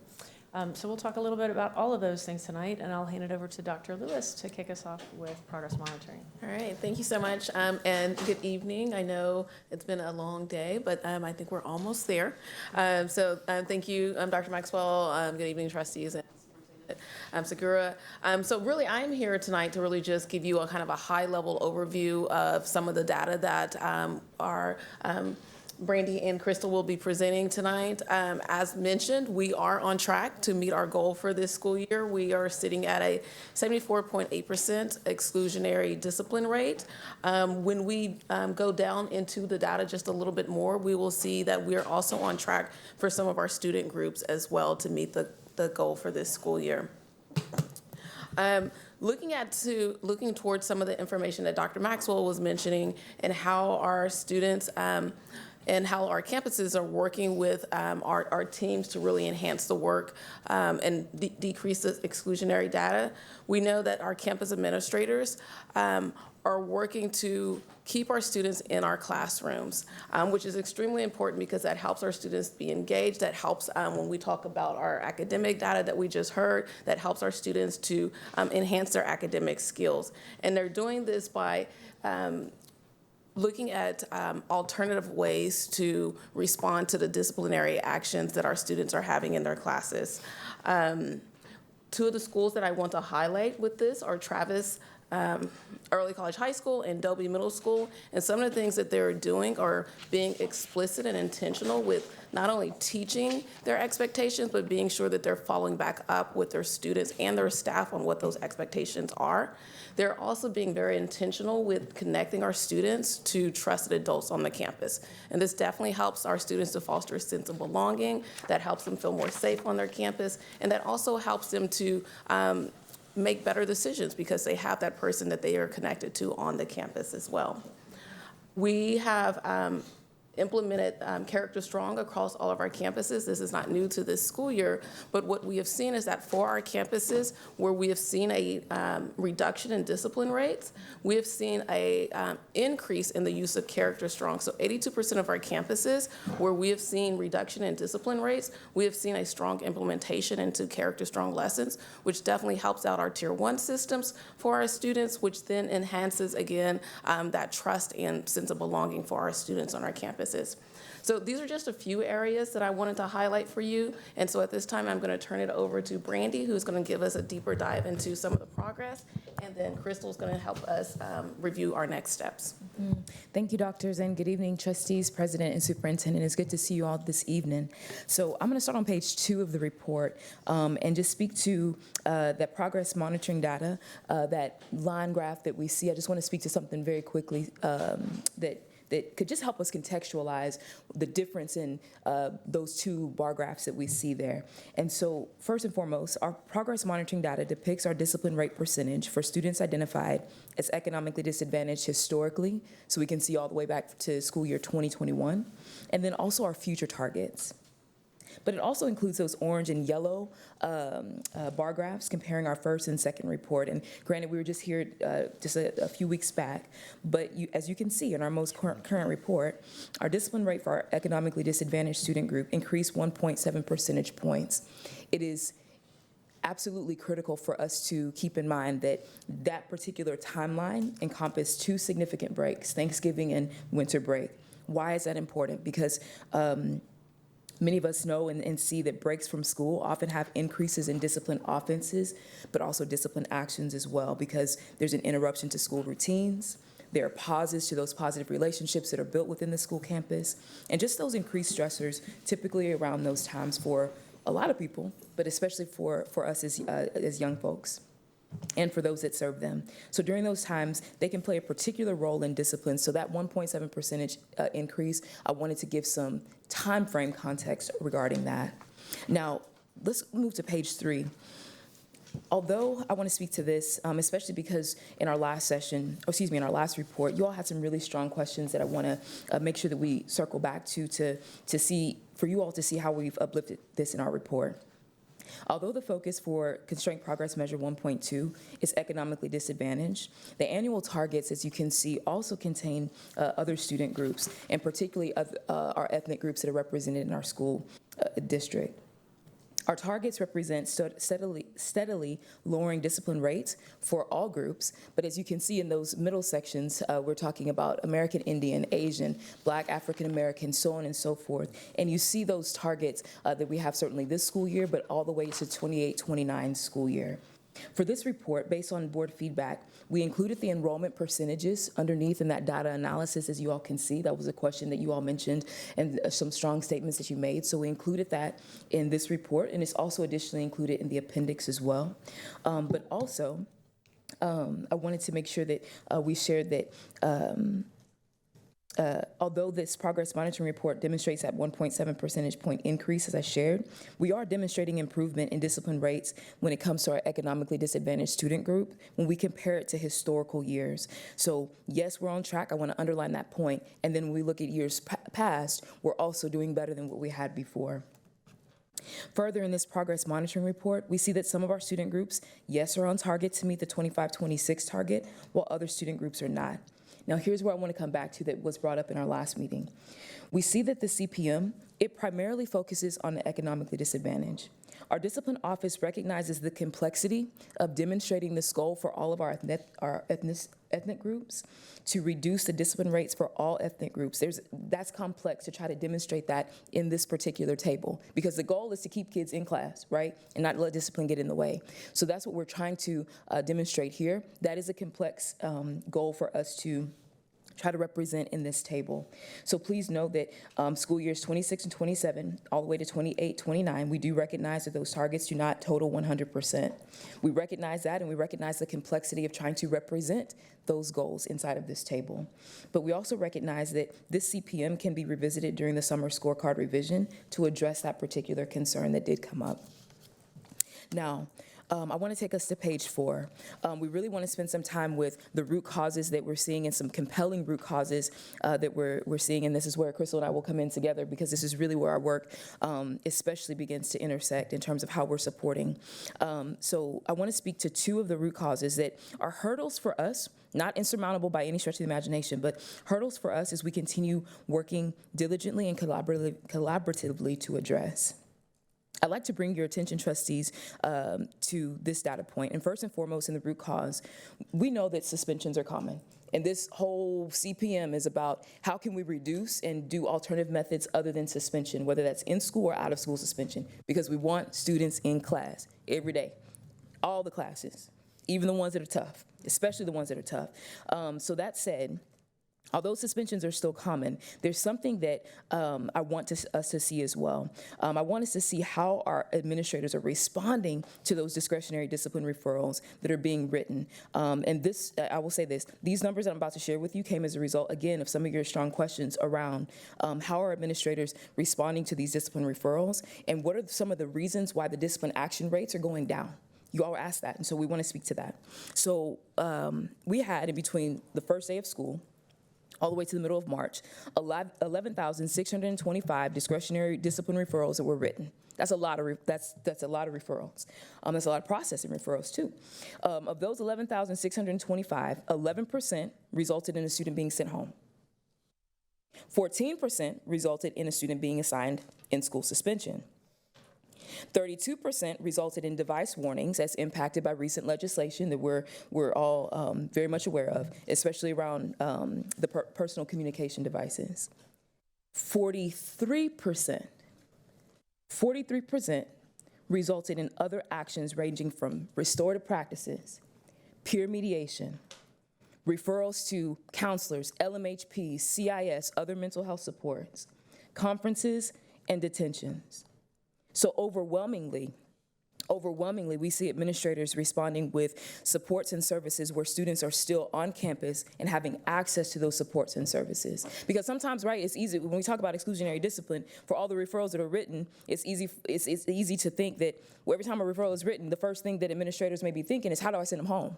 How do I put them in ISS? And these numbers are helpful for us to see that our administrators are thinking much more broadly than going home, because we know ultimately that that's not what the solution is. And they're trying to keep students on campus so they have that support.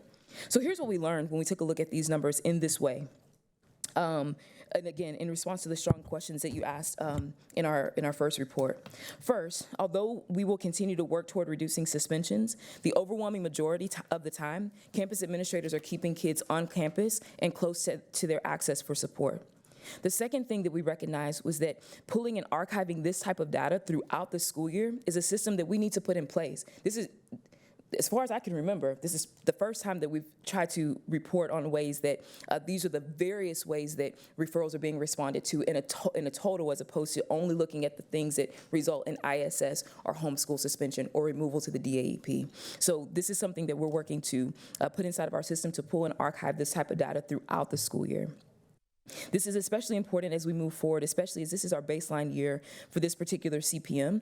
And we had some new legislation that we needed to implement as a result of, new legislation that we needed to implement that impacts discipline.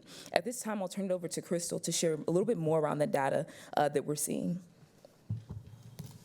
Good evening, trustees and superintendent.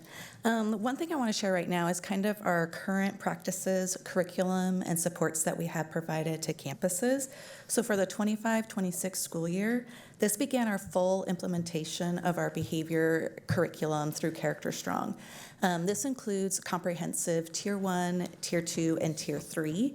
And the reason this is important is in the past, what we've had is teachers trying to come up with lessons on their own during their morning time, their circle time, or during advisory. For Tier 2, Tier 3, the MTSS team spent a lot of time developing behavior intervention plans, social skills lessons for teachers to use. So now we have something that's evidence-based, that's kind of plug and play for teachers, and really takes some of this burdensome work off of their plate. And this curriculum, what we've done is made sure we were collaborating with lots of other departments. And so this is a very multifaceted curriculum because it also includes attendance strategies and interventions. There's a bully prevention program that's embedded in there. There's also family-facing components, and this ensures consistency from school and home and supports families because sometimes they're seeing the same skill deficits at home, and we made sure that that included that for families. And it is easily translated from Spanish to English with a quick little toggle button to take some of the burden off of our dual language classrooms as well. Our MTSS team also facilitates behavioral MTSS implementation through professional learning opportunities, including our AISD classroom management professional learning that we have, and direct campus support. We have 3 specialists on our MTSS team. They each are assigned 38 campuses, and they provide support through on-campus coaching that's really focused on classroom management and school-wide systems, data leadership, where we really support campuses in assisting and collecting and analyzing their data to inform the decision-making they have, and then a collaborative partnership, where we serve as thought partners in their child study team meetings when we're getting to these higher level, Tier 3, more complex needs for some of our students. And then later on in some later slides, we're going to really kind of dive down into some more specific data. I'm going to hand it back over to Brandy. Absolutely. So we might be still asking the question. So Brandy, since you said that suspensions are still common, but there are multiple ways that people are thinking, or excuse me, administrators are thinking about and alternative methods of handling some of these things, what's some of the professional learning look like to continue to support our administrators in considering those alternatives to suspension? Well, let me just give a couple pictures of some. So right now, my professional learning looks like certainly continuing to strengthen that Tier 1 instruction around behavior, around campus expectations, those types of things, but also about helping folks construct positive relationship building. Sometimes we say, build a relationship with the students, and folks don't say how. I mean, how am I authentic enough where a student will believe me when I say, hey, I'm curious, like, hey, where'd you get those shoes? Or whatever it is that I'm asking, where my students will see that authenticity and not just me filling out a survey because that's just what's on the lesson plan. So one of the ways that we're doing that is through restorative practices in-person professional learning opportunities that are offered throughout the school year. And those professional learnings are focused on 2 things: co-constructing respect agreements inside of the classroom, and then secondly, the circle process. But also additionally, our restorative practices, and this is led by the work of Veronica Silva, who is doing phenomenal work, certainly with campuses during the school day, but also in our after-school programs as well, where our adults are working with students in those after-school programs. Restorative practices support is also available, and it's being utilized by campus request. Let me give you an example of one in particular. During this particular campus, they were going through and working through their discipline action plan. And one of the things that they saw was one of the top offenses that they saw a big difference between last year and this year was rude to adult. That particular discipline referral was skyrocketing in comparison to their historical years. So they said, what are some ways that we can help improve the relationships inside of the classroom where things that are being said, done, and interacted with, where it's not portrayed as something that's rude? So that particular administrator actually contacted Veronica and said, hey, can you come and give our staff a little bit more support around supporting needs and feelings inside of the classroom. And that particular request came as a result of that set of administrators looking at their data and their discipline action plans. And so we appreciate certainly all of our administrators engaging authentically in that. So with that said, I want to turn it back over to Crystal. So our professional learning framework in MTSS is designed to provide a comprehensive tiered support for educators. So we have trainings for basic level, how do I set aside classroom management expectations? How do I greet students at the door that is evidence-based in the components of that? So we have those offerings. Our core offering is our classroom management training that we offer in the summer. And then we also have a full spectrum implementation of Character Strong, Tier 1, Tier 2, Tier 3. Most of these are offered in the summer. We've also built blend modules so that they can do some self-learning. We also have principals that can assign those modules to teachers. And we also incorporate that into our coaching model. So anything that we're coaching is based on the training that we provide. And then we have campuses that also want to have some in-depth modules for their campus based on the data that they currently have. So we don't have to wait for the summer. If they say, hey, my teachers or this teachers need this particular training, then we go out to that campus and provide that support. We also respond kind of in time to the needs that our principals and our staff are seeing. So this particular year, our elementary principals reached out to us and said they were seeing an increase in behaviors, especially at early childhood, and they were realizing that their staff really didn't have a basic understanding of how behavior worked and how their responses to students was escalating behavior. So we developed a Behavior 101 training that we provided to principals. We gave it to them as one that they could turn around on their campus, but then we also provided support to principals if they didn't feel comfortable providing that training. We came in and helped either facilitate and co-do that training with them, or we just provided it for them. And we provided several of those so far this spring. And then based on that, the other thing that they noticed was some need in supporting executive functioning skills that we're not seeing with students, but also getting staff to understand what is developmentally appropriate executive functioning for a 5-year-old. Your prefrontal cortex is not fully developed into your 20s, so we can't have 5-year-olds planning and executing complex strategies in the classroom. So we have developed a training that we're going to be launching this summer that incorporates Behavior 101. What do we know about the brain? What do we know about trauma? What do we know about how behavior works? Also including some executive functioning strategies. So we're super excited about that. And then to ensure systemic success, we provide specialized training for leadership roles, including our child study team chairs. We have an annual training for them to set up their MTSS system and build that out and plan for next year. How are they going to provide their Tier 1 instruction? How do they provide their interventions?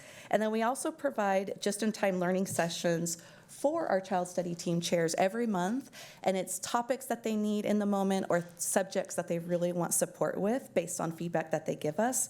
And then furthermore, we foster a collaborative culture through monthly Character Strong champion meetings. So every campus has designated someone who's kind of the champion of Character Strong, and we meet with them monthly. And what we do in those meetings is they share best practices. And what we have found is our campuses are really creating incredible ways that they are implementing interventions, they're implementing their instruction, and so they share that with their peers. And that is something that we're very excited about, that they can really tell us what works on a campus.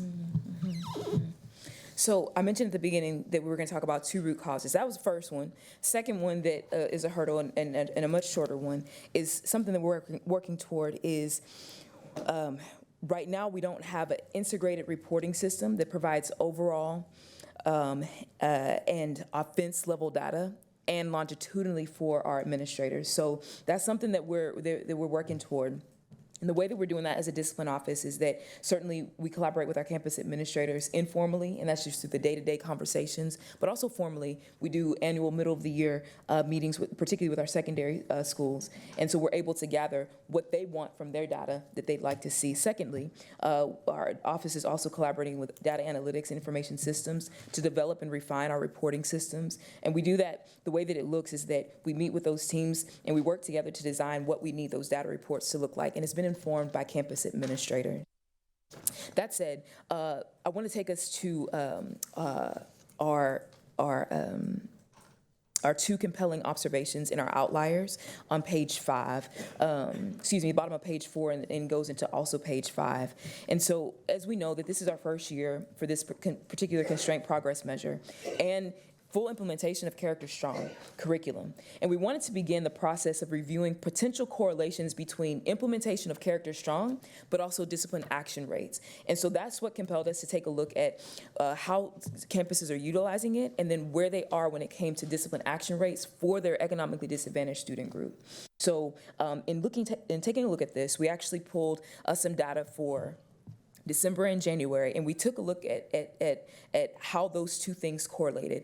And here's what emerged for us that's been really compelling and in ways that have helped inform how we're building our professional learning that we'll talk about in next steps.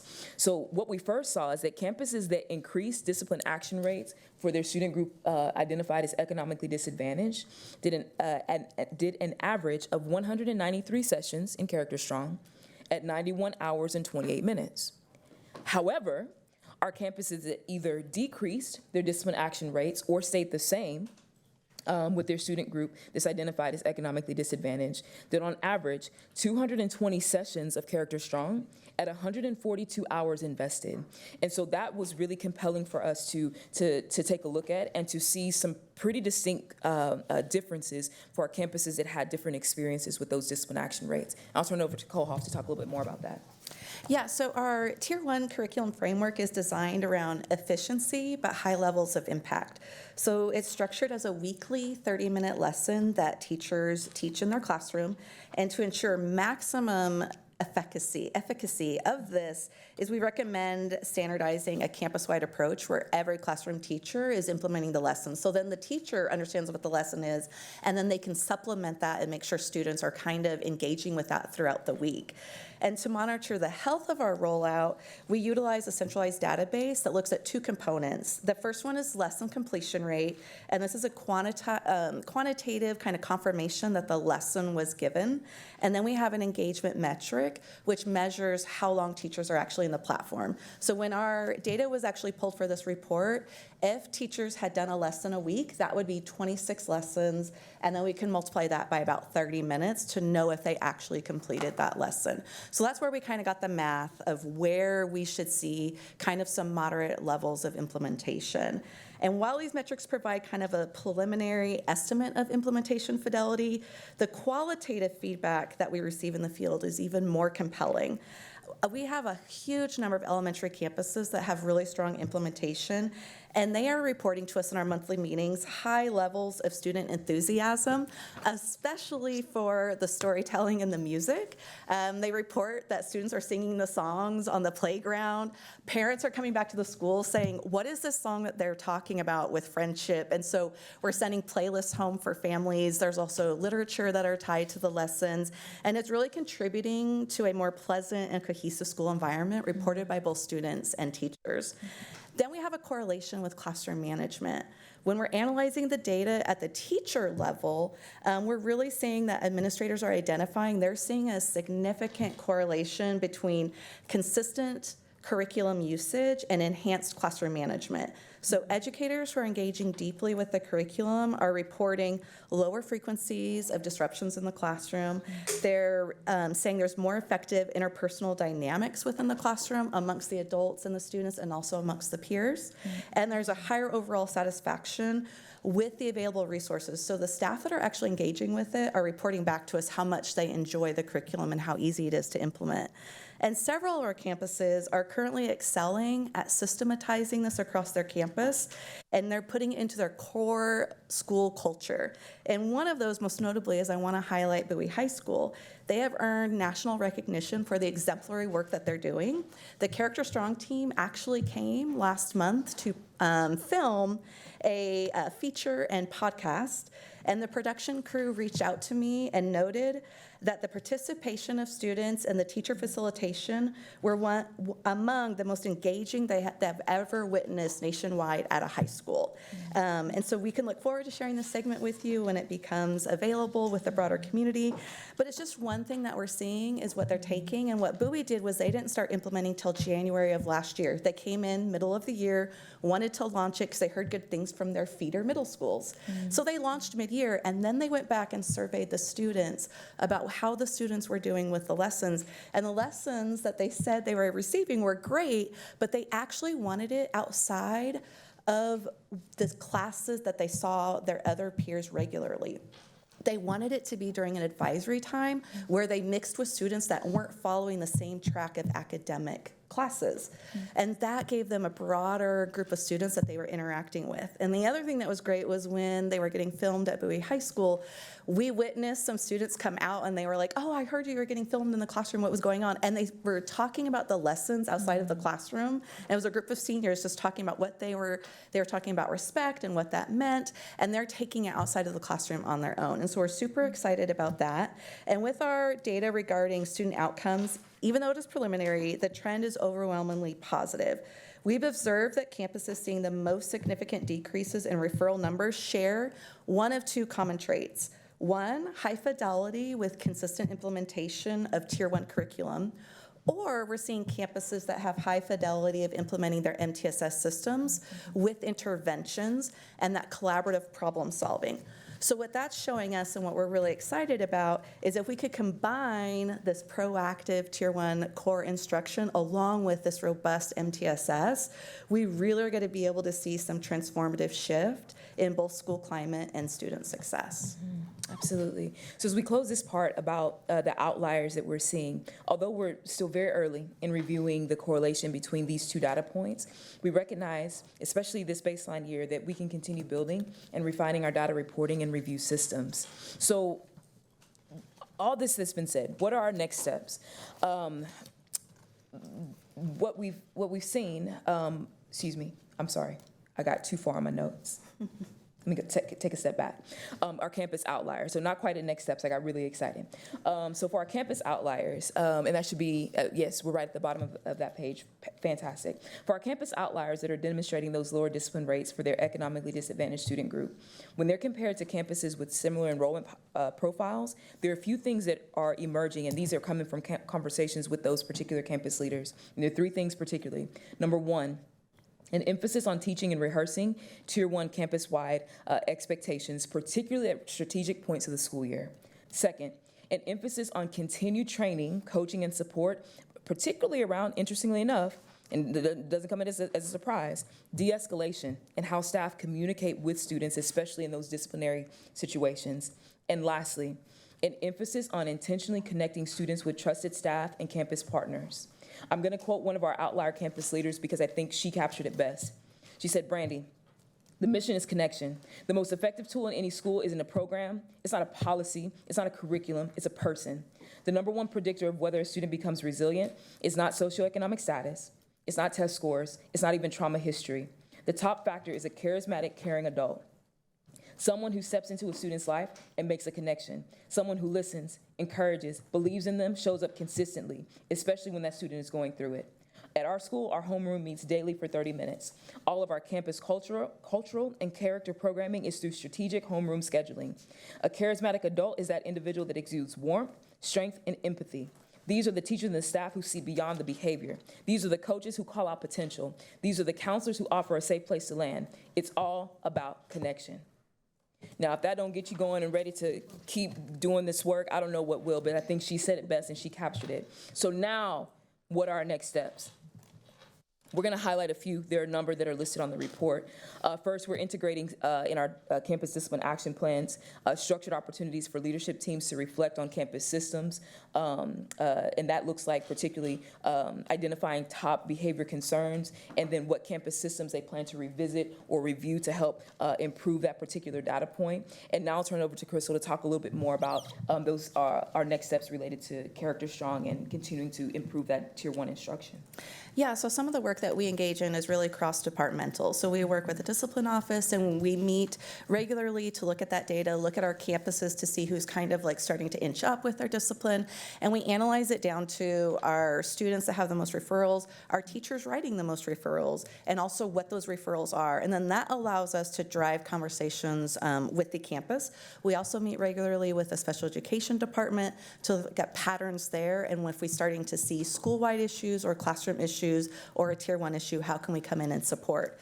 So we really kind of leverage that expertise and work alongside district and campus teams to transform that data into some actionable items to support the work that they're continuing to do. So our process begins with kind of a rigorous assessment of current and supplemental data that they have, and this allows us to curate a menu for that particular campus. So after we analyze the data, we'll curate a menu of supports that we can provide, and then with the campus, they kind of start to pick and choose from that menu what they want to do with their campus, where they are in campus readiness for some of the things we offer, and then we go in and provide either training, coaching, support, data analysis. Sometimes they want us just to come in and look at their cafeteria and provide some feedback in that. Or we need someone to come and look at all of our hallways during passing period because something's going on and that's where our data is showing. And so then my team will come out and we triage. They can't have eyes on all the hallways and those dang stairwells, and we can be in those corners and see what's going on and look at adult and student interactions.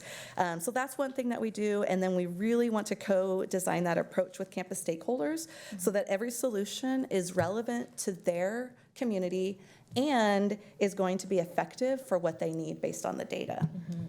Additionally, one of the strong questions that came up in our last report was, what's the universal and the targeted support that's offered for campus leaders? One of the ways that we want to talk about the universal support is that our office, along with Crystal's office, counseling, LMHPs, MTSS, and restorative practices, and special education, we've all collaborated and are collaborating together to deliver a universal summer professional learning experience for campus administrators to reflect on and strengthen their campus systems to support students and staff proactively, responsively, and restoratively in disciplinary situations. Third, something that's come up with our community is around the documentation and communication of behavior management strategies and what's being utilized, such as students being assigned a break in another teacher's classroom or maybe sitting outside in a hallway for a particular length of time. So let me speak to that. Our work around this is that regarding the use, documentation, and communication of behavior management strategies, such as what I've just mentioned, we first want to acknowledge that in these situations, more often than not, teachers and staff are trying to implement behavior management strategies in order to not suspend or remove. So that's the first thing I want to acknowledge. Secondly, staff often know their students best and can ascertain when a student may need a break and the best way to get that student the break and then back to work as soon as possible. So I want to make sure that we acknowledge those two parts first. Now, with that, we will be, as a team, working together and working toward integrating clearer definitions of exclusionary discipline versus behavior management strategies into our guidance documents and providing guidance on their use, documentation, and communication.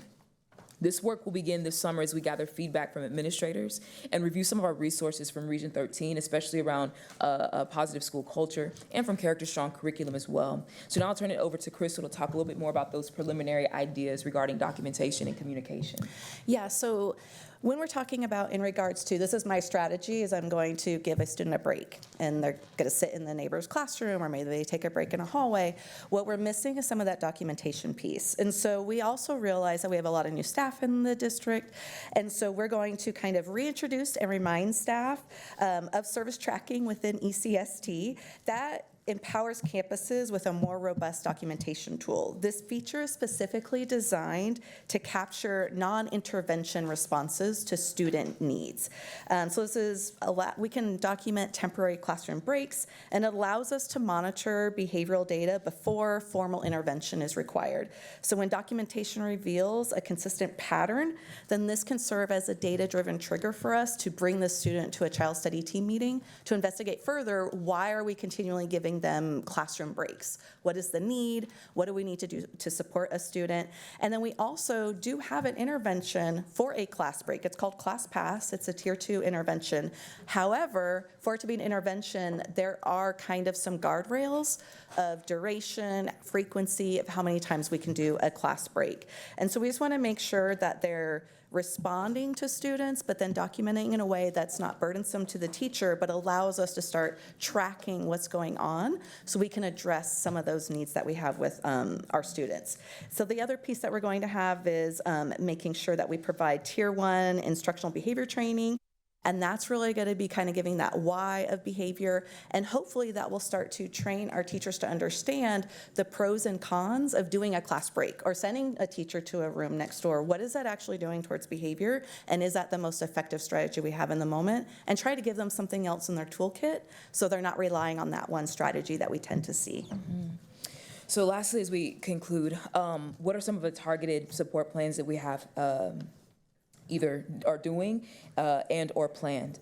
First and foremost, our discipline office will continue supporting admin and discipline action documentation and holding those disciplinary hearings, whether they be formal teacher removals or otherwise, and any type of removal or expulsion hearings that may need to take place. So we'll continue coaching around that, certainly as a need, and sometimes the requests arise. So I'll pass it back to Crystal. That was a quick pass. Pass it back to Crystal for targeted support, and then we'll round us out. So for next year, what we're really planning on is really continuing to increase our implementation fidelity of our character strong curriculum. So we're going to continue with our trainings. What we've developed this year is a recognition for campuses of a distinction that they have for how well they're implementing. We have posters already made for our classroom teachers that are doing well with implementation. And for next year, we're going to introduce a new instructional resource for campus administrators to use when processing office referrals. There are going to be structured lessons for students that are tied to disciplinary actions within Character Strong. So for example, if I get caught vaping, there is now an instructional piece within Character Strong just for vaping, and it's a structured lesson that includes reflection, restoration, repair, and developing a win-then plan. And then to support teachers' work in the classroom, the MTSS team will be launching 2 new resources next year. One will be a behavior flip book that will have strategies that are quick for them to be able to access. We'll be giving these to the campus administrators, and they can share this with teachers. So I can just flip through, get some new strategies, maybe some tips and tricks for classroom management. And then the second thing that we will be launching is a coaching support flyer for staff, because sometimes we feel teachers don't know how to reach out to us or don't want to have to go through a principal to ask for coaching. So we've designed a flyer that principals can put like in the teacher lounge, and they can scan that QR code and it will reach us immediately, and then my staff can go out and provide coaching and data analysis for teachers that request it. Yeah. So these next steps, we wanted to highlight these, and of course, as we shared, there are others in the report, but we wanted to make sure that we highlighted them because they were strong questions that came up from you all and also from our community. So with that said, Superintendent, President, and Trustees, thank you for the opportunity to share more about CPM 1.2. Thank you all so much. I love the energy with it. Thank you, and thank you for the quote and the work. Thank you for that beautiful quote and the work. Yeah, exciting to hear. Who has a question? We'll start with Trustee De Urioste and then go to Trustee Coffin. First, I want to say thank you. This was very responsive to the discussions that we had last time, so I appreciate the additional data. It does provide a lot of insight into the different groups, and I also appreciate the more specifics on the different actions. I would be curious now from this, to continue that on looking more on within the other actions that you're talking about that are kind of not traditionally disciplinary, and it seems like there's success within there, but it's also a lot of different potential actions that you've addressed. So, how we can further target those, and in particular, if we can use that data in conjunction with, our groups that need the most intervention, or where we should be targeting our efforts, to combine those two to look, how can we more specifically, facilitate interventions for our SPED students, for African American students. I mean, the numbers there are telling on the proportionality, and so it helps reflect, kind of where some of the work needs to be done. I also appreciate the conversation around the difference between, discipline and interventions and strategies. Like there's nuance in there, and hopefully that's helpful for some of the discussion in the public. And I also appreciate you referencing some of the, concern around, seclusion and those elements. And I think, that where that leads, I'm also very happy that you're, coordinating with the special education part of this, because I think the next place that I see this conversation going, kind of logically, is the differentiation between the tier interventions. And I know that gets a little murky sometimes for the public. I mean, you're talking about a student, stepping outside of a classroom and measuring that, or collecting data on that for the tier one. Again, kind of pushing on that same realm, looking at where the handoff is between the tiers, so we can see, how tier one intervention's working versus by the time we get to tier three. And I think that's where I'm seeing some of the, concern from families that are worried about, a break room or a sensory room or, a tier three intervention being used. I think now, as we've gotten deeper into this conversation, looking at those lines and, again, I appreciate that you mentioned the tracking kind of the effectiveness of those interventions to make sure what we're using is appropriate for the situation. I think, the concern a lot of families that I'm hearing from is, what's not being tracked. And what I'm hearing in this is, a lot more tracking and a lot more work towards tracking those things. So I just wanted to call out all of those. One thing I'm interested in, as far as that conjunction or that connection across the tier interventions, is for placement changes, or when something is moving out of the discipline and moving into the SPED element. And, I'm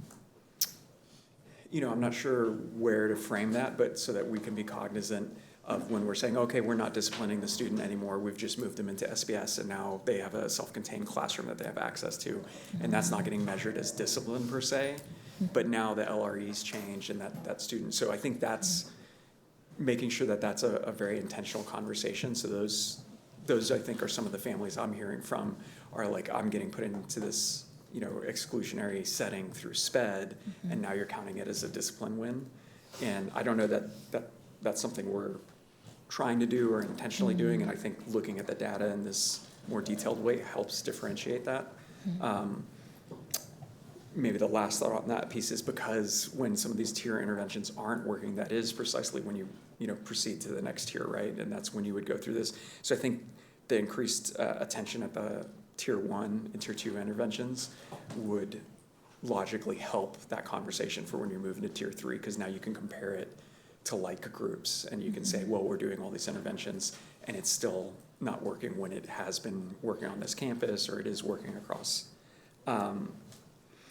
One other thing I wanted to call out really quickly, you mentioned like the charismatic teachers, and within the trainings and the work that you all are doing, I would argue it's slightly underselling it to say just charismatic teachers.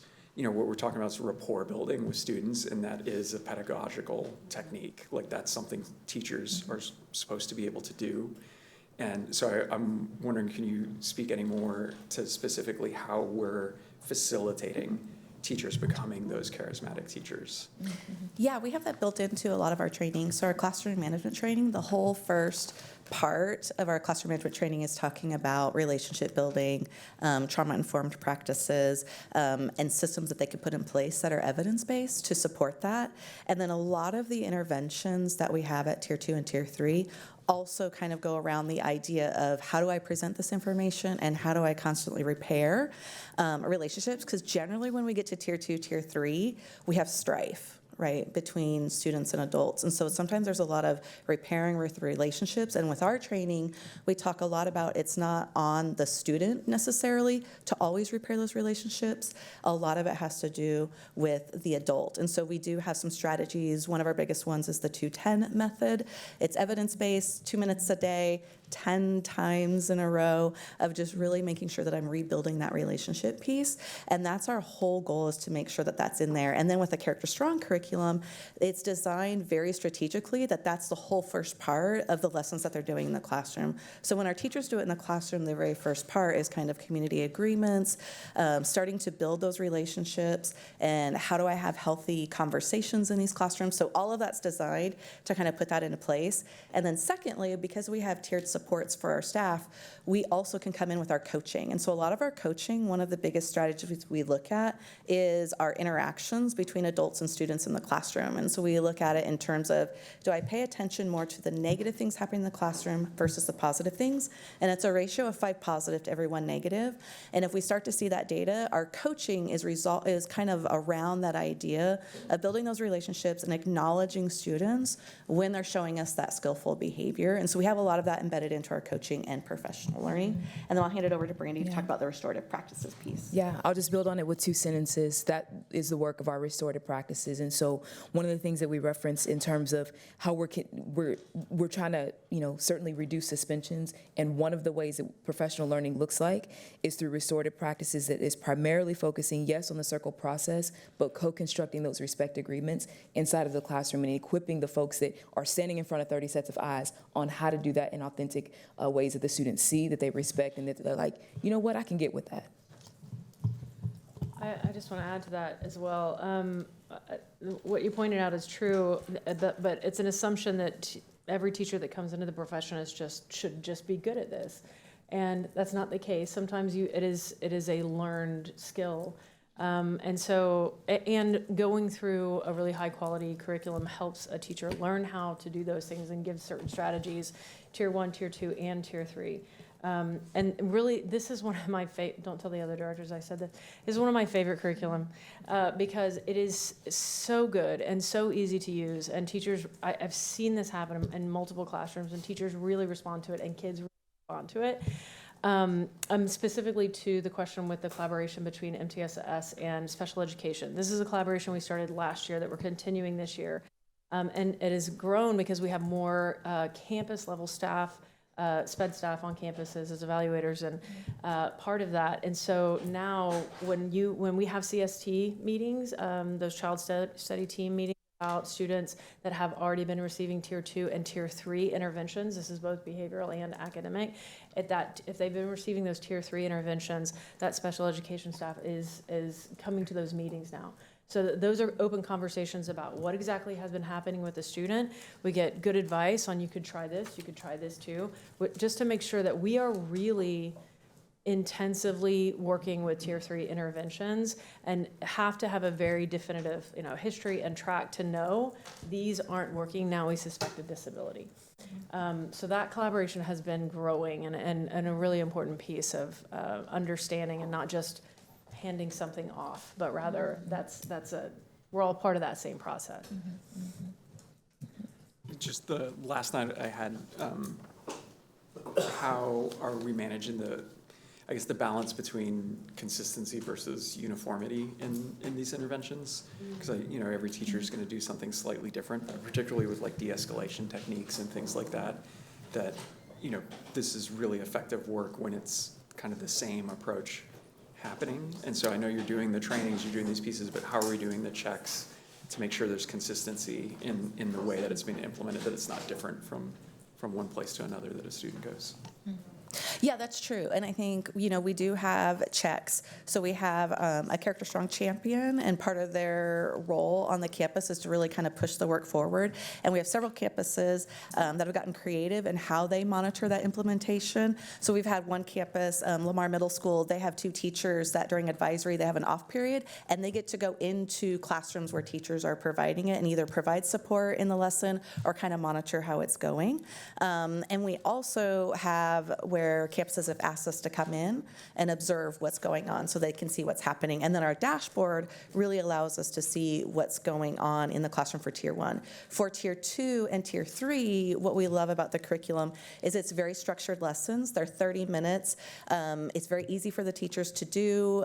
They don't have to think about it. And there's also implementation fidelity checklists for every single intervention, because kind of what you're kind of alluding to is when we go to a CST meeting, how do we know it was not, the intervention didn't work because it wasn't implemented well versus the student didn't respond to it? And so there are implementation checklists for every single intervention that we have, but it is very structured so that there is kind of some guardrails for teachers when they are implementing it. And then we also provide training, and every intervention also has a quick little 5-minute video for the teachers to know how they have to implement it.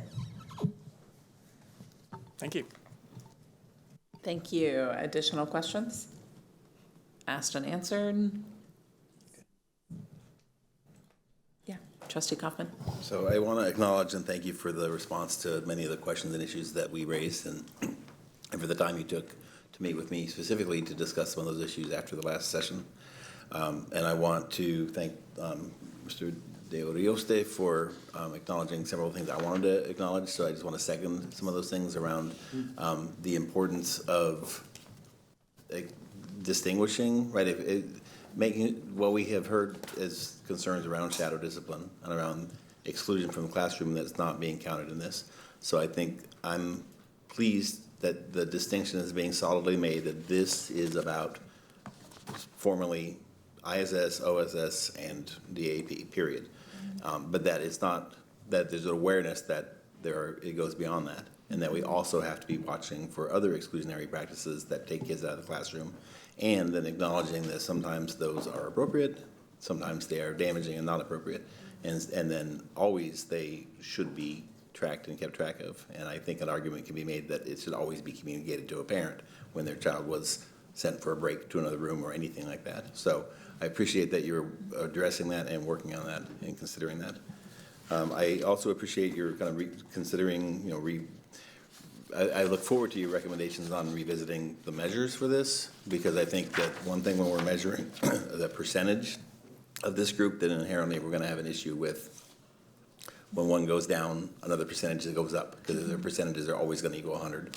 So I think they're kind of acknowledging that maybe we aren't looking at this the exact right way, and maybe even the overall thing of looking at the percentage of referrals that go to kids in free and reduced lunch might not be the right thing. It might be just reducing the number of referrals for students experiencing economic disadvantage or something. So just revisiting and really thinking, how do we make sure that this is measuring the right thing? And in particular, addressing the issue that you mentioned, but it's still in here, which is the absurdity of saying we're not meeting our white targets because the white is at 13 or 14% when the white population is 35, 40%, right? So that's the definition of disproportionality. And if we're going to address it for one group, another group has to go up. And so the group who is way out of proportion is probably the one that should be going up. So even stating in here that we're not meeting the target for white students, when white students is the group that is most disproportionate in a positive way, makes no sense. So I appreciate you're going to continue working on that, because it's still in here is kind of a silly thing. And then, yes, the strategies sound I really appreciate the strategies, and I've seen these in action with Crystal on our campus. Implementing these, I've seen the benefit of having some of these. The 2-10 is great, the 5-1, like these things do make a big difference. Just what's in my head is how much is on our teachers right now. And so this all requires time for training. It all requires time for implementation. It requires helping acknowledge and recognize the challenges that teachers are under with class sizes and the number of things. So it's a balancing act. So I appreciate the focus on the strategies, but I also really, want us to be made aware, help us understand, like, how are we doing in getting there? Like, how far, because not everybody's using those strategies yet. And so how do you help us to stay up to date on how we're doing towards implementing those strategies? So those are not questions for tonight, those are just questions for the future. But thank you again for working on this. And I do want to, point of privilege, just to point out that I appreciate hearing Veronica Silva's name, because I really appreciate the great work that the team is doing on restorative practices.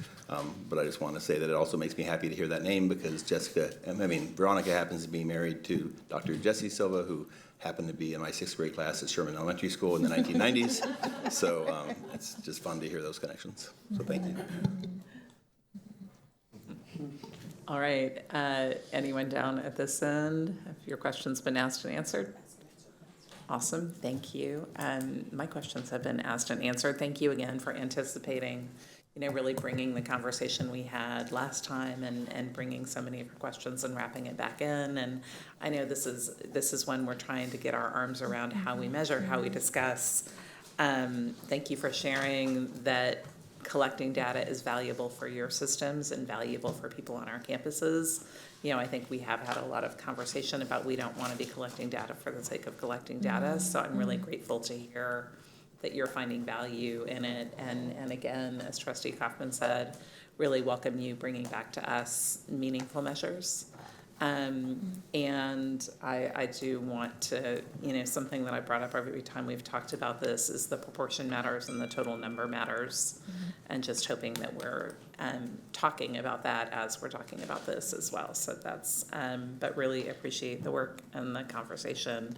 And I have such a better and deeper understanding of all the many things that are happening. So thank you. I might share really quickly, Bowie has a great podcast that they participated in that we'd be happy to share as well, that really talked about how they listened to student voice and changed their system in the middle of the year to really create some student agency around them wanting to grow in their relationships and this learning. So it's good. We'll share it. That's good. Thank you. Yeah, we'd love to see it. Thank you all so much. And thank you to everyone who's out doing the work. Appreciate it. All right. Do we have a motion to accept this monitoring report? Yes, I move to accept the report. Do we have a second? Second. Do we have any discussion?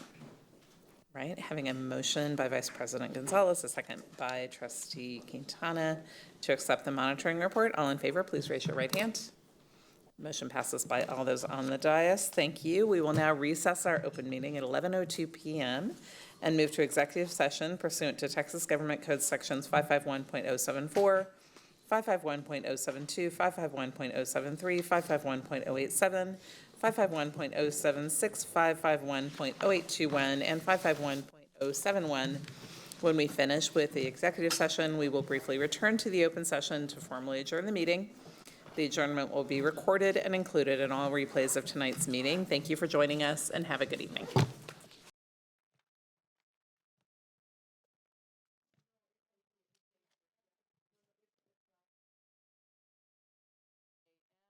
We will now reconvene the open meeting at 12:25 a.m. Do I have a motion to adjourn the meeting? So moved. The meeting is adjourned at 12:25 a.m. Thank you.